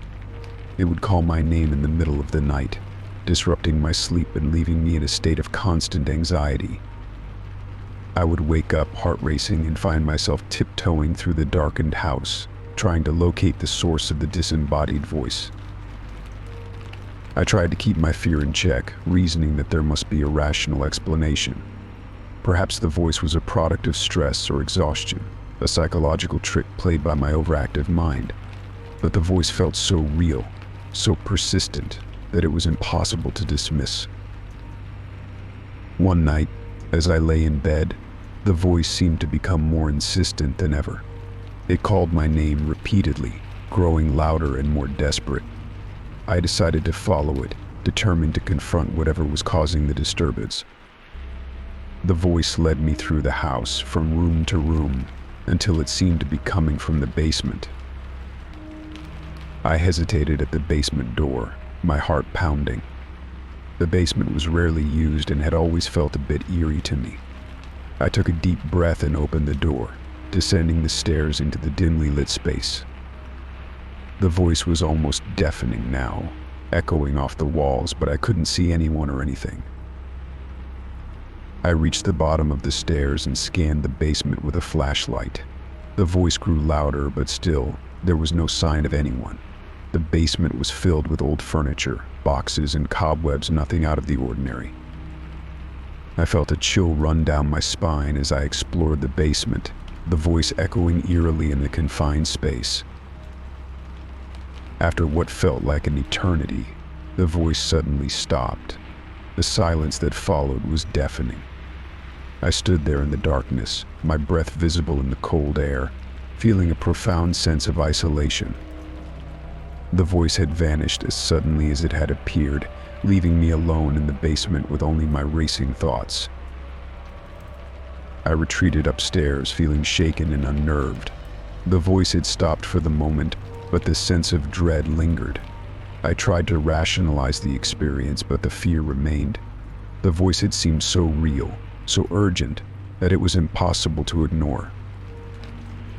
Over the next few weeks, the voice became less frequent, though it never completely disappeared. I continued to hear it on occasion, but the intensity and urgency had diminished. The experience left me with a lingering sense of unease, a feeling that something was not quite right in my home. Despite my best efforts to dismiss the voice as a trick of the mind or a product of stress, I couldn't shake the feeling that there was something more to it. The voice had been persistent, elusive, and inexplicable, leaving me with a deep sense of vulnerability and fear. I began to take extra precautions, ensuring that the house was secure and that no one could enter without my knowledge. I also sought advice from a therapist, hoping that talking about the experience might help me make sense of it. The voice never fully disappeared, but its calls became less frequent over time.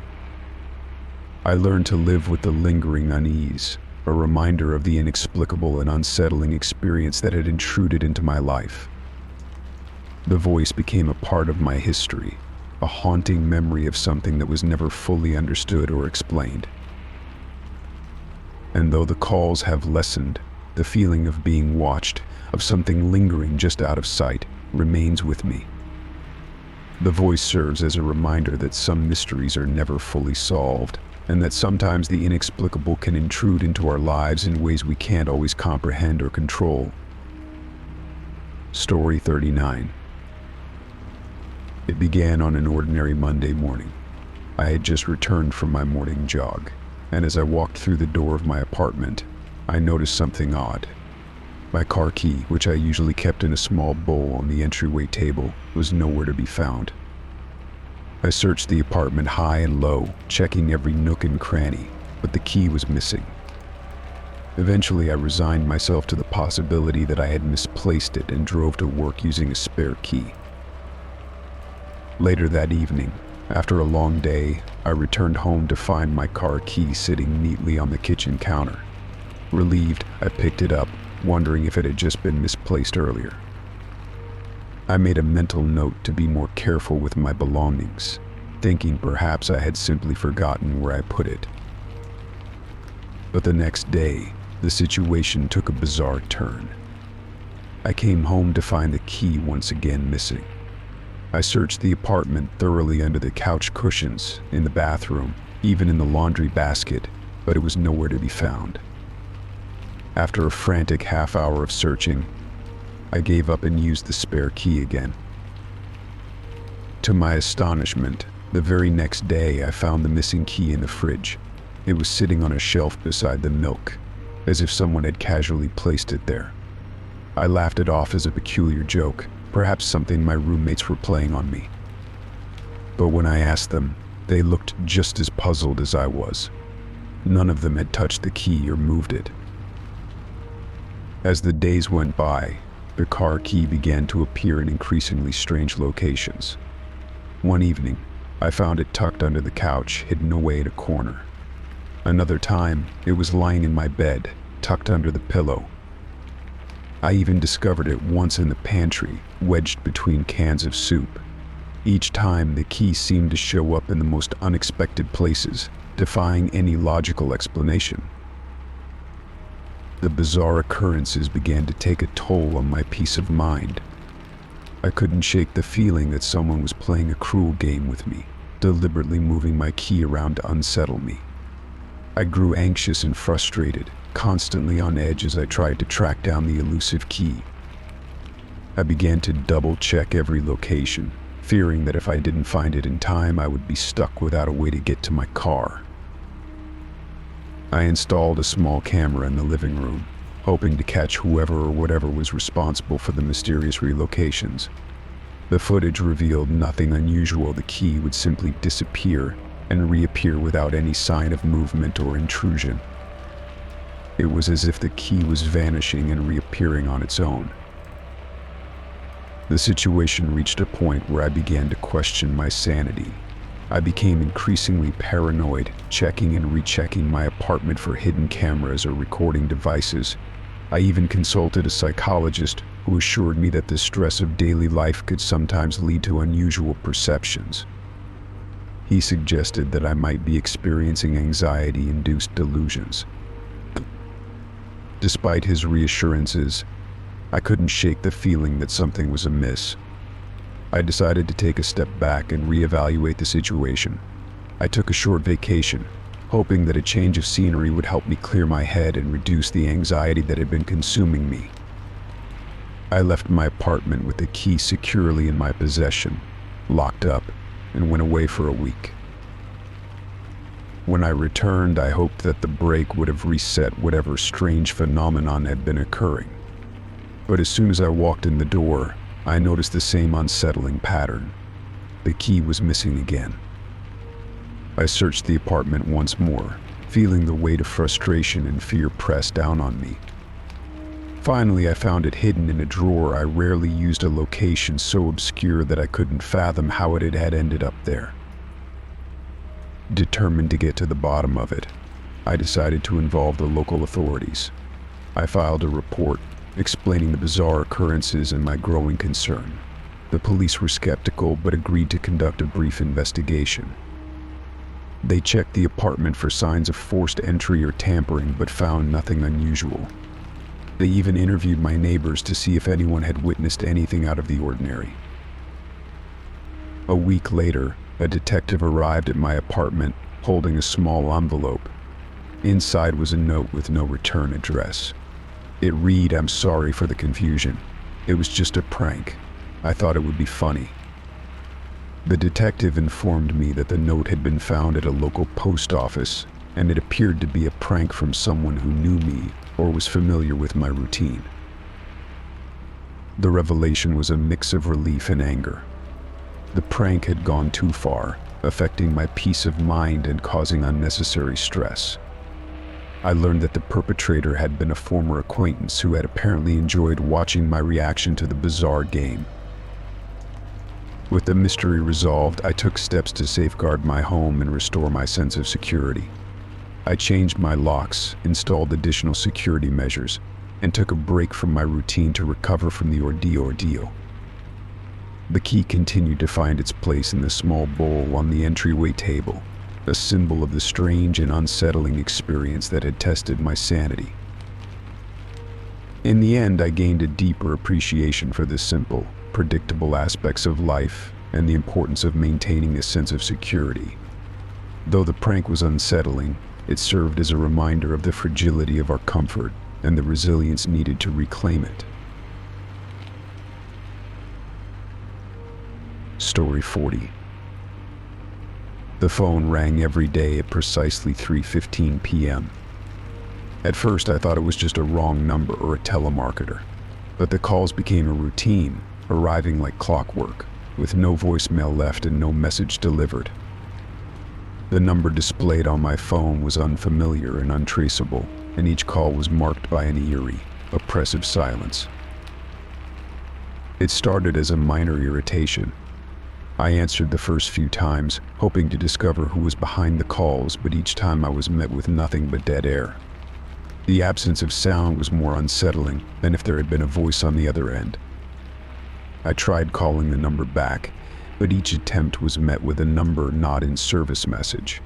It was as if the caller had vanished into thin air after making their daily intrusion. After a week, I decided to block the number. I hoped that this would put an end to the disturbing routine, but to my dismay, the calls continued.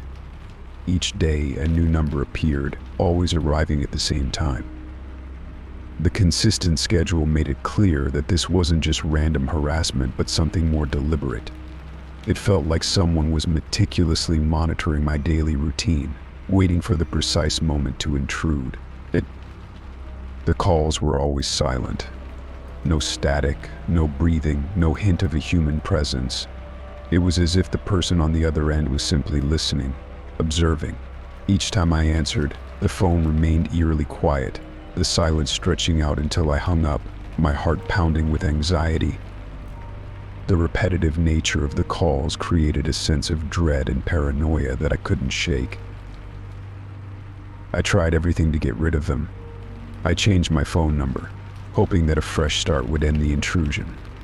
But within days, the calls started again, from a new number, still at the same time. It was clear that the caller was relentless and had somehow tracked me even after the change. My anxiety grew with each passing day. The calls were no longer just an annoyance, they were a source of deep, creeping fear. I began to question whether someone was watching me, following my every move, and it gnawed at my sense of security. My home, once a sanctuary, now felt like a trap. The relentless calls made me feel like a prisoner in my own life, subjected to an unknown observer's whims. I reached out to my phone carrier, hoping they could trace the calls or offer some assistance. They assured me that they would look into it, but their efforts yielded no results. They couldn't trace the numbers or identify the caller, and their inability to provide answers only deepened my sense of helplessness. Desperate for relief, I contacted local law enforcement. The police took my report seriously and conducted their own investigation, but despite their efforts, they found no leads.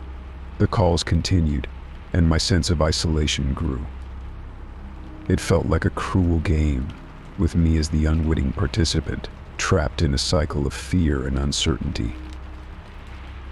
I began to alter my daily routine in an attempt to break the pattern. I started leaving my house at different times, taking different routes, and avoiding predictable behavior. I hoped that by changing my schedule I could outsmart the caller and regain some control over my life. But no matter what I did, the calls persisted, always arriving at 3:15 p.m., as if mocking my attempts to escape. One particularly unsettling day, I decided to answer the call with a voice recorder running, hoping to capture any sound or clue that might help identify the caller. As I listened to the recording later, all I could hear was a faint, rhythmic tapping, like someone tapping their fingers on the phone's receiver. It was a small clue, but it only deepened the mystery. What did the tapping mean? Was it a signal, a code, or simply a part of the caller's psychological game? The relentless nature of the calls took a toll on my mental health. I struggled with insomnia, unable to escape the feeling that someone was always watching. The sense of paranoia became a constant companion, infiltrating my thoughts and actions. I avoided being alone, fearing that the caller's silence might be a prelude to something more sinister. Months passed, and the calls showed no sign of stopping. I had become a shell of my former self, living in a constant state of anxiety. The daily ritual of answering the phone only to be met with silence had become a source of constant dread. The uncertainty of not knowing who was behind the calls or why they were targeting me was unbearable. One afternoon, while sitting in my living room, I noticed something strange. A small envelope had been slipped under my front door. My heart raced as I picked it up, noting that it was addressed to me with no return address. Inside was a single sheet of paper with a message typed in bold, black letters you can't hide forever. We're always watching. The note sent chills down my spine. It confirmed my worst fears that someone had been tracking me, observing my every move. The words were a chilling reminder that the calls were part of a larger, more disturbing pattern. The message left me feeling vulnerable and exposed, knowing that my attempts to escape or hide had been futile. Determined to regain some sense of control, I sought the help of a private investigator. The investigator was able to dig into the origins of the calls and found that the numbers used were linked to a series of similar cases across different areas, all involving silent, persistent callers. The pattern suggested a coordinated effort by an unknown group or individual with access to sophisticated technology. While the investigation offered some clarity, it did little to alleviate my fear. The knowledge that I was part of a larger pattern of harassment only deepened my sense of vulnerability. The calls continued, their silence a constant reminder of the unseen presence that loomed over my life. As time went on, I learned to live with the daily intrusion. The calls became a fixture of my routine, an unsettling constant that I had come to accept, even as it continued to gnaw at my sense of security. The mystery of the persistent caller remained unsolved, a dark shadow that lingered over my life, reminding me of the fragility of privacy and the relentless nature of fear. Story 41. The discovery of the old, dusty book on my bookshelf was an unsettling surprise. I was rearranging my books one evening, clearing space for some new reads, when my hand brushed against an unfamiliar spine. It was a leather-bound volume, its cover worn and creased, with no title or author to identify it. The book seemed oddly out of place among my collection of well-thumbed novels and reference guides. Curiosity piqued. I pulled the book from the shelf and opened it carefully. The pages were yellowed with age, and a musty scent wafted up as I flipped through them. What struck me immediately was the handwriting. It was densely packed, filling every inch of the pages with neat, meticulous script. The notes described mundane details of my daily life, things I had never mentioned to anyone, details that were far too specific to be random. The first entry was dated just a few weeks prior. It began with a description of my morning routine. Woke up to the sound of the alarm clock, groggy from a late night of work. The kitchen smelled faintly of coffee. It went on to describe in unsettling detail my breakfast habits, including the exact brand of cereal I preferred and how I liked my coffee. It was as if someone had been shadowing me, recording my every move with a disturbing precision. The further I read, the more my anxiety grew. Each entry was like a page out of my life, filled with intimate observations that could only have come from someone who was closely watching me. The entries chronicled everything from my commute to work, including the color of the car that cut me off one day, to my interactions with colleagues and even my habits at home. The specificity of the observations made it clear that the writer knew me intimately. I tried to rationalize the situation. Perhaps it was an old journal belonging to someone else that had somehow ended up on my shelf. But the detailed descriptions were too personal, too exact to belong to anyone but me. I flipped through the book, searching for clues about its origin. There were no names, no hints about who had written it, just a relentless series of notes that chronicled my life in excruciating detail. But desperate for answers, I contacted local bookstores and antique shops, hoping someone might recognize the book or provide some insight into its origins. None of the store owners or antique dealers could recall seeing a book like it. They suggested it might be a private journal that had been misplaced or sold by mistake, but no one could offer a concrete explanation. I even reached out to the police, thinking that the book might be part of a larger issue or a potential threat. The officers took a report and examined the book, but without any concrete evidence or leads, they were unable to offer much assistance. They assured me that it was likely an isolated incident, but their lack of answers did little to ease my growing paranoia. As the days went by, the book became a source of constant anxiety. I began to feel like my private moments were being intruded upon, as if someone was watching me and recording every detail of my life. I became hyper-aware of my surroundings, constantly checking for signs of someone following me or lurking nearby. Every sound, every shadow became a potential threat. I also noticed changes in my behavior.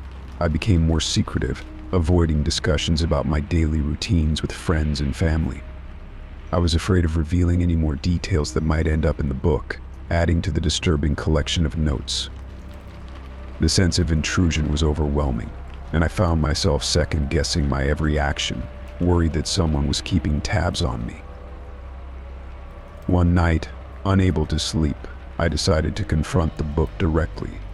I sat in my dimly lit living room, the book open on the coffee table in front of me. I read through the entries again, trying to find some pattern or clue that might explain its presence. The notes had a disjointed quality, jumping from one day to the next without any clear sequence, making it difficult to decipher any meaning beyond the surface level. As I continued to read, I noticed something unsettling. Some of the more recent entries seemed to predict events before they happened. For instance, there was a note about a phone call I was going to receive from a friend, mentioning a specific topic of conversation that had not yet occurred. The book seemed to anticipate my actions, adding a layer of eeriness to the already unsettling observations. With no answers in sight, I decided to take matters into my own hands. I carefully placed the book out of my mind. I kept reading, trying to find some pattern or clue that might explain its presence. The sense of intrusion was overwhelming, and I found myself second-guessing my every action, worried that someone was watching me and recording every detail of my life. With no answers in sight, I decided to take matters into my own hands. I carefully placed the book in a sealed box, hoping that removing it from my immediate environment might help alleviate the sense of unease. I stored the box in the attic, along with other forgotten items, and tried to put the book out of my mind. Despite my efforts to move on, the sense of intrusion lingered. I couldn't shake the feeling that the book was a symbol of something deeper, a reflection of my own fears and anxieties about privacy and control. It served as a constant reminder that even the most mundane aspects of life could be subjected to scrutiny and observation. In the end, the book remained a mystery, an unsettling artifact of an unknown origin. The details it contained and the eerie way it seemed to follow my life left a lasting impression. It was a stark reminder that sometimes the most unsettling aspects of our lives are those that defy explanation, leaving us with more questions than answers and a lingering sense of vulnerability. Story 42. It began subtly, a postcard arriving in the mail with no return address, just a postmark from a town I didn't recognize. I thought little of it at first, assuming it was a mistake or a piece of junk mail. The card itself was innocuous enough, depicting a serene landscape with a handwritten message on the back: "You're doing well, but don't get too comfortable." The message puzzled me. It was vague, yet it struck a chord of discomfort. I shrugged it off, attributing it to a prank or a misdirected piece of mail. But as the weeks went by, the postcards continued to arrive, each one more unsettling than the last. The second postcard was postmarked from a different state. It featured a picture of a quaint cafe, and the message read, "I see you're still enjoying your coffee breaks. Watch your step." The detail about my coffee breaks was accurate. I often frequented a local cafe during my lunch hour. How someone knew about this habit was beyond me. The third postcard arrived with a picture of a library, and the message was even more disturbing: "Your favorite reading spot is under surveillance. Be careful who you trust." I was an avid reader, and the postcard's reference to my preferred library felt intrusive. I had not shared this detail with anyone, making the message all the more unsettling. I started to feel a creeping sense of paranoia. Each postcard was postmarked from different cities, places I had never visited or even mentioned to anyone. I tried to trace the origins of the postcards, starting with the postmarks, but each inquiry led to a dead end. The addresses were real, but the post office employees could provide no information about the senders. As the postcards kept arriving, the messages became increasingly personal. One card arrived with a picture of a park near my home, and the message read, "I know where you go to clear your head. You're not alone." Another showed a photo of my house from a distance, with the note, "I've been watching you from afar. Do you feel safe?" The fact that someone seemed to be tracking my movements and habits was deeply unsettling. I began to feel like I was under constant scrutiny, and the feeling of being watched grew more intense with each new postcard. I became hyper-aware of my surroundings, checking over my shoulder and second-guessing every interaction. I contacted the local authorities and reported the postcards, but the police couldn't offer much help. The messages were cryptic and didn't explicitly threaten violence, so there was little they could do without more concrete evidence. They suggested I keep the postcards for any potential evidence and continue to document any unusual activities or encounters. In the meantime, I began to scrutinize every detail of my life, trying to identify anything that might have led someone to gather such personal information.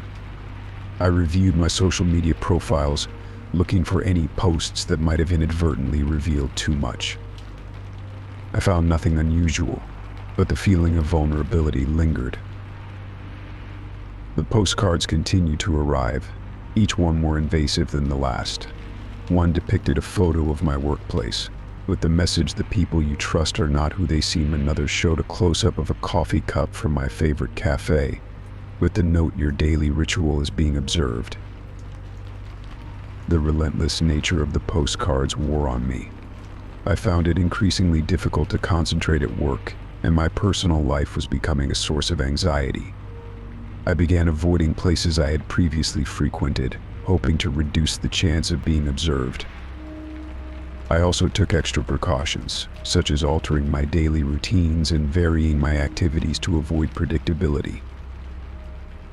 Despite these efforts, the postcards continued to arrive, and the sense of unease never fully dissipated.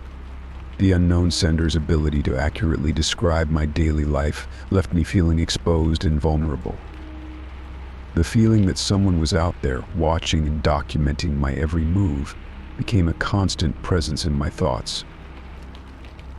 One particularly unsettling postcard arrived with a photo of a street I had walked down just days before. The message read, "I'm always one step behind.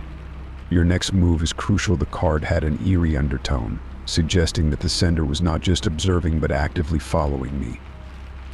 The implications were chilling. The authorities continued to monitor the situation, but their investigations yielded no new leads. I began to fear that the sender's knowledge of my life might have come from someone I knew, an acquaintance or colleague who had taken a disturbing interest in me.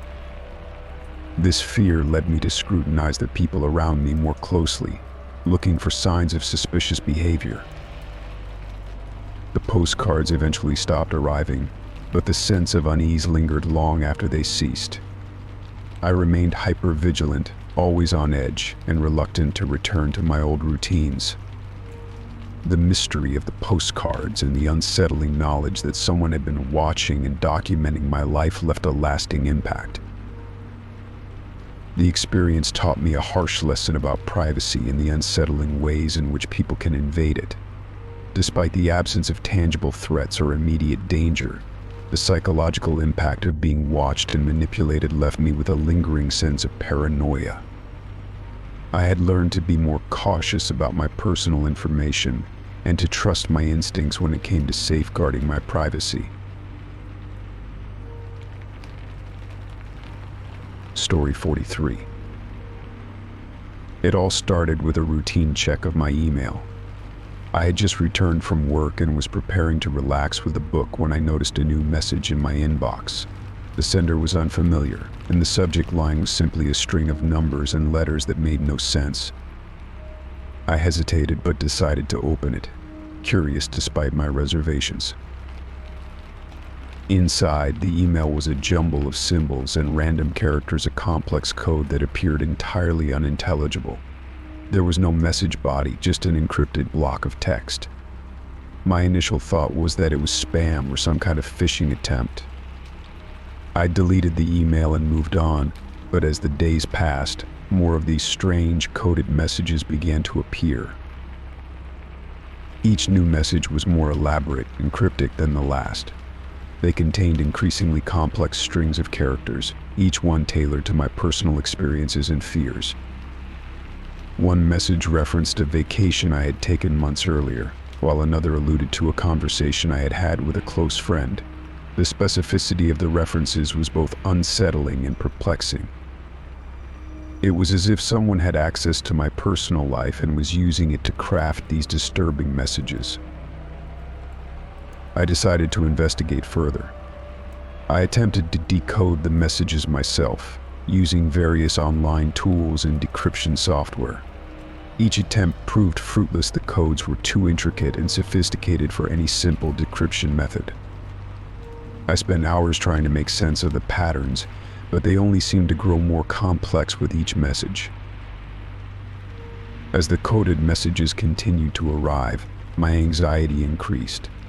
The content of the messages, combined with their targeted nature, made me feel as though someone was watching me closely.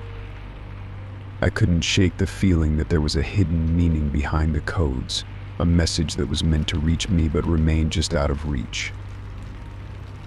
I reached out to a few friends, hoping they could offer some insight. They were as baffled as I was and suggested I contact a cybersecurity expert. Desperate for answers, I took their advice and consulted with a professional. The expert reviewed the messages and attempted to decode them using advanced algorithms and cryptographic techniques, but even they struggled to make sense of the encrypted text. The expert confirmed that the codes were highly sophisticated, but they couldn't determine the origin or purpose behind them. They suggested that I take extra precautions with my online security, including changing passwords and enabling two-factor authentication. I followed their advice, but the messages kept coming, each one adding to my growing sense of dread. The emails began to include more personal details, references to past traumas, fears, and even private conversations I had thought were confidential. The feeling of being watched became more pronounced. It was as if someone had an intimate knowledge of my life and was using that information to instill fear and anxiety. One evening, as I sat at my computer, I received another coded email. This one was different. It contained a series of coordinates and a cryptic message that read, "The truth lies where shadows fall." The coordinates pointed to a location in a remote area outside the city. The message was ominous and unsettling, and I couldn't help but feel that it was a clue or a challenge of some sort. I debated whether or not to investigate the location, but the fear of what might be waiting for me held me back. The idea of confronting whatever was behind the messages was terrifying, but the constant feeling of being threatened was taking a toll on my mental health. I discussed the situation with the cybersecurity expert, who advised caution but didn't discourage me from pursuing it if I felt it was necessary. With a mixture of apprehension and determination, I decided to visit the coordinates. I arranged for a friend to accompany me for safety and set out to the remote location. The drive was long and eerie, the landscape growing increasingly desolate as we approached our destination. When we arrived, we found ourselves in a secluded area surrounded by dense woods and old, abandoned buildings. We searched the area, but we found nothing of significance, no hidden messages or clues, just the remnants of forgotten structures and overgrown vegetation. The sense of being watched persisted, but we couldn't find any tangible evidence of someone being there. The trip ended up being a fruitless endeavor, but it did little to ease my anxiety. Back home, the emails continued, but the content became more generic, less personalized. It was as if the sender had lost interest or had been satisfied with the fear they had already instilled. The coded messages slowed to a trickle and eventually stopped altogether. Despite this, the impact of the experience lingered. The fear of being watched and the anxiety from the coded messages had taken a significant toll on my well-being. I continued to be cautious about my online security and remained vigilant about my privacy. The experience served as a stark reminder of how easily our personal information can be accessed and used against us. Though the coded messages eventually ceased, the shadow they cast over my life remained. The unsettling feeling of being targeted and the eerie reminder of how much someone could know about me lingered long after the emails had stopped. The incident left me with a deeper understanding of the vulnerabilities we face in the digital age and the importance of safeguarding our personal information.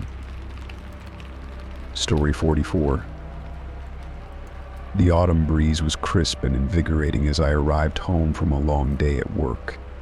It had been a typical Tuesday, filled with meetings and deadlines, and I was looking forward to the tranquility of my home. My bedroom, with its warm, inviting decor and plush bed, was my sanctuary. I liked to unwind there, away from the chaos of the outside world. As I opened the door to my bedroom, I was met with a sight that stopped me in my tracks. On the wall beside my bed, I saw a large, dirty handprint smeared against the white paint. The handprint was unmistakably human palm, and fingers clearly defined, but it was smudged and dark, as though it had been made with something grimy. My initial reaction was confusion followed by unease. I couldn't remember seeing it before, and it certainly wasn't something I'd have missed during my routine checks. I approached the wall cautiously, trying to make sense of this strange intrusion. The handprint was not only filthy but seemed almost embedded into the wall, as though it had seeped into the paint. I ran my fingers over it, but the print was smooth and flat. There was no texture to suggest that it was a stain on the surface. It was as if the handprint had become a part of the wall itself. I grabbed a cloth and some cleaning supplies, hoping to remove the handprint. I applied soap and water, scrubbing vigorously. To my growing frustration, the print remained stubbornly intact. It seemed to resist every effort to clean it, as if mocking my attempts.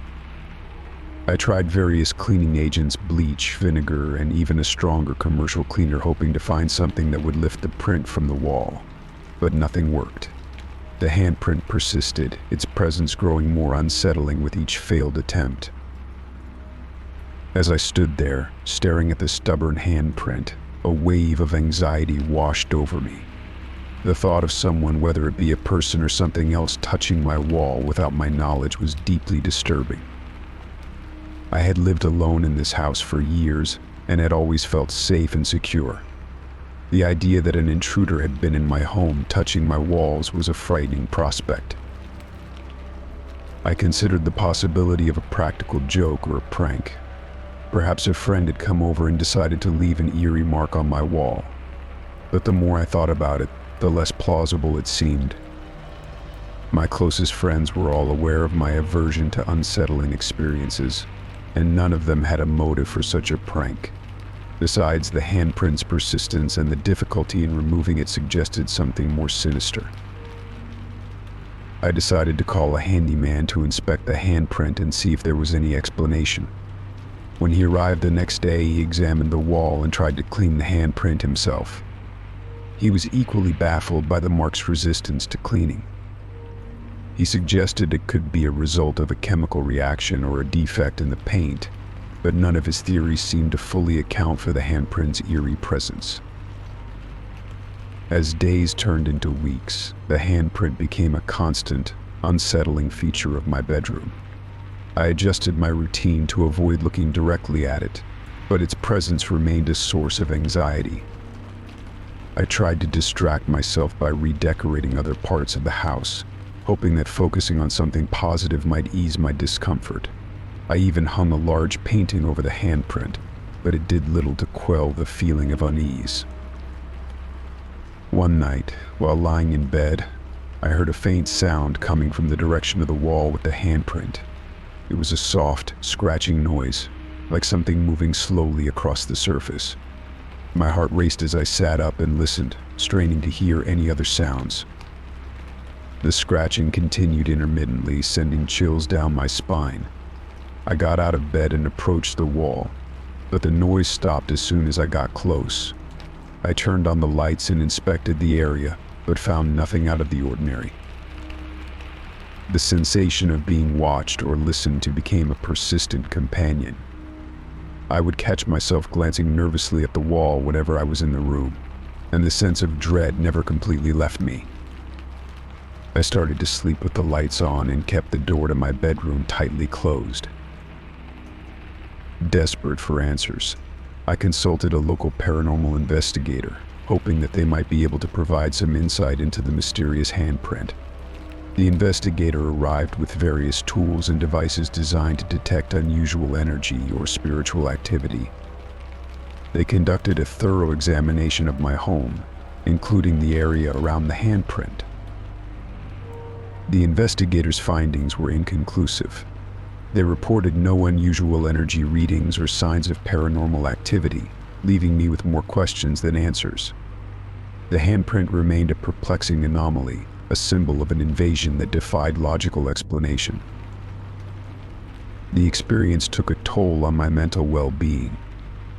The constant sense of unease and the persistent reminder of the handprint left me feeling vulnerable and unsettled. I began to question my own sanity, wondering if the handprint was a figment of my imagination or a manifestation of my fears. Despite my efforts to ignore it, the handprint had become a symbol of an unknown presence that had intruded into my private space. Eventually, I decided to repaint the entire room, hoping that a fresh coat of paint might erase the memory of the handprint and provide some closure. As the new paint dried, I felt a small sense of relief. The handprint was gone, replaced by a clean, blank wall. But even after the repainting, the sense of violation lingered. The experience had left an indelible mark on my psyche, a reminder that even the most secure spaces could be breached by unseen forces. The handprint was gone, but the feeling of being watched and the unsettling memory of its presence remained with me, a ghostly echo of an intrusion that had no clear explanation. Story 45. It was a chilly October morning when the parcel arrived. The air was crisp, the leaves rustling outside my window as I sipped my coffee. I was in the midst of preparing for a busy day when I noticed the small, unmarked box resting on my doorstep.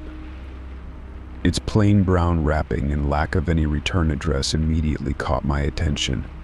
It was an unusual delivery, but given the sporadic nature of my job, I often received packages from various clients and businesses. I set the box aside, intending to open it later when I had more time. Later that evening, after a long day of meetings and errands, I finally sat down to investigate the mysterious parcel.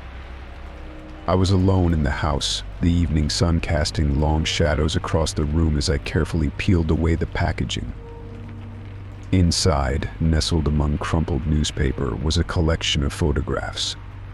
The stack was held together by a simple rubber band, and as I removed it, a chill ran down my spine. The first few photos were of familiar scenes, landscapes, family gatherings, and a few candid shots of friends. However, as I flipped through the stack, I began to notice something unsettling. Some of the photographs were of me, but they were taken from angles that seemed impossibly intimate. There were shots of me sitting at my desk, captured through a window, and others of me walking down the street, as if someone had been following me. The real horror set in when I noticed that the photos had been altered. In some, unsettling shadows had been added, as if someone had tried to obscure or manipulate the image. Faces in the background were distorted, eyes and mouths stretched grotesquely. In others, strange figures were superimposed, a shadowy silhouette that seemed to loom ominously behind me, or distorted shapes that gave the impression of something watching me. I felt a wave of nausea as I continued to sort through the photos. There were pictures of my apartment, both interior and exterior, with additional eerie elements, strange symbols scrawled on the walls, and ghostly apparitions lingering in the background. The alterations were so meticulous that it was clear whoever sent these photos had a disturbing amount of access to my life. My immediate reaction was one of disbelief. Who could have done this? The photos seemed to be taken from various points in time, and the level of detail suggested a thorough and invasive surveillance. I searched for any clues in the parcel. There was nothing but the photographs and a small, plain note that read, "I'm closer than you think." I tried to calm my racing heart and think rationally. I examined the photos again, hoping to find some trace of the sender, an identifiable landmark, a distinctive feature in the background, or even a hint of a return address. But there was nothing. Each image seemed deliberately composed to unsettle and disturb, without offering any practical information. Feeling increasingly paranoid, I decided to take the photos to the police. I hoped that they might be able to trace the source or offer some guidance on how to handle the situation. I spent the next few hours organizing the photos and compiling a detailed account of the incident before heading to the station. The police were professional and attentive, but their initial response was more pragmatic than reassuring. They took the photographs as evidence and assured me they would investigate. However, they also made it clear that without more concrete information, such as fingerprints or specific details about the sender, it would be challenging to make progress. In the days that followed, I found it hard to relax.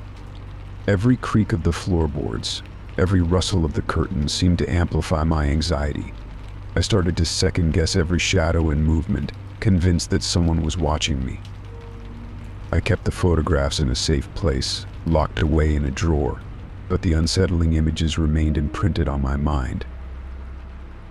I also took precautions around the house, checking the locks on doors and windows more frequently and installing additional security measures.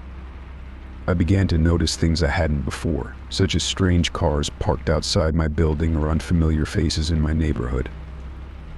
The paranoia crept into every aspect of my life, making it difficult to distinguish between genuine threats and my overactive imagination. Despite my efforts, the feeling of being watched never fully dissipated. I avoided going out alone and made sure to tell friends and family about the incident, though I could tell they were concerned and unsure how to help. The police contacted me occasionally with updates, but they had found no new leads, and the case remained open but unsolved. One particularly unsettling evening, as I was reviewing the photos again, I noticed something I had missed before. In one of the images showing my living room, there was a reflection in the glass of a picture frame, a blurry figure standing in the doorway. I hadn't noticed it initially, but now it seemed almost like a deliberate addition. The realization that someone might have been in my apartment without my knowledge was terrifying. I began to research similar incidents online, hoping to find some insight or advice from others who had experienced similar invasions of privacy. I came across disturbing stories of stalkers and digital harassment, each one a reminder of how vulnerable we can be to those with malicious intent. Months passed, and though the immediate fear subsided, the sense of invasion lingered. The police continued their investigation, but I had come to accept that the sender might never be identified.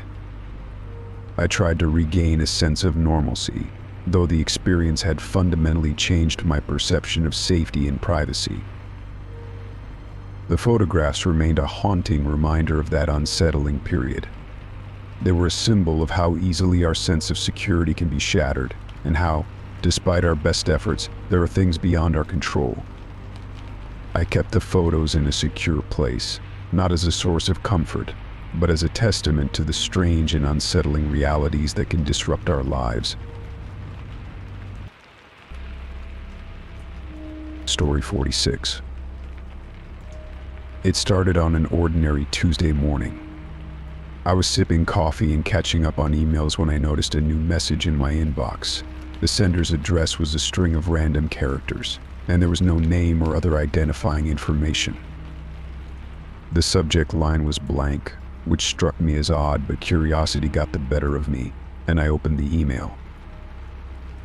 The content was unsettling. The email contained a single line of text. "I see you" attached were several photos taken from various angles around what looked like my apartment. The images showed me in different rooms, captured at moments I had no recollection of being photographed. There were no faces visible, just candid shots that made me feel incredibly exposed. I immediately checked my apartment for any signs of a break-in, but found nothing amiss. Panic set in. I attempted to trace the email address using various online tools, but every attempt led to dead ends. The account appeared to be a throwaway, with no real identifying information or way to contact the sender. I decided to report the email to the authorities, hoping they could track down the source. Officer Miller, who took my report, listened sympathetically but advised me that without more concrete information, it would be challenging to proceed. "Keep documenting everything," she said. "If this continues, we'll have a clearer picture of what's happening." The emails kept coming. They were always from the same untraceable address and contained more photos and increasingly disturbing details. The next email arrived with the subject line, "You're not alone." It included a photo of me walking my dog, taken from behind a tree in the park where I frequently walked. I had no idea someone had been following me, and the realization was chilling. The photos seemed to capture moments when I was alone, and the detail in them suggested someone had been watching me for a while. I started taking additional precautions. I changed my daily routine, altered my routes, and increased security around my apartment. I installed new locks, security cameras, and motion detectors. I even began varying my walking times and routes, hoping to throw off any potential observer. Despite these measures, the emails continued. The sense of being constantly watched was suffocating.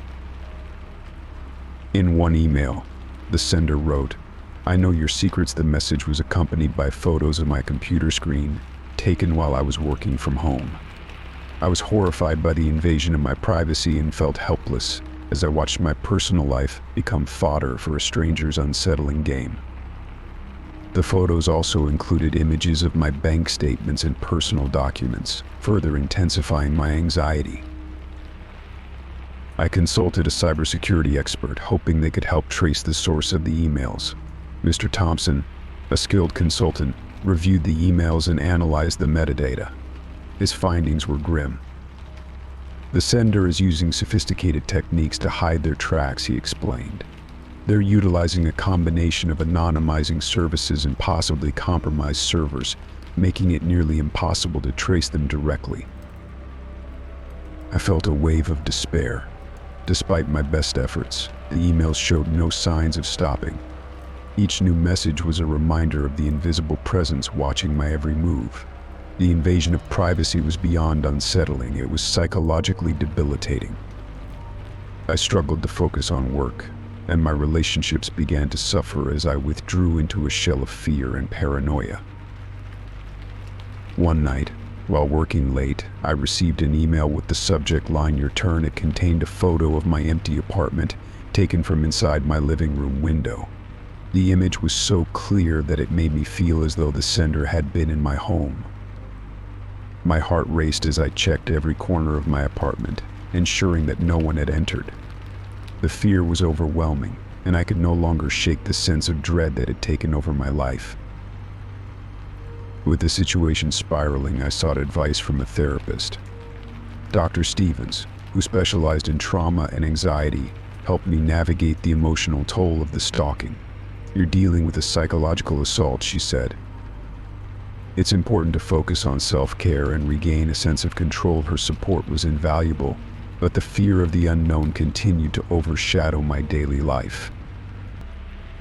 I began to take additional steps to secure my personal information.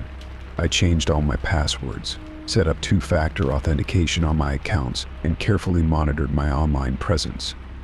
Despite these efforts, the emails persisted, each one adding to the growing list of intrusions.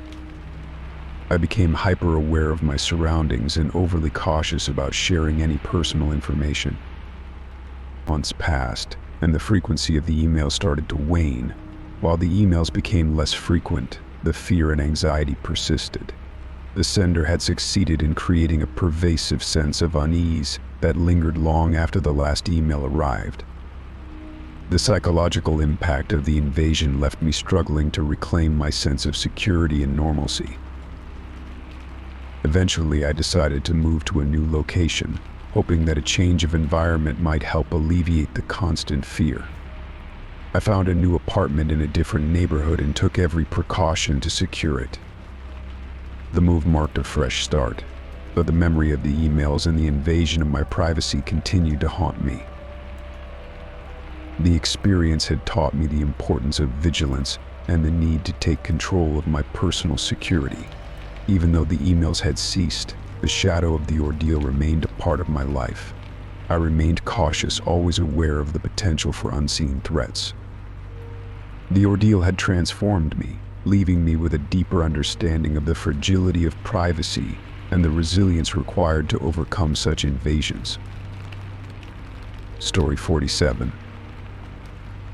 It began innocently enough, a vague, unsettling message that popped up on my phone one evening. I was scrolling through my messages when I saw a text from an unknown number that read, "I'm watching you." I was startled and unsure of what to make of it, so I quickly dismissed it as a prank or some kind of spam. The next day, I tried to find the message again to show a friend, but it had vanished. I checked my message history, but there was no trace of it. I chalked it up to a glitch or maybe an error. I wasn't too worried, figuring it was probably just a mistake or something that had been sent in error. However, the messages kept coming. They would arrive at random times, often late at night or during moments when I was least expecting them. Each time they were more threatening. "I know where you are. You can't hide soon. You'll regret it." The content was always unsettling. and each message seemed to play on my deepest fears. I tried to take screenshots of the messages to show others, but the moment I attempted to capture the screen, the messages would disappear before I could save them. It was as if my phone had a mind of its own, erasing the evidence before I could act on it. My heart raced every time a new message arrived, only to vanish in a matter of seconds. The feeling of being constantly watched and manipulated began to wear on me.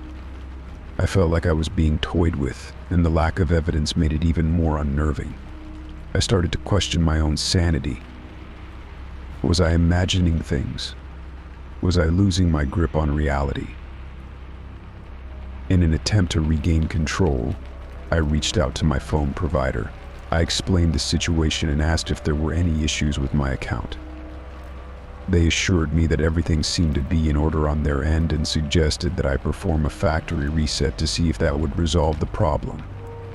Reluctantly, I agreed, hoping that it would fix the issue. I backed up my important data and performed the reset, wiping my phone clean. After the reset, I reinstalled my apps and restored my data, eager to see if the strange messages would stop. For a few days, there was a brief respite. I felt a sense of relief, thinking that the reset had resolved the issue. But then, the messages started again. This time, they were even more disturbing. They would arrive while I was in the middle of something, making it impossible to capture or document them. The messages seemed to come at moments when I was most vulnerable, while I was alone at night, or when I was least prepared to deal with them. I grew increasingly paranoid, avoiding being alone as much as possible and staying in well-lit areas. I became hyper-vigilant, constantly checking my phone and scanning my surroundings for any signs of intrusion or surveillance. The fear of receiving another message was almost overwhelming. One evening, as I was preparing dinner, I received another message. This time I was ready. I had set up a secondary camera on my phone to record the screen. The moment the message appeared, I quickly activated the camera and captured a few frames before the message disappeared. My hands were shaking as I tried to focus the camera, but I managed to get some footage of the message. "Your time is running out." With the footage in hand, I felt a glimmer of hope. I contacted the police, providing them with the recorded evidence and explaining the situation. The officers took the footage seriously and assured me that they would investigate. They advised me to continue documenting any further messages and to be cautious about my personal safety. Despite their reassurance, the fear continued to gnaw at me. I became increasingly isolated, avoiding social interactions and retreating into my home. My anxiety mounted, and I found it difficult to focus on anything other than the unsettling messages. The constant anticipation of the next threat left me on edge, and I struggled to maintain a sense of normalcy. Weeks passed, and the messages seemed to taper off. I hoped that the police investigation had made some progress or that the sender had lost interest. I still received occasional messages, but they were less frequent and seemed to be less threatening. I felt a sense of cautious relief, though the fear lingered in the back of my mind. Then one day I received a final message. "You've been warned." After that, the messages stopped completely. The relief was palpable, but the experience had left me with lingering anxiety and distrust. I continued to keep a close eye on my phone and remained cautious about my surroundings. Looking back, I'm still haunted by the feeling of being watched and manipulated. The messages were never fully explained, and the sense of vulnerability and paranoia they instilled in me lingered long after they stopped. The experience taught me to be vigilant and to trust my instincts, but it also left me with a deep sense of unease about the unseen threats that can lurk in the digital age. In the end, I learned to be more cautious with my personal information and to take steps to protect my privacy. Though the messages had stopped, the experience had left an indelible mark on my psyche. I continue to remain vigilant, hoping that I will never have to face such an unsettling and inexplicable situation again. Story 48. It all began on an ordinary Tuesday morning. I was still groggy from sleep when my phone buzzed with a new message. As I rubbed my eyes and reached for my phone, I noticed the message was from a contact I didn't recognize. The name was a jumble of letters and numbers, and there was no profile picture, only a blank avatar. Curious, I opened the message. It was a single line of text. "I see you're heading to the coffee shop today." My heart skipped a beat. I had indeed planned to go to the coffee shop, but how could this stranger know that? The message was vague, but the fact that it mentioned something so specific made it unsettling. I quickly dismissed it as a prank or a mistake and blocked the contact. I tried to move on with my day, but the eerie feeling lingered. When I checked my phone later, I saw another message from a different account with a similar cryptic tone. "Looks like you're spending the evening at home. Hope it's relaxing." It was clear that this new contact had somehow learned about my activities. Panicked, I blocked this second contact as well. But the messages didn't stop. Over the next few days, I received a barrage of messages from different accounts. Each message seemed to know something about my daily routine, where I was going, what I was doing, and even what time I was likely to be home. "You left your lights on," one message read. "I saw you at the grocery store yesterday," read another. I grew increasingly alarmed. Each new account seemed to pop up as soon as I blocked the previous one. They were relentless, their messages a constant intrusion into my private life. I tried reporting the accounts to the app's support team, but each time the support process seemed to be slow and ineffective.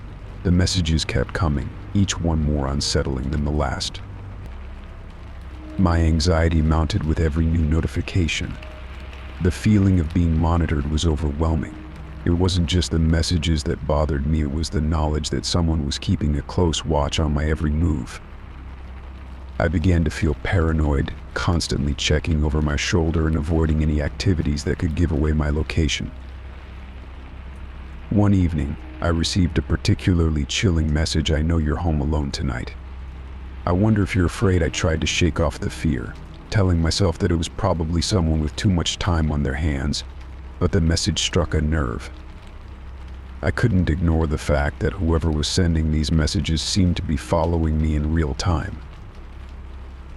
Desperate to regain control, I took steps to protect my privacy. I changed all my passwords, enabled two-factor authentication, and even consulted with a cybersecurity expert to ensure my devices were secure.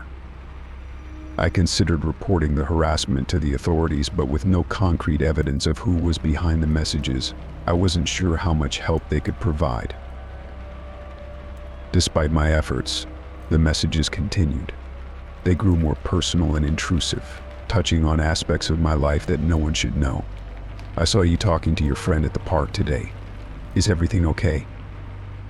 One message read. I felt like a puppet on strings, manipulated by someone who knew far too much about me. The constant bombardment began to take a toll on my mental health. I found it hard to focus on work, and my sleep was plagued by nightmares of being watched and followed. The once safe confines of my home no longer felt secure. I avoided going out and stopped using public Wi-Fi to prevent any further breaches. Then came the message that made my blood run cold. "I'm outside your house. I can see your lights through the window." I panicked, rushing to the windows and peering outside. There was no one in sight, but the thought that someone might be lurking just beyond my view was terrifying. I locked all the doors and windows, checking multiple times before I could calm down. I decided to install security cameras around my property, hoping they would provide some peace of mind and perhaps capture any potential intruders. The cameras provided me with a sense of security, but they also served as a constant reminder of the invasion I was experiencing. Every time I reviewed the footage, I looked for any sign of a figure or movement that might confirm my fears. Weeks went by, and the messages remained a persistent, nagging presence in my life. I became more reclusive, rarely leaving the house and avoiding social interactions. The isolation only made the experience more intense. Each new message felt like a personal affront, a violation of my privacy and safety. One day, the messages suddenly stopped. The accounts that had been sending them disappeared, and for the first time in months, I felt a glimmer of relief. I was cautious but hopeful that the ordeal was over. I continued to monitor my security systems and remained vigilant, but the absence of the intrusive messages was a welcome change. Despite the cessation of the messages, the experience left a lasting impact. I remained wary of new contacts and unfamiliar messages, always on edge when my phone buzzed with a notification. The sense of being watched never fully went away, and I struggled to reclaim my sense of normalcy and safety.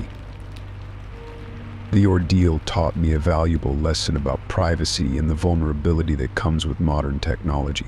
Even as the messages ceased, I remained vigilant, determined to protect myself from any future invasions of my privacy.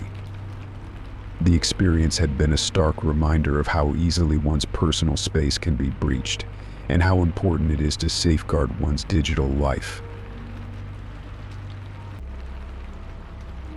Story 49. It was a routine day at the office.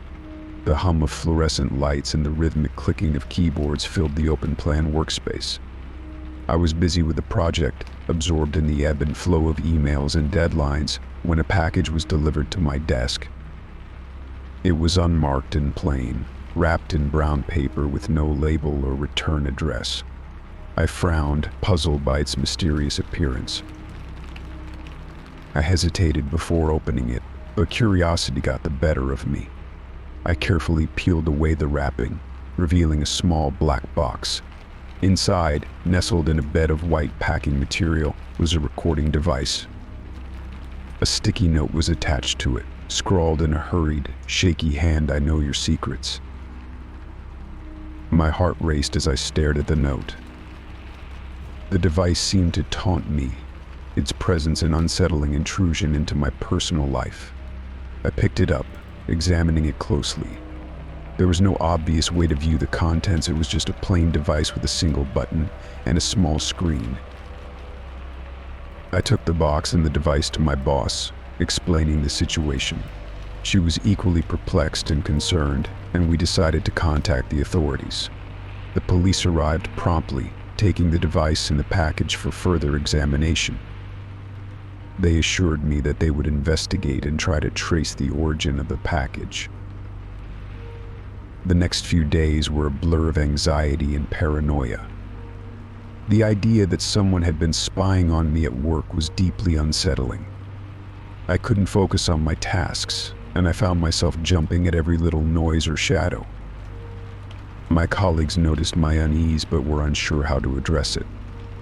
They tried to offer support, but the feeling of vulnerability was overwhelming. The police kept me updated on their progress. They had managed to extract the footage from the recording device and were analyzing it for any clues. In the meantime, I tried to maintain some semblance of normalcy. I was on high alert, constantly checking my surroundings and questioning everyone who entered the office building. One afternoon, the detective in charge of my case called me into the conference room. The walls seemed to close in as I sat across from him, a knot of anxiety tightening in my stomach.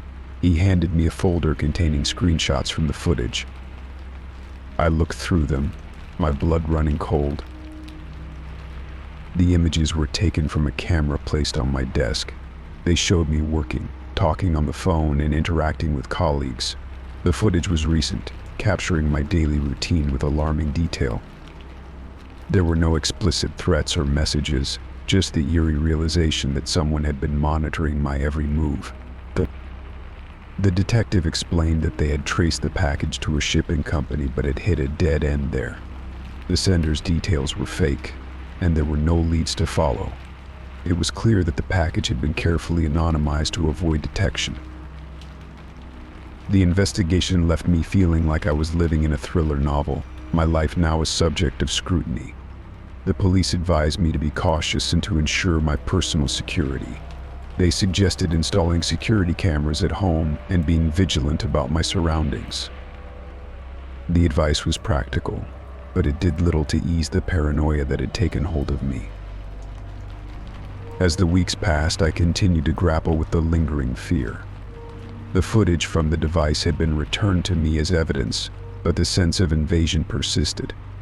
I couldn't shake the feeling that I was being watched, even in the safety of my own home. The idea that someone had access to my most private moments left me feeling exposed and anxious. I decided to take additional precautions. I changed all my passwords, installed a new security system at home, and even hired a private investigator to look into any potential threats. I wanted to regain a sense of control and security, but the experience had taken a toll on my mental well-being. I found myself constantly on edge, unable to fully relax.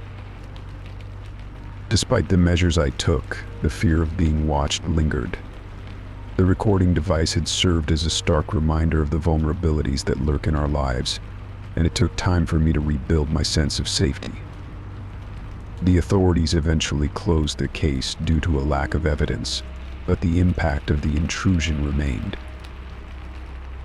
In the end, the experience taught me a harsh lesson about privacy and security. It underscored the importance of being vigilant and proactive in safeguarding one's personal space. While the mystery of the unmarked package was never fully resolved, I learned to navigate the world with a heightened sense of awareness. Though the unsettling incident eventually faded into the background of my life, the sense of vulnerability and the reminder of life's unpredictable nature remained with me.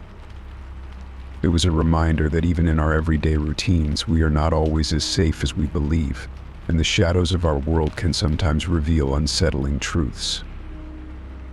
Story 50. The first time I saw him, it was just a fleeting glimpse of a shadowy figure standing across the street, partially obscured by the trees lining the edge of my neighborhood. I dismissed it as a trick of the light, or perhaps a passerby who had caught my attention momentarily. But as days passed, I noticed him again, always lingering in the background, his presence becoming increasingly unsettling. He was always there, but never in a way that would allow me to get a good look at him.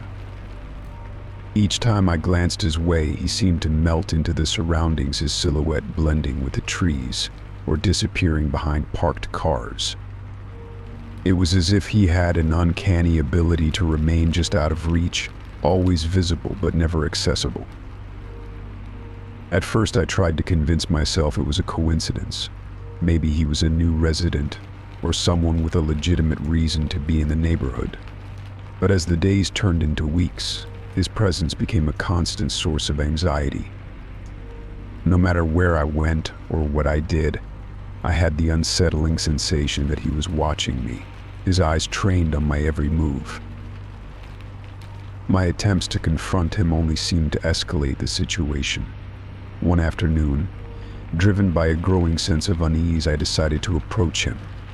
I noticed him standing by the corner of my street, just beyond the reach of my porch light. As I walked towards him, my heart pounding with a mixture of fear and determination, he suddenly vanished, as though he had evaporated into thin air. The street was empty, and I found myself standing alone, confused and alarmed. I tried to rationalize the experience. Perhaps he had seen me coming and decided to leave, or maybe I had imagined the whole thing. But the feeling of being observed persisted. I began to feel like a character in a twisted game, where my every action was monitored by an unseen player. The once familiar streets of my neighborhood now felt foreign and threatening, a stage for an unsettling drama I couldn't quite understand. As the weeks continued, his behavior became more brazen. I would catch glimpses of him from my window, standing in different locations but always within view. Sometimes he would appear at odd hours late at night or early in the morning, further intensifying the feeling that he was deliberately monitoring me. I would check to make sure my doors were locked, and I became hyper aware of every sound and movement in my house. The more I tried to avoid him, the more his presence seemed to taunt me. I started seeing him in my peripheral vision, a fleeting shadow that would disappear when I turned my head. It felt as though he was playing a cruel game, testing my nerves and my sense of safety.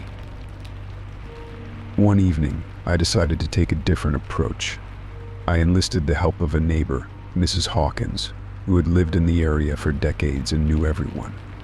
I described the man and his peculiar behavior, hoping she might have some insight or recognize him. She listened intently but seemed puzzled, unable to identify him or recall anyone matching his description. Her lack of recognition only heightened my unease, making me wonder if I was the only one experiencing this strange phenomenon. In an effort to gather more information, I began documenting his appearances. I noted the times and locations where I saw him, hoping to identify any patterns or reasons for his behavior. The more I observed, the more I noticed his consistency. He would always be there, watching from a distance, never approaching but always present. One particularly unsettling incident occurred when I saw him standing in my backyard. I was in the kitchen, preparing dinner, when I glanced out the window and saw him peering through the fence. My heart raced as I grabbed my phone to call the police, but by the time they arrived, he was nowhere to be found. The officers conducted a brief search but found no trace of him. They assured me they would keep an eye on the area but left with no concrete answers. The constant surveillance took a toll on my mental health. I struggled with sleepless nights, my mind racing with thoughts of what might happen next. The feeling of being constantly watched eroded my sense of security and peace. My once cozy home became a prison, with every creak of the floorboards or rustle of the curtains amplifying my anxiety. In my desperation, I tried to catch him on camera. I set up a series of security cameras around my property, hoping to capture evidence of his presence. I meticulously reviewed the footage each day, searching for any sign of the elusive figure. However, the cameras never seemed to capture anything significant, only the occasional shadow or movement that could easily be attributed to passing cars or animals. One evening, while reviewing the footage, I noticed something chilling. In the background of one of the recordings, there was a brief moment where the figure appeared just a flicker of movement, barely visible. It was enough to confirm my fears, but it also deepened the mystery. Why was he always just out of reach, never close enough to be clearly identified? The surveillance continued, but the psychological strain of living under constant observation was beginning to wear me down. I reached out to a private investigator, hoping that a professional could offer a solution. The investigator took my case seriously and conducted a thorough investigation, but despite his efforts, he found no conclusive evidence or leads about the man's identity or motives. Months passed, and the figure's appearances became less frequent. The once constant presence in my neighborhood dwindled, leaving me with a lingering sense of dread and unease. The mystery of the Watcher remained unresolved, and though the intensity of his presence had faded, the psychological impact remained. The experience left me with a heightened awareness of my surroundings and a profound sense of vulnerability. The knowledge that someone had been watching me, seemingly without reason or explanation, left an indelible mark on my life. My once safe neighborhood was forever tainted by the specter of the Watcher, and though the shadow had receded, the memories of his unsettling presence continued to haunt me.